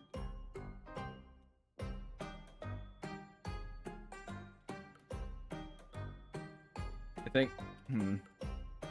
I think it needs to upturn a little bit, though, to meet. So it's kind of... See, like a little... I wonder if it's like... I need to actually lower... Like too low, almost. Yeah. Like a... Feels uneven compared to the other one. Yeah.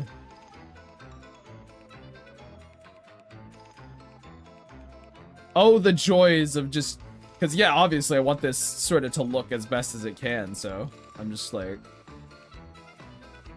I'm gonna stop messing with it for now, but it'll be something I'll look into. You know, when we come back to it next week, you know, I'll kind of try and lock my mind into that to get the look proper. It does feel a little kind of... That's better. That better? I think that's better. Yeah. At least looks much better than before, yeah. I'm gonna expect her to make that face at least once every episode. Wait, it's been 5... Oh, it has been 5 hours. Love the mouse face, though. I got to draw all the fun faces today, Josh. Hey, Gravegrime, do you play up yourself a lot for stream? Or is this not that far off from how you are in your day-to-day? This is, I guess, me probably in social interactions. Cause like, I'm not really screaming and shit when I'm just in my own house, not talking to anybody, you know? Though I do talk to myself quite a bit, it's not as frequent. And I would say I'm forcing myself to talk more, potentially, but like, I guess Emily would be a better judge of this than I would be. But like, I'm forcing myself to kind of talk more and try and continuously talk and keep up with topics and things like that. Because I'm trying to entertain. Josh. Love them, but anyway, I'm gonna go. So, what the fuck? What the fuck? Hold on. All right, fine. Fuck you, Josh. But I guess I don't know. I don't know if that makes sense. I don't know if I'm necessarily playing myself up, but I'm trying to find things to talk about, so I end up being a bit more energetic because of it. And I'm not constantly talking to myself when I'm alone. Though I do talk to myself more than you might expect, I guess. As for generally how he carries himself, yeah, he's pretty much like this in call. Oh yeah, my shrieking and screaming is not exclusive to here.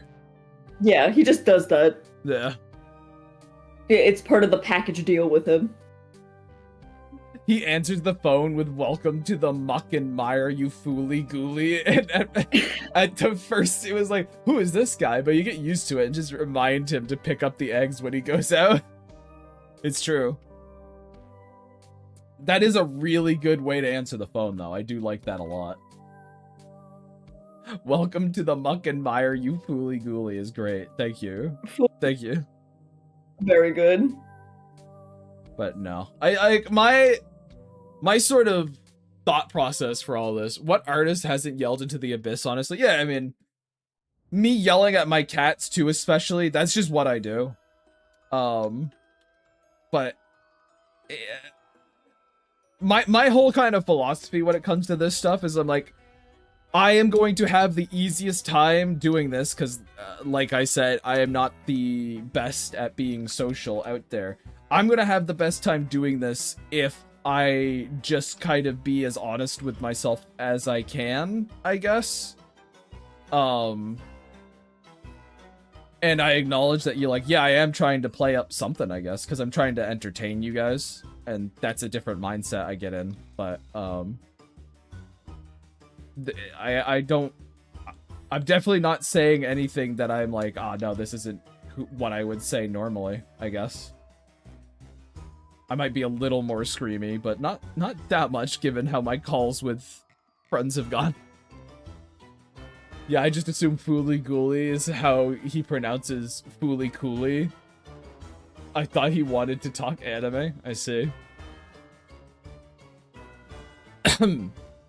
Hold on a second. My hand! Okay, I'm fine. Sorry, I'm starting to get the throat crust a little bit because I have been talking quite a bit this stream. Mm-hmm. Despite having a guest here. It's fine. Mm. You're supposed to make my life easier, not harder, Emily. Absolutely not. You didn't have to say it so quickly. You could have, like, pretended to spare my feelings a little bit. God, Nah. what the fuck? I would be interested in his interpretation of the imagery. Cooley Cooley is one I have not seen. It would be probably an interesting thing to go through, I'm sure. Much like anything else you guys suggest, because I just sort of find looking at new stuff interesting. I don't really knock anything off my plate too much. Everything's a big old shrug and a maybe from me, because I'm too cynical to say, yeah, it's probably good, and I'm too optimistic to be like, nah, that'll be shit. I'm just stuck in a perpetual state of like, mm-hmm. Mm-hmm.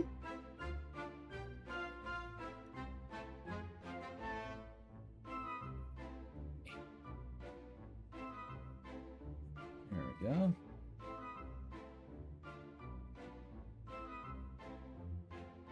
I'm just thinking, sorry, my brain got distracted into thinking about, not even anything of that, just thinking about doing the design stream for Fairwood's characters and stuff like that, and if you were, like, there, Emily. I was kind of thinking about how it'd be kind of interesting, I think, just from an outsider's perspective, to sort of see the creation process, because I imagine we would just talk about it like we would talk normally about Yeah, this I don't stuff. see anything would really change. Only barring potential, like, spoiler thoughts, I guess. We would be more cagey about that, but... Yeah. Outside of that, I think it would be probably quite an interesting little thing to look at. Because I know Abbott and Nips sat into some of them, so... If you don't like it, Fooly Cooley, you objectively have poor taste. This is otaku law. Good thing we don't listen to those laws. Yeah, well, he'd probably hate it. Well, are you just assuming that because I hate everything, is he? I genuinely, I have no idea, but we'll see. I know nothing about Fooly Cooley, so... Yeah. I know it's Gymax. I think that's it. Is it Gymax or is it like an actual trigger thing? Gynax. It is a Gynax? Okay. Yes, I'm pretty sure it's Gynax. You're the exact kind of cynical that wouldn't. I see.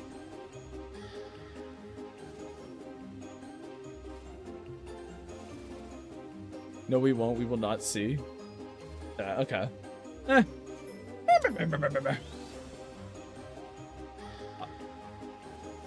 know what? I'm just gonna like nod my head and just be happy that I'm getting these characters colored, and I'm gonna smile about that.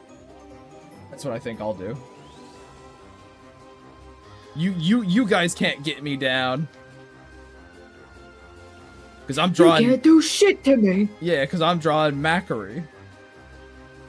I'm getting a fucking Macklemore colored, and that's pretty cool. Your beloved Macklemore. Our beloved Macklemore. There we go. It's only 6 steps for the experimental really good, but it's anime, so I mean, anime can be good. Yeah, I mean, I don't really judge based on medium too much.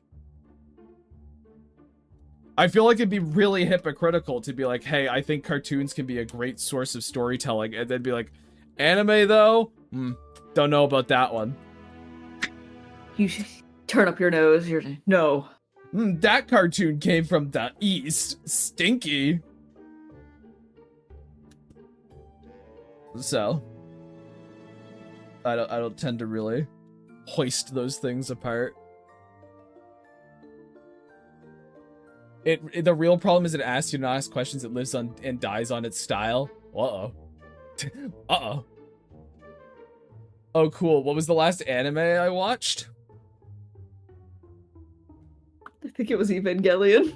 No! Was it? I think so. Oh, no! It might have been Eva then, chat. No, wait! No! It was the first half. It was the first half of Gurren Lagann. It was the first. Oh, that's right. I forgot Lagann. that we had moved on to Gurren Lagann after Evangelion. Okay. No, yeah, it was okay. There we go. There we go. Which we do need to get back to because it's the second time we've done this with Gurren Lagann. Yes, it is. It is the second time it has occurred. I know. I know.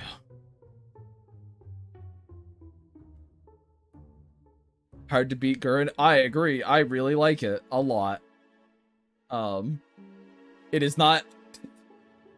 It's got its stuff, but I like it a lot, for sure.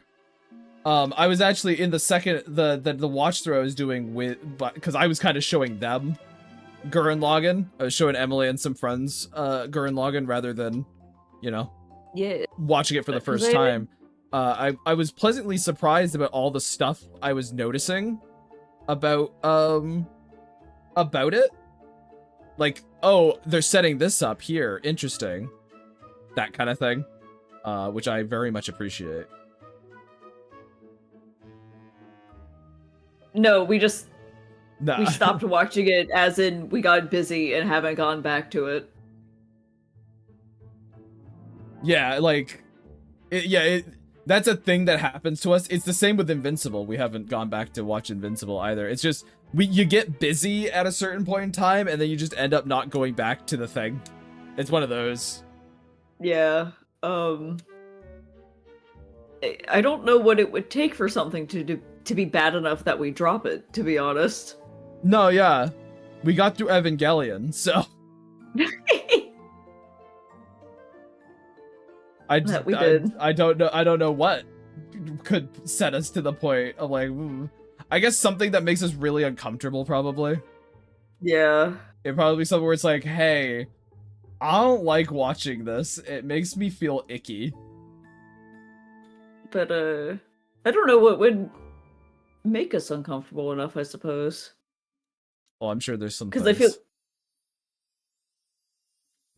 I mean, like, sure, but I'm like... I don't know, like, what it would be, I guess.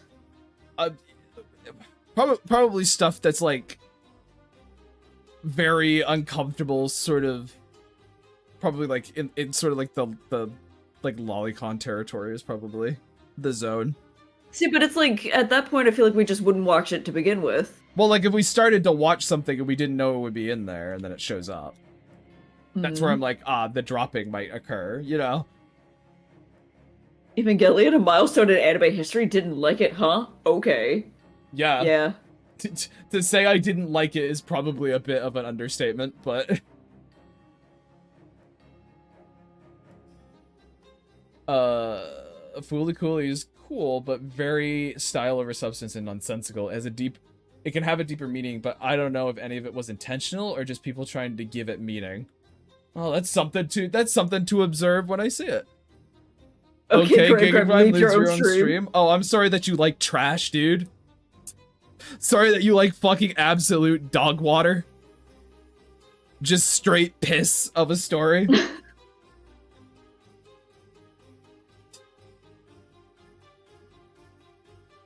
Oh, the time we had showing him Evangelion. Oh yeah, do you really want... Okay, how about the fact that, like, it resets itself 3 fucking times because the dude who made it didn't know what kind of story he wanted to tell? How about we start there, dude?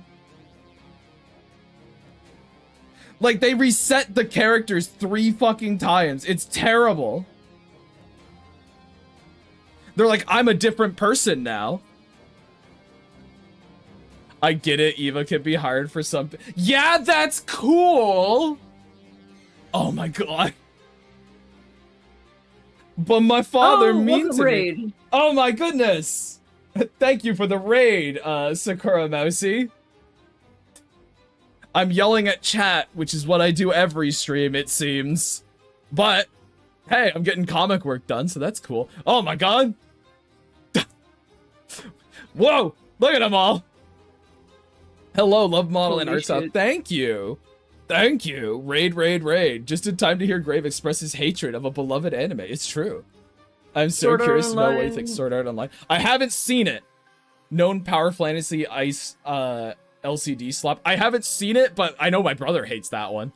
I have not seen Sword Art Online in full. I have seen a single episode because my buddy was watching it, and I don't know which episode, like where it places like in the scheme of things, but it was like a girl being held hostage by a slime, and it was just really weird. I didn't appreciate it. I see. If it makes you feel any better, I was yapping about stupid people at work when I got raided. Oh, well, I mean, I don't feel bad about it. Chat, and I guess raiders specifically, this is what I do here. I yell at people. That's kind of what I do. I just sort of draw and yell and talk about my stuff. I appreciate your art. It's very cute. Well, thank you. This is here. I'll zoom out. This is where we got. This is what we're doing. This is a little kind of tiny little comic about our these three characters here. This is Lark, Mouse, and Mac, and they're from our own little kind of story. Emily here and my little story we're working on. There we go. Called the Fairy Woods. And we got this little turtle pig called a muckshell here, that has chased these poor kids up a tree. And they're like, right here, they're like, this is really freaking weird because they don't tend to chase people. And then Mouse is like, this is really weird because they don't really do that unless, someone's got like food on them or something. But we didn't bring any food with us. And Mac's all like, Mac's like, what the? Wait a minute, hold on a second. Wait a minute. And he starts getting in his pocket, pulls out a little fish, and he goes, oh fuck. It gets embarrassed and throws it away. And then they all judge him. And then they judge him very harshly. No, I saw what the thing was, Enzo. I'll get to it. I feel like the more important thing than just yelling more about Eva at the chat is just getting the raiders to know what I'm doing here, which is drawing this stuff.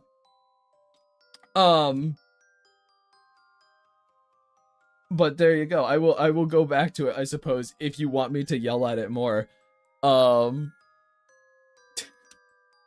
But yes, this is our little story called the Fairy Woods. Question. Oh my god! Thank you for the follow, Sakura Bosi. I wonder how many times, like, that might scare people off from following now, which would be funny. Is that supposed to be his tongue sticking out where he's rummaging in his pocket, or is he talking in that panel? It's a little hard to tell. Yeah, that's it. That's his tongue. He's just sticking his tongue out. That's why this is such a darker color, because it's the inside of his mouth. Might need to do like a little line or something on it. Yeah, I could do something like that. We'll see if it's needed. By the way, I completely disagree that the characters reset their character. I mean, they did though. And I guess Enzo said up there that Anno has confirmed that he was making it up as he went along or whatever. Which, I mean, I agree. I should say, I suppose, doesn't technically necessarily have to mean it's bad, but it is sort of like something to consider. This is the 7th raid I've been a part of. Like in general or in like a line?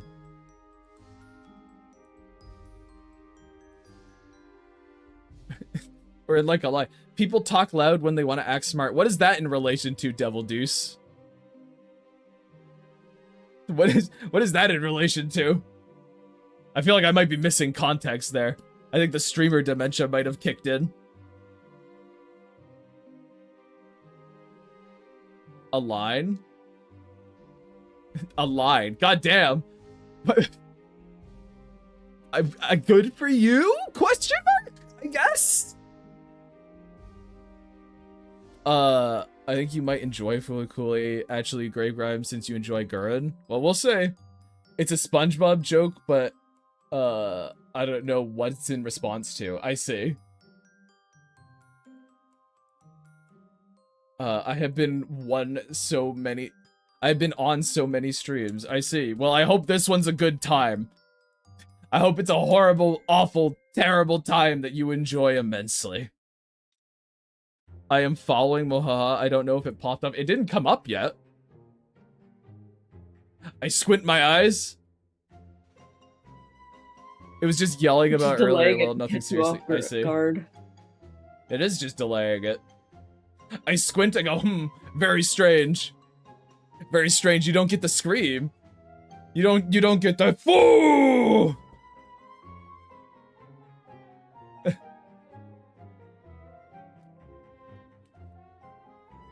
It's fine. Eva doesn't hold your. Oh, there. Oh, fuck. There's another one. Thank you for the follow, Master Maniac. It's fine. Eva doesn't hold your hand. It can be difficult for some people. Some people are better off sticking to Pokemon. Dane's trying to rage bait me, but it won't work. I am cool. I am collected. I am in my lane. I'm fucking moisturized up. I'm moistened up like your characters should be to give them life. He can't hurt me. He can't harm me. If I don't acknowledge him, Chad, he's not real. Dang, I'm special, I guess. Yeah, it doesn't even say you followed, Little Red Devil. I don't know, man. You're just grabbing your desk Why are so you hard, it's cracking.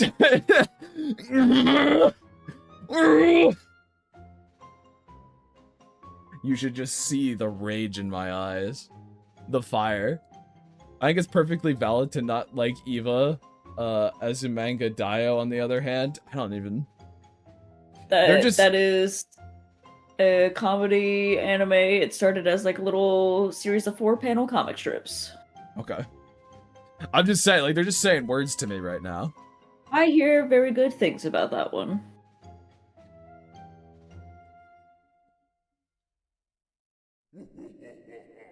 I'm a ghost, I suppose. I see. It's been 5 hours. It's actually been 5.5. It's actually been 5.5.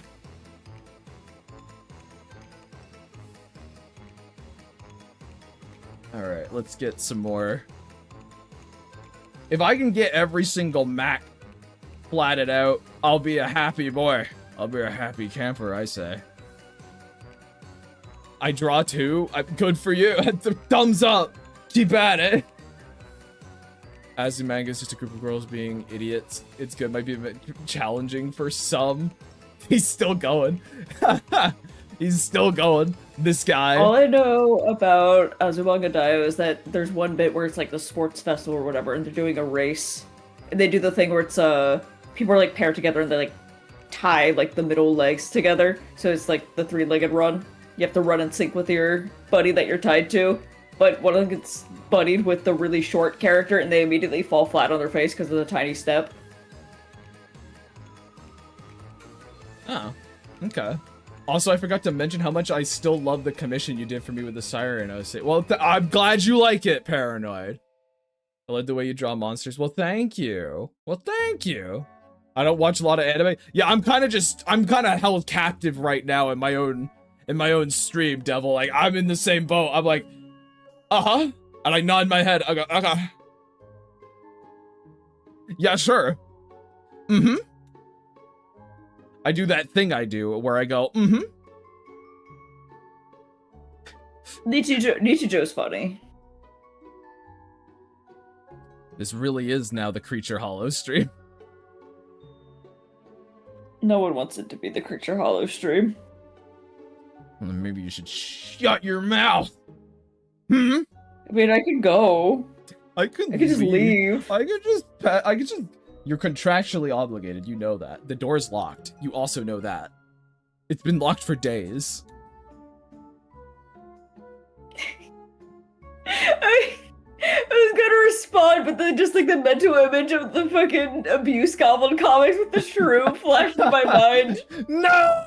Oh, that'd be so funny, actually. Does that mean the Gravekeeper is the guy on the couch? I guess so. Fuck. Fuck. Guys, please. If it's not Paw Patrol, he's gonna feel left out. Unbelievable. Dane, well, he's gotten so mean. He's so nasty today. He's a big fan of Eva, I guess. To be fair, you have to have a very high IQ to understand Azumanga Daioh. I watched like the Castlevania anime, and that's it. I like the first season of the Castlevania anime. I have not seen the rest of it. You haven't even seen the second one? I don't think so. Where they fucking... No, wait, no, I've seen... Yeah, okay. Yeah. No, I have seen 2. Okay. Yeah, where they axe the Dracul. Yes. Yes, Yeah. yes. I have also not seen past that point. Dancing sensory fruit. That is what... Cocomelon is one of the most horrifying things I've ever fucking seen. It stresses me out. Like, just its inception terrifies me. That people were like, It's you know what, this inception, is a but good also, idea. Like, also, like, firsthand seeing how children react to it, I'm like, oh no. Uh-huh. Oh, That I have not seen. yeah, because my cousin, my cousin's kid, I just distinctly remember, like, it was a family get-together. I think it was Thanksgiving or whatever, and just babies being fussy or whatever. And they're like, oh, we'll just put on the thing for him, and he'll calm down, like, watching TV, like, as he's eating or whatever. They put on Cocomelon, and the way that child's neck just snapped so violently to the TV, and he, like, didn't even pay attention to the food at all. I was like, oh no. Oh no. I don't like that you told me that. That's scary. Yeah, you know what? Fair enough. That's actually really scary to hear. Watching that one IKEA display smart fridge is the only right way to watch streams. True. Fucking true. Cocomelon scares me. Literal brain rot. True. Again, also true. Just completely fries your mental servos. You just like, you don't need these anymore. Rips them out of your brain. We can get rid of these. You don't need that.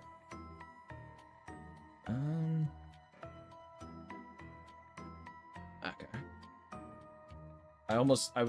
I've been forgetting Mac's little patch as well, I see. And no one brought it up to me! His little knee patch. Who needs a frontal lobe anyway? Not I. That's never bore any use. If you stare at the bottom of the barrel long enough, it starts staring back. Mental development? Bah! Nonsense. Grimy and his cohorts are the literal definition of brain rot. Not even close to true, but okay. And even if that was true, like, at that point, it's like, why are you here? You know? Are you like, oh yes, I enjoy the brain rot? Like, I don't know, man. It's hard to be like, I'm going to insult you, and then it's like, well, you're here, though. And you're here frequently. Curious. Dude, this is so fucking stupid and weird. Why are you even doing it? It's just You're like, watching it, dude, Cocomelon's so bad for you. Turns on Cocomelon. Fucking starts watching it. Like, I don't get it. I don't get why kids watch this shit. Watches it. What the? Huh? What a strange thing to say. Laughing at you for how embarrassing you truly are. Yeah, okay, Splash. Sure, man. Sure, pal. Yeah, absolutely. You got a long way to go before you reach, like, Dane's level of heckling. 80% of your audience is into self-harm. You see? You see? We got a bunch of masochists here. Unbelievable. Anyway, I like how the Raiders have started to really fucking peel off. They've just peeled off. They're like, so that's what this guy's about. I'm out of here. His audience You is lost into all your self-harm. Frank cred when you said your Eva slander. How embarrassing. My Frank Is it cred. slander for just stating our observation? My Frank cred. Oh no! The money coming out of my pocket! Oh, what am I gonna spend it on? No! No! I can win you back. I can win you back, baby. Oh, the creature hollow on the stone tablet is so cute. Hi, audio. If it means anything, I'm still here and my audience is chill. Yeah, but like they figured out that I'm not chill. You see, that's the thing. That's what they've discovered. They're like, oh, he's this guy. No, we have fun here. I'm sure everyone here is having fun. Yeah, we're goofing. Yeah, we goofing. We're being silly. Yeah. We're not letting it. Last thing I want is for like fucking to have to get too real in chat. I'm like, ugh, on a fucking after what, like close 5.5 hours having to be like sit down and be like, all right, listen, chat, you gotta fucking calm down. I'm sorry you're upset. Blah blah blah. Like, ugh, no thanks. No thank you. I think I would rather die than have to sit down with chat after this long of a stream and be, well, guys, we gotta have an actual conversation now. We gotta have an actual fucking chat about bullshit. Love it here. Love it. Sorry. Love it here. Period. Dang, you just got such a way with it, you know? I am a goat and I stay entertained because I'm a paradisical freak who loves yapping. Well, I do lots of that. If you yap, I yap back as the void foretells. I see. Well, I'm definitely a fucking yapper, that's for sure. My lips don't stop fucking flapping. We got a jabberjaw over here. Real jabberjaw. To the point where it starts to hurt my throat after a while. It's okay. I'll be fine. You gotta stop doing that, man. I just talk a lot, and you know, it gets a little screamy sometimes. But like, you know, what am I to do about that? He's got things to say. I got things to scream. What? Oh. You know, I thought I had that separated properly, and I did not. Anyway,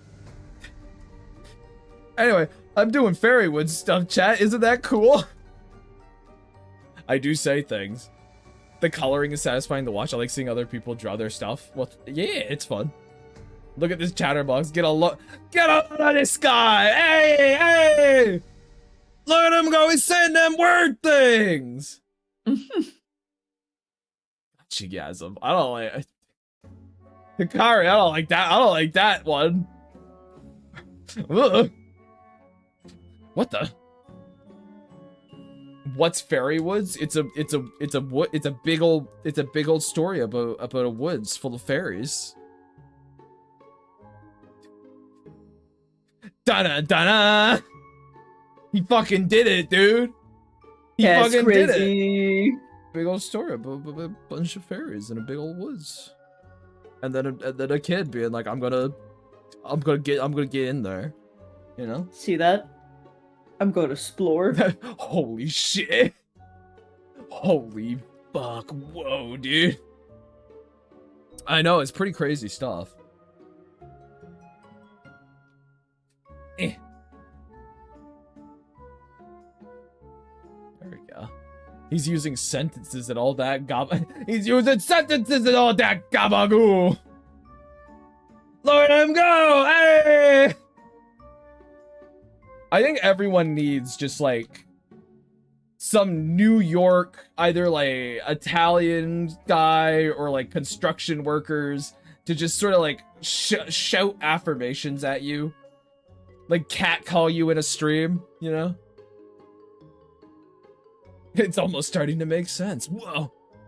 Seeing other people working on or releasing comics makes me want to keep going with mine. Well, okay. So one thing I should say, is just like, what I'm doing here is a little incidental story. It's not comic, like, it's not like, oh, an official comic kind of deal. It's like a something that could exist in canon, but it's a little self-contained, kind of joke page. Right? So it's not like a big old thing. I don't know, that one was too like, alright, let's see, what does it say? Me, I don't get it. I don't get it, Grave Grime. I thought the other kids were my friends. Well, you see, real friends wouldn't ask you to do stuff you're uncomfortable with, like stealing those baseball cards. Scrape Grime. These end of stream chats really set me straight. Glad to hear it, my fooly gooly. Now go long! Throws football, credits, audience claps. Yeah! Picture perfect! Yeah! Let's go! It doesn't come through as cleanly with yours. Damn. Yeah, I'm sorry, I heard just a bunch of cutting. You just sort of like started to warble. Oh. It's okay. No, it's not. It's not okay at all. Oh. But, yeah. I've had fun today, chat. I hope you have too. I hope you, despite any potential slander or loss of cred, I suppose. I came to see my favorite streamer and found out that he's my most hated.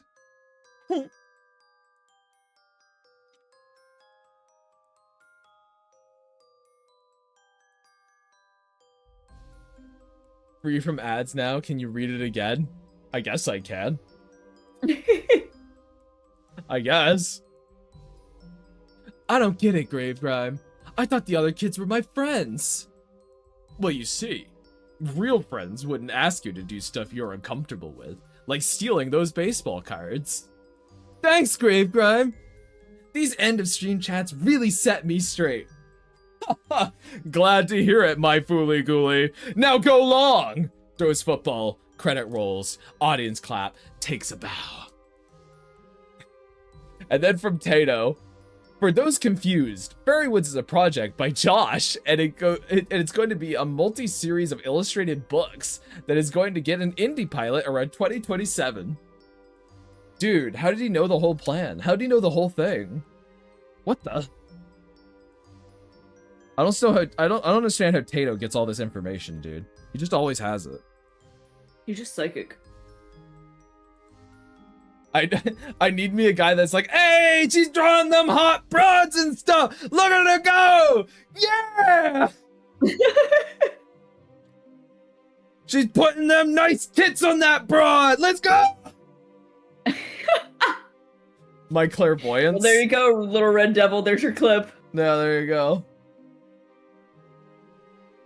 Oh fuck! There was an alliterative version I should have done instead. Oh.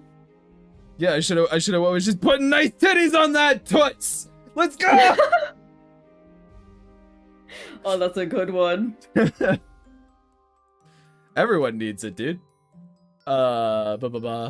Still seeing other people creating their work inspires me to keep going. Real. I'm unapologetically lesbian, and I will scream it from the rooftops. I mean, good for you. I was gonna be like, what if you apologized a little? And I was like, I don't know you enough to say that yet. I don't know you enough to say that yet. Hey, Tony! Clipped. Fuck. No, audio, no! Not that one. Damn, the audio do be evil. True. Ah. Sorry for being gay. No, I'll be good. I'll be good. Little red devil stole my wife. No, you be you. You go on those rooftops and scream it as long as you're doing the voice. All right, devil. Yeah, as long as you're doing the voice, then it's good. If it's a Canadian, you could shout, she's drawn them knockers on that Canuck, let's go! Those Canuckers, as it were. I miss my wife.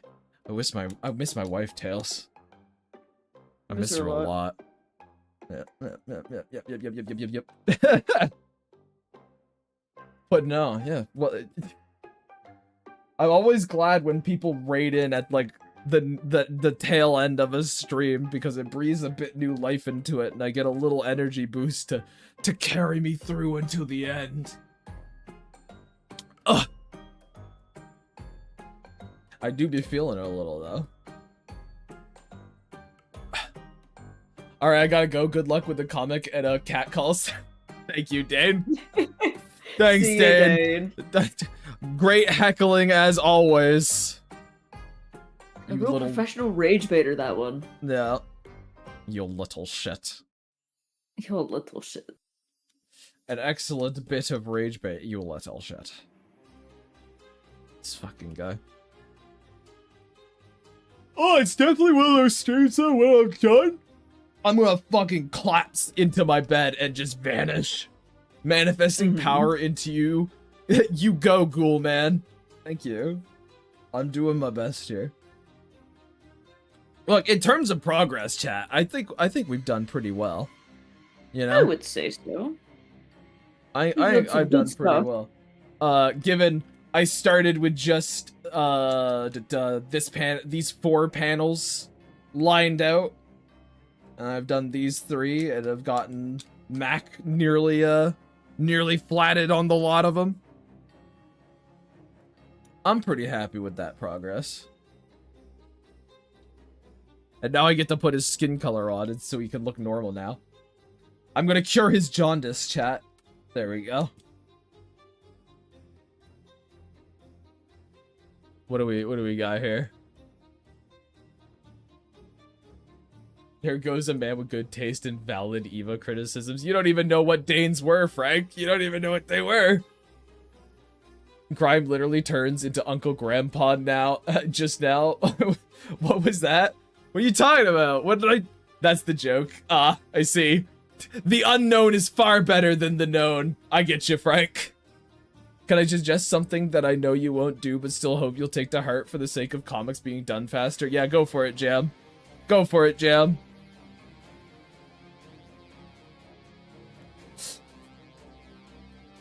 Magic wand the area for all the color of each panel.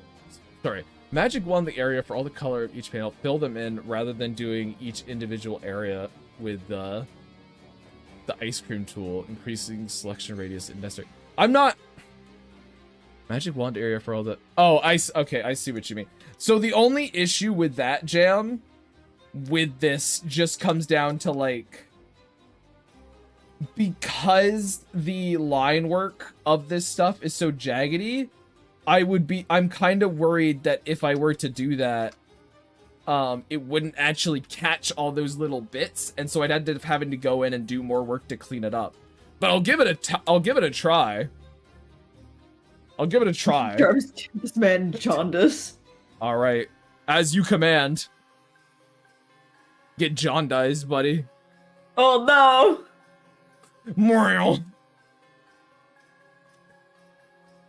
But yeah, that would be my only thought there, is just kind of like, Because, like, even with the selection tool, you can kind of see it here. A little bit, and I have to go in and fix it, but... It is solid advice, I just don't know if it would work with this specific line work. Maybe test run with mouse and Lark next time? Yeah, here, let me... Totally fair. Yeah, I'll probably just do it this way for this one, but I'll try it with the next sort of comic for sure. Because that probably would help speed things up. Alright, let me get mouse here. There we go. We love the mouse. Gotta think about what I'm gonna color that line with. I'm like, not actually sure. Let's do a little like this. Yeah, you guys are gonna have to deal with me being. I'm lowering my energy down. I think we're entering a bit of wind down. I'm starting to get probably a mix of the final stretch. It's not even that it's the final stretch. I think it's probably there's a little bit of the heat has started to get to me a little bit in this room. I've been sweating a little bit, and I'm starting to be a little... a little bit of a going on, but I will have be to fine. bid the goblins and ghouls farewell. Thank you for giving the Jersey Man affirmations of my sapphic behaviors. See you, You're little very red devil. welcome. The Red Devil. I guess my mystery secret follower who didn't get to get the yell. The grime is becoming dry on the grave. It's true. It's true, Dylan. I'm beginning to crust over. Ugh. Which no one wanted to hear, but you know, it's what happens.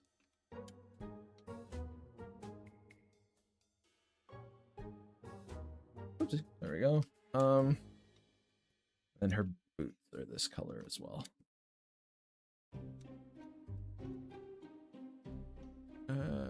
Oh.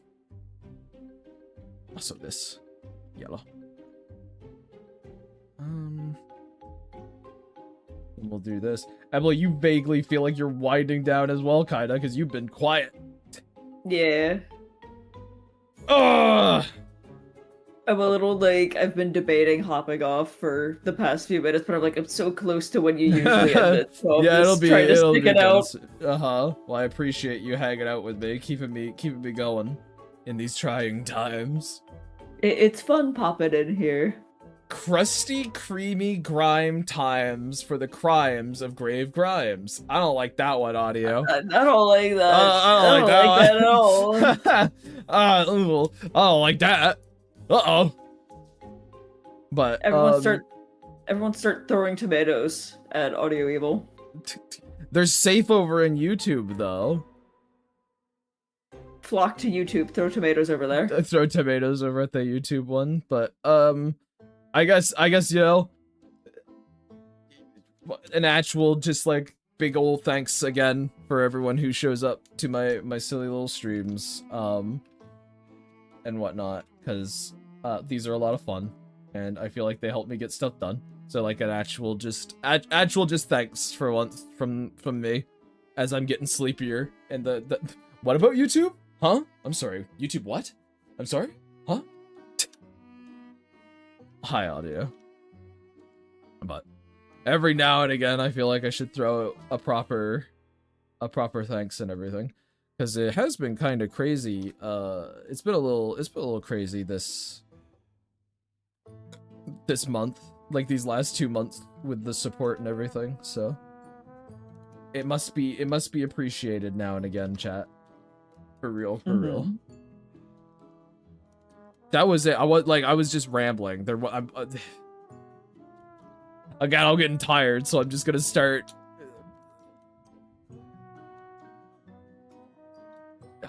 wandering. There we go. Oh, that was bad, guys. That one was bad. I don't know if you heard me fucking warbling there or not, Emily. I don't know if that picked up, but man, that wasn't intentional. That was just what my brain did. Tato's a real one. He said the tomatoes. Why is there a real one for the tomato? Oh, thank you. Yes, because you said for the. Thank you. Thank you, Tato. They may be safe for now, but not forever. Oh shit! Skelly's there now too. Get the tomatoes in there. Go, go, go. Audio can't escape forever.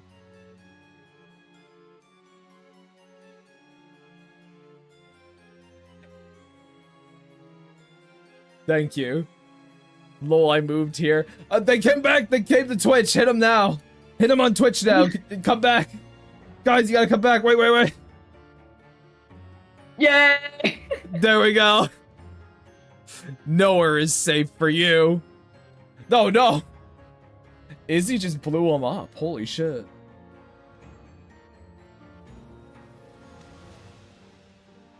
Holy. Look at all that. Thanks, guys. Hell yeah. We really showed them. Oh.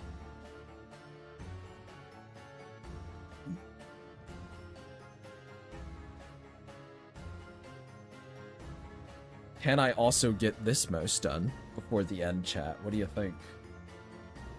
What do you reckon? Yes.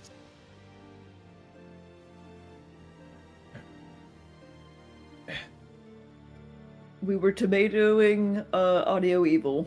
Yes. Thank you. Thank you, Mushroom. Bro, I'm still here.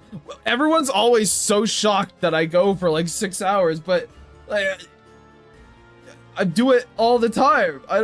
Every Tuesday and Thursday, I do it every time.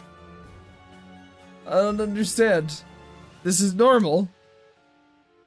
This is routine. This is things as they functioning as they should. How come what they do? They said, crusty, creamy, grimy times for the crimes of grave crimes. That's what they said. Nuh-uh. But yeah, though. But yeah.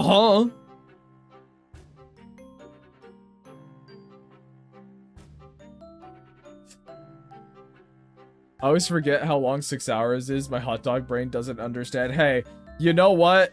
As someone currently having streamed for 6 hours, I forget how long 6 hours is sometimes too. It is definitely an endurance run, but I kind of I do enjoy it quite a bit. It's a fun time. Yeah. I apologize if I'm a little boring by the end of them, but I hope I'm not too boring, you know? But some things can't be entirely helped, you know? There we go. A little of this. We cover so many topics in them, too. We cross so many boundaries, so many lines. I'm just thinking about what we talked about today, chat. I'm going back to my brain. I was like, oh yeah, I talked about, like, Grim Deeds as a video game today. Like, extensively. Like, it wasn't even a short conversation. That happened. Huh. Oh, yeah. Alright, let's get this. Delightful. Let's get this lark as well. The lork. Our little idiot. Straight up little doofus. Yeah.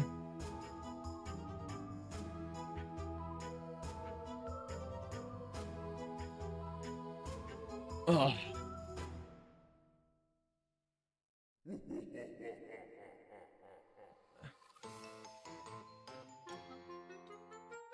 You know what I have considered, Emily, before with Lark? I have considered making her, trying to see what her hair looked like if it was just more like a normal gray. And you know the reason for that? Why? It's purely just because our lines are slightly brown. And I'm like, does it clash too much? It's like that tiny and pedantic for me.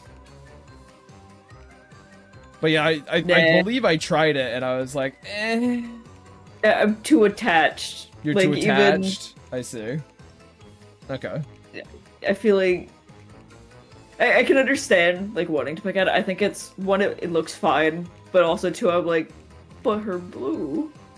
But her blue. Yeah, it does add the color contrast, but it was just something I realized drawing this because I was like, man, her hair is really blue against those lines. What the? Let's grab that tongue color. I think it's cute. She needs to keep her blue. Okay. I'm just saying, like, I've done that before. That's all I was saying. I have tinkered. Let's do a little of this. Lark LARP. They look so cute. Your characters give me cuteness aggression. Don't crush them. Or if you do, make it silly if you crush them. Make them die in a silly way and all is forgiven. Put them in the hydraulic press. You know? But what if you made her hair green? Oh no! Mouse in the hydraulic press! Oh no. She got fucking squished. I'd kind of like to see her with a shorter haircut. Just curious. Like a page boy cut. I don't know what that is. Yeah, I don't know what a page boy cut is, but shorter hair could be fun. One of the things that I haven't drawn her doing is she'll sometimes put her hair up in like a ponytail. If she's about to do something particularly strenuous, you know, you don't want exactly. She's got a lot of hair, chat. You don't exactly want all of that fucking in the way.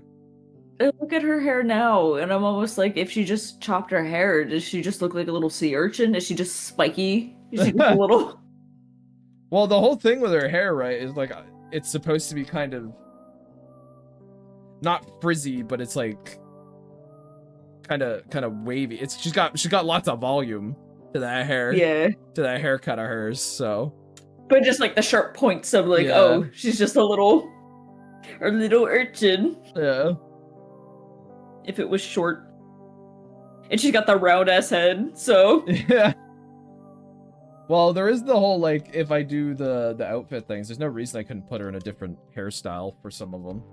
Even though she's definitely not the kid to really give a shit about what her hair is styled like. She is a function over form girly.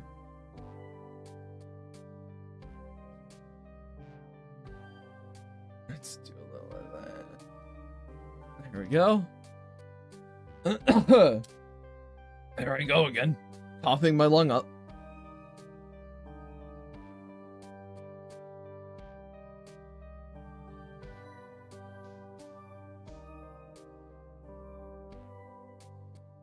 Splash?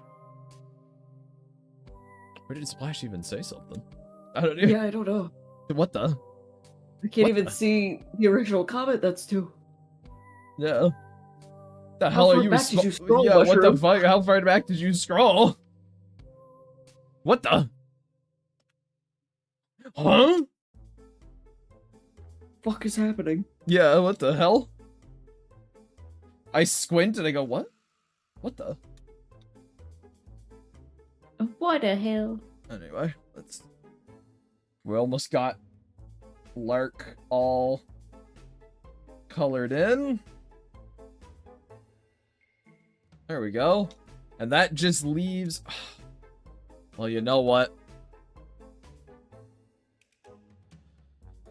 Mom didn't raise no quitter. Mom didn't raise no quitter, chat!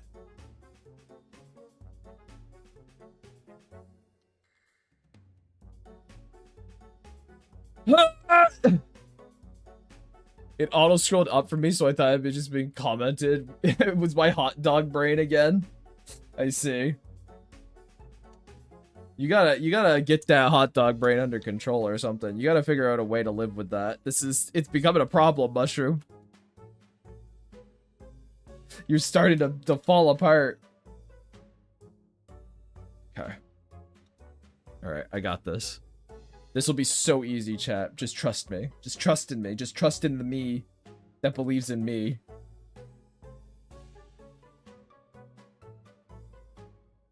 A little of that.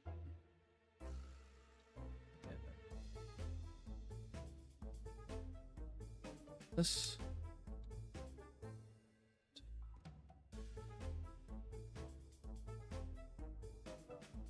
Like that. And then...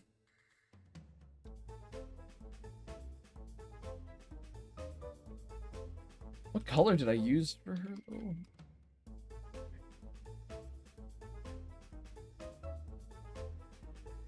What? Come on, brain! If Mouse had an evil clone, would the name of the clone be Rat? Yes. I guess that nickname of the clone would be Rat. It's like, her name isn't... It would be Rat, huh? Yeah. Okay. Like, you know what? Emily has spoken, so I guess it shall be. Just know, Emily, that any consequences of this is your fault. If anything comes of this, it's because of you. You're fine. You did this. You did this. It's all on you now. All right, let's get this. And this, and these. That, and then also get a little slip across there. That.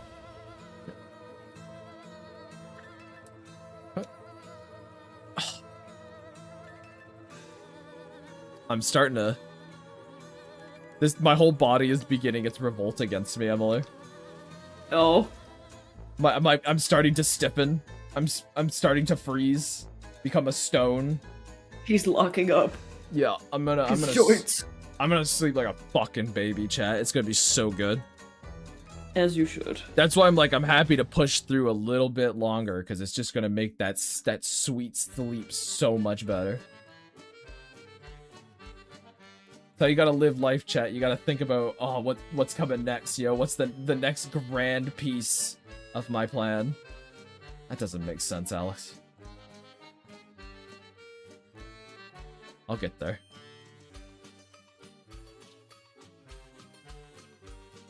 Not tonight, obviously, but, you know, I'll get there. Cut that out. Is that like... Chat, is that like a little inner... It was! Gasp. How's my temperature? Bad. It's cooking in here. Gross name drop. I mean, the only reason I don't just call myself by my name is because people call me Grime here, right? So that's kind of the only reason. I'm not particularly concerned about people knowing my name. Yeah. There's less confusion if I call myself Grave Grime, you know? Oh! That's fine. But yeah, it's hot in here, Mushroom, right now. I'm cooking a little bit. That's not doing great for me. He's definitely shared it before. I wonder what Just Dam's real name is, though. It's Dam. Yeah. Duh. His name's Damnation. I don't know. His parents really didn't like him or something. Could you imagine? Popped out of the womb and they're just like, ugh. Yeah, they're like, eh. Could you imagine being called something like that? Like, what does it mean if your parents name you Satan, you know? What does that mean for you at that point? It means you're gonna get bullied in school. True. But would you deserve the bullying?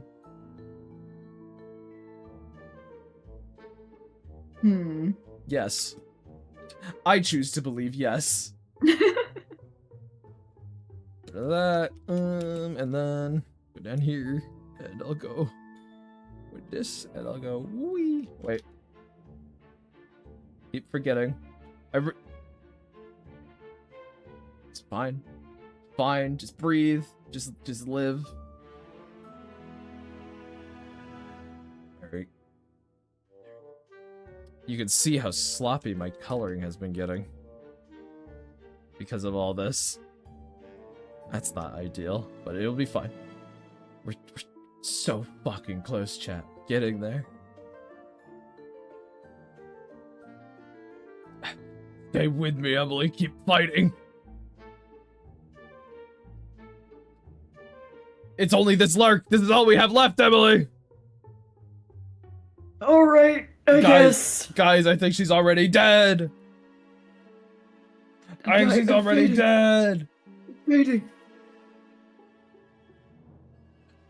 I am still here. Isn't it awful? Let's see. Wait, hold on. There's actually people talking here. I've been shared before. More curious about Quack. Baked Gripple. That's awful. Sauteed Grime. L. It means it was a really rough labor. Mouse looks like she's wearing clown makeup. Well, she is a clown. It's fine. There's some evidence that names have a weird way of affecting one's behavior. Probably utter bullshit, but hey, maybe the guy named Adolf is considering growing a toothbrush mustache for some reason. What? Yeah, hi Speed, welcome back. I like clowns, I wasn't being mean. Okay. If you make it through this, Emily, I'll be so proud of you. Because you really... I thought you went, okay! about it. Are you lying to me now, or are you just like it's almost over, so I can kind of let the mask slip and be like, It's no, almost over. I'm hanging. I don't have any issues at all. Actually, it's just Yeah, you. I'm gonna fucking lay down and sleep so good. It's gonna be awesome. Isn't it? Done it? Like when you go on a stream, you're just like, whoa, I'm sleepy now. We did it, chat. We did it. We got all the kids flatted, which I was not actually expecting to be able to get done today. Oh, that feels good. Oh.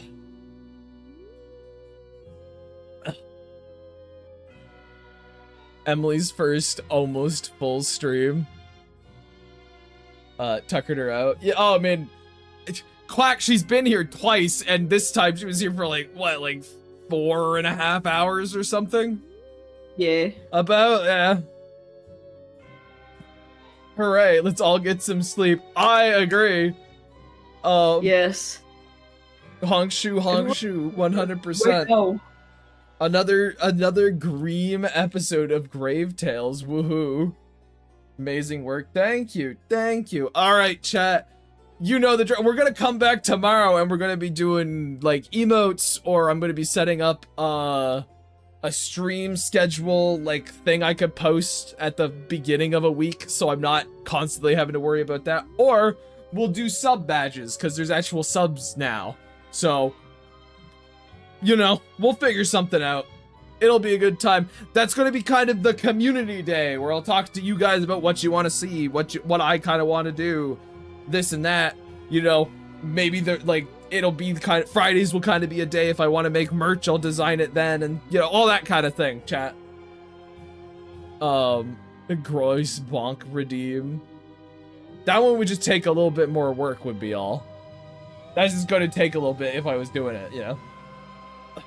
I think you're going to get a lot of grime and thong requests. Well, I can also ignore them. That's the great thing, Quack. I can just go, no, I'm not going to do the appropriate response is just draw them with flip-flops. Because that's what Australians call them. Ah, yeah, there you go. Oh, but that's grave grime feet.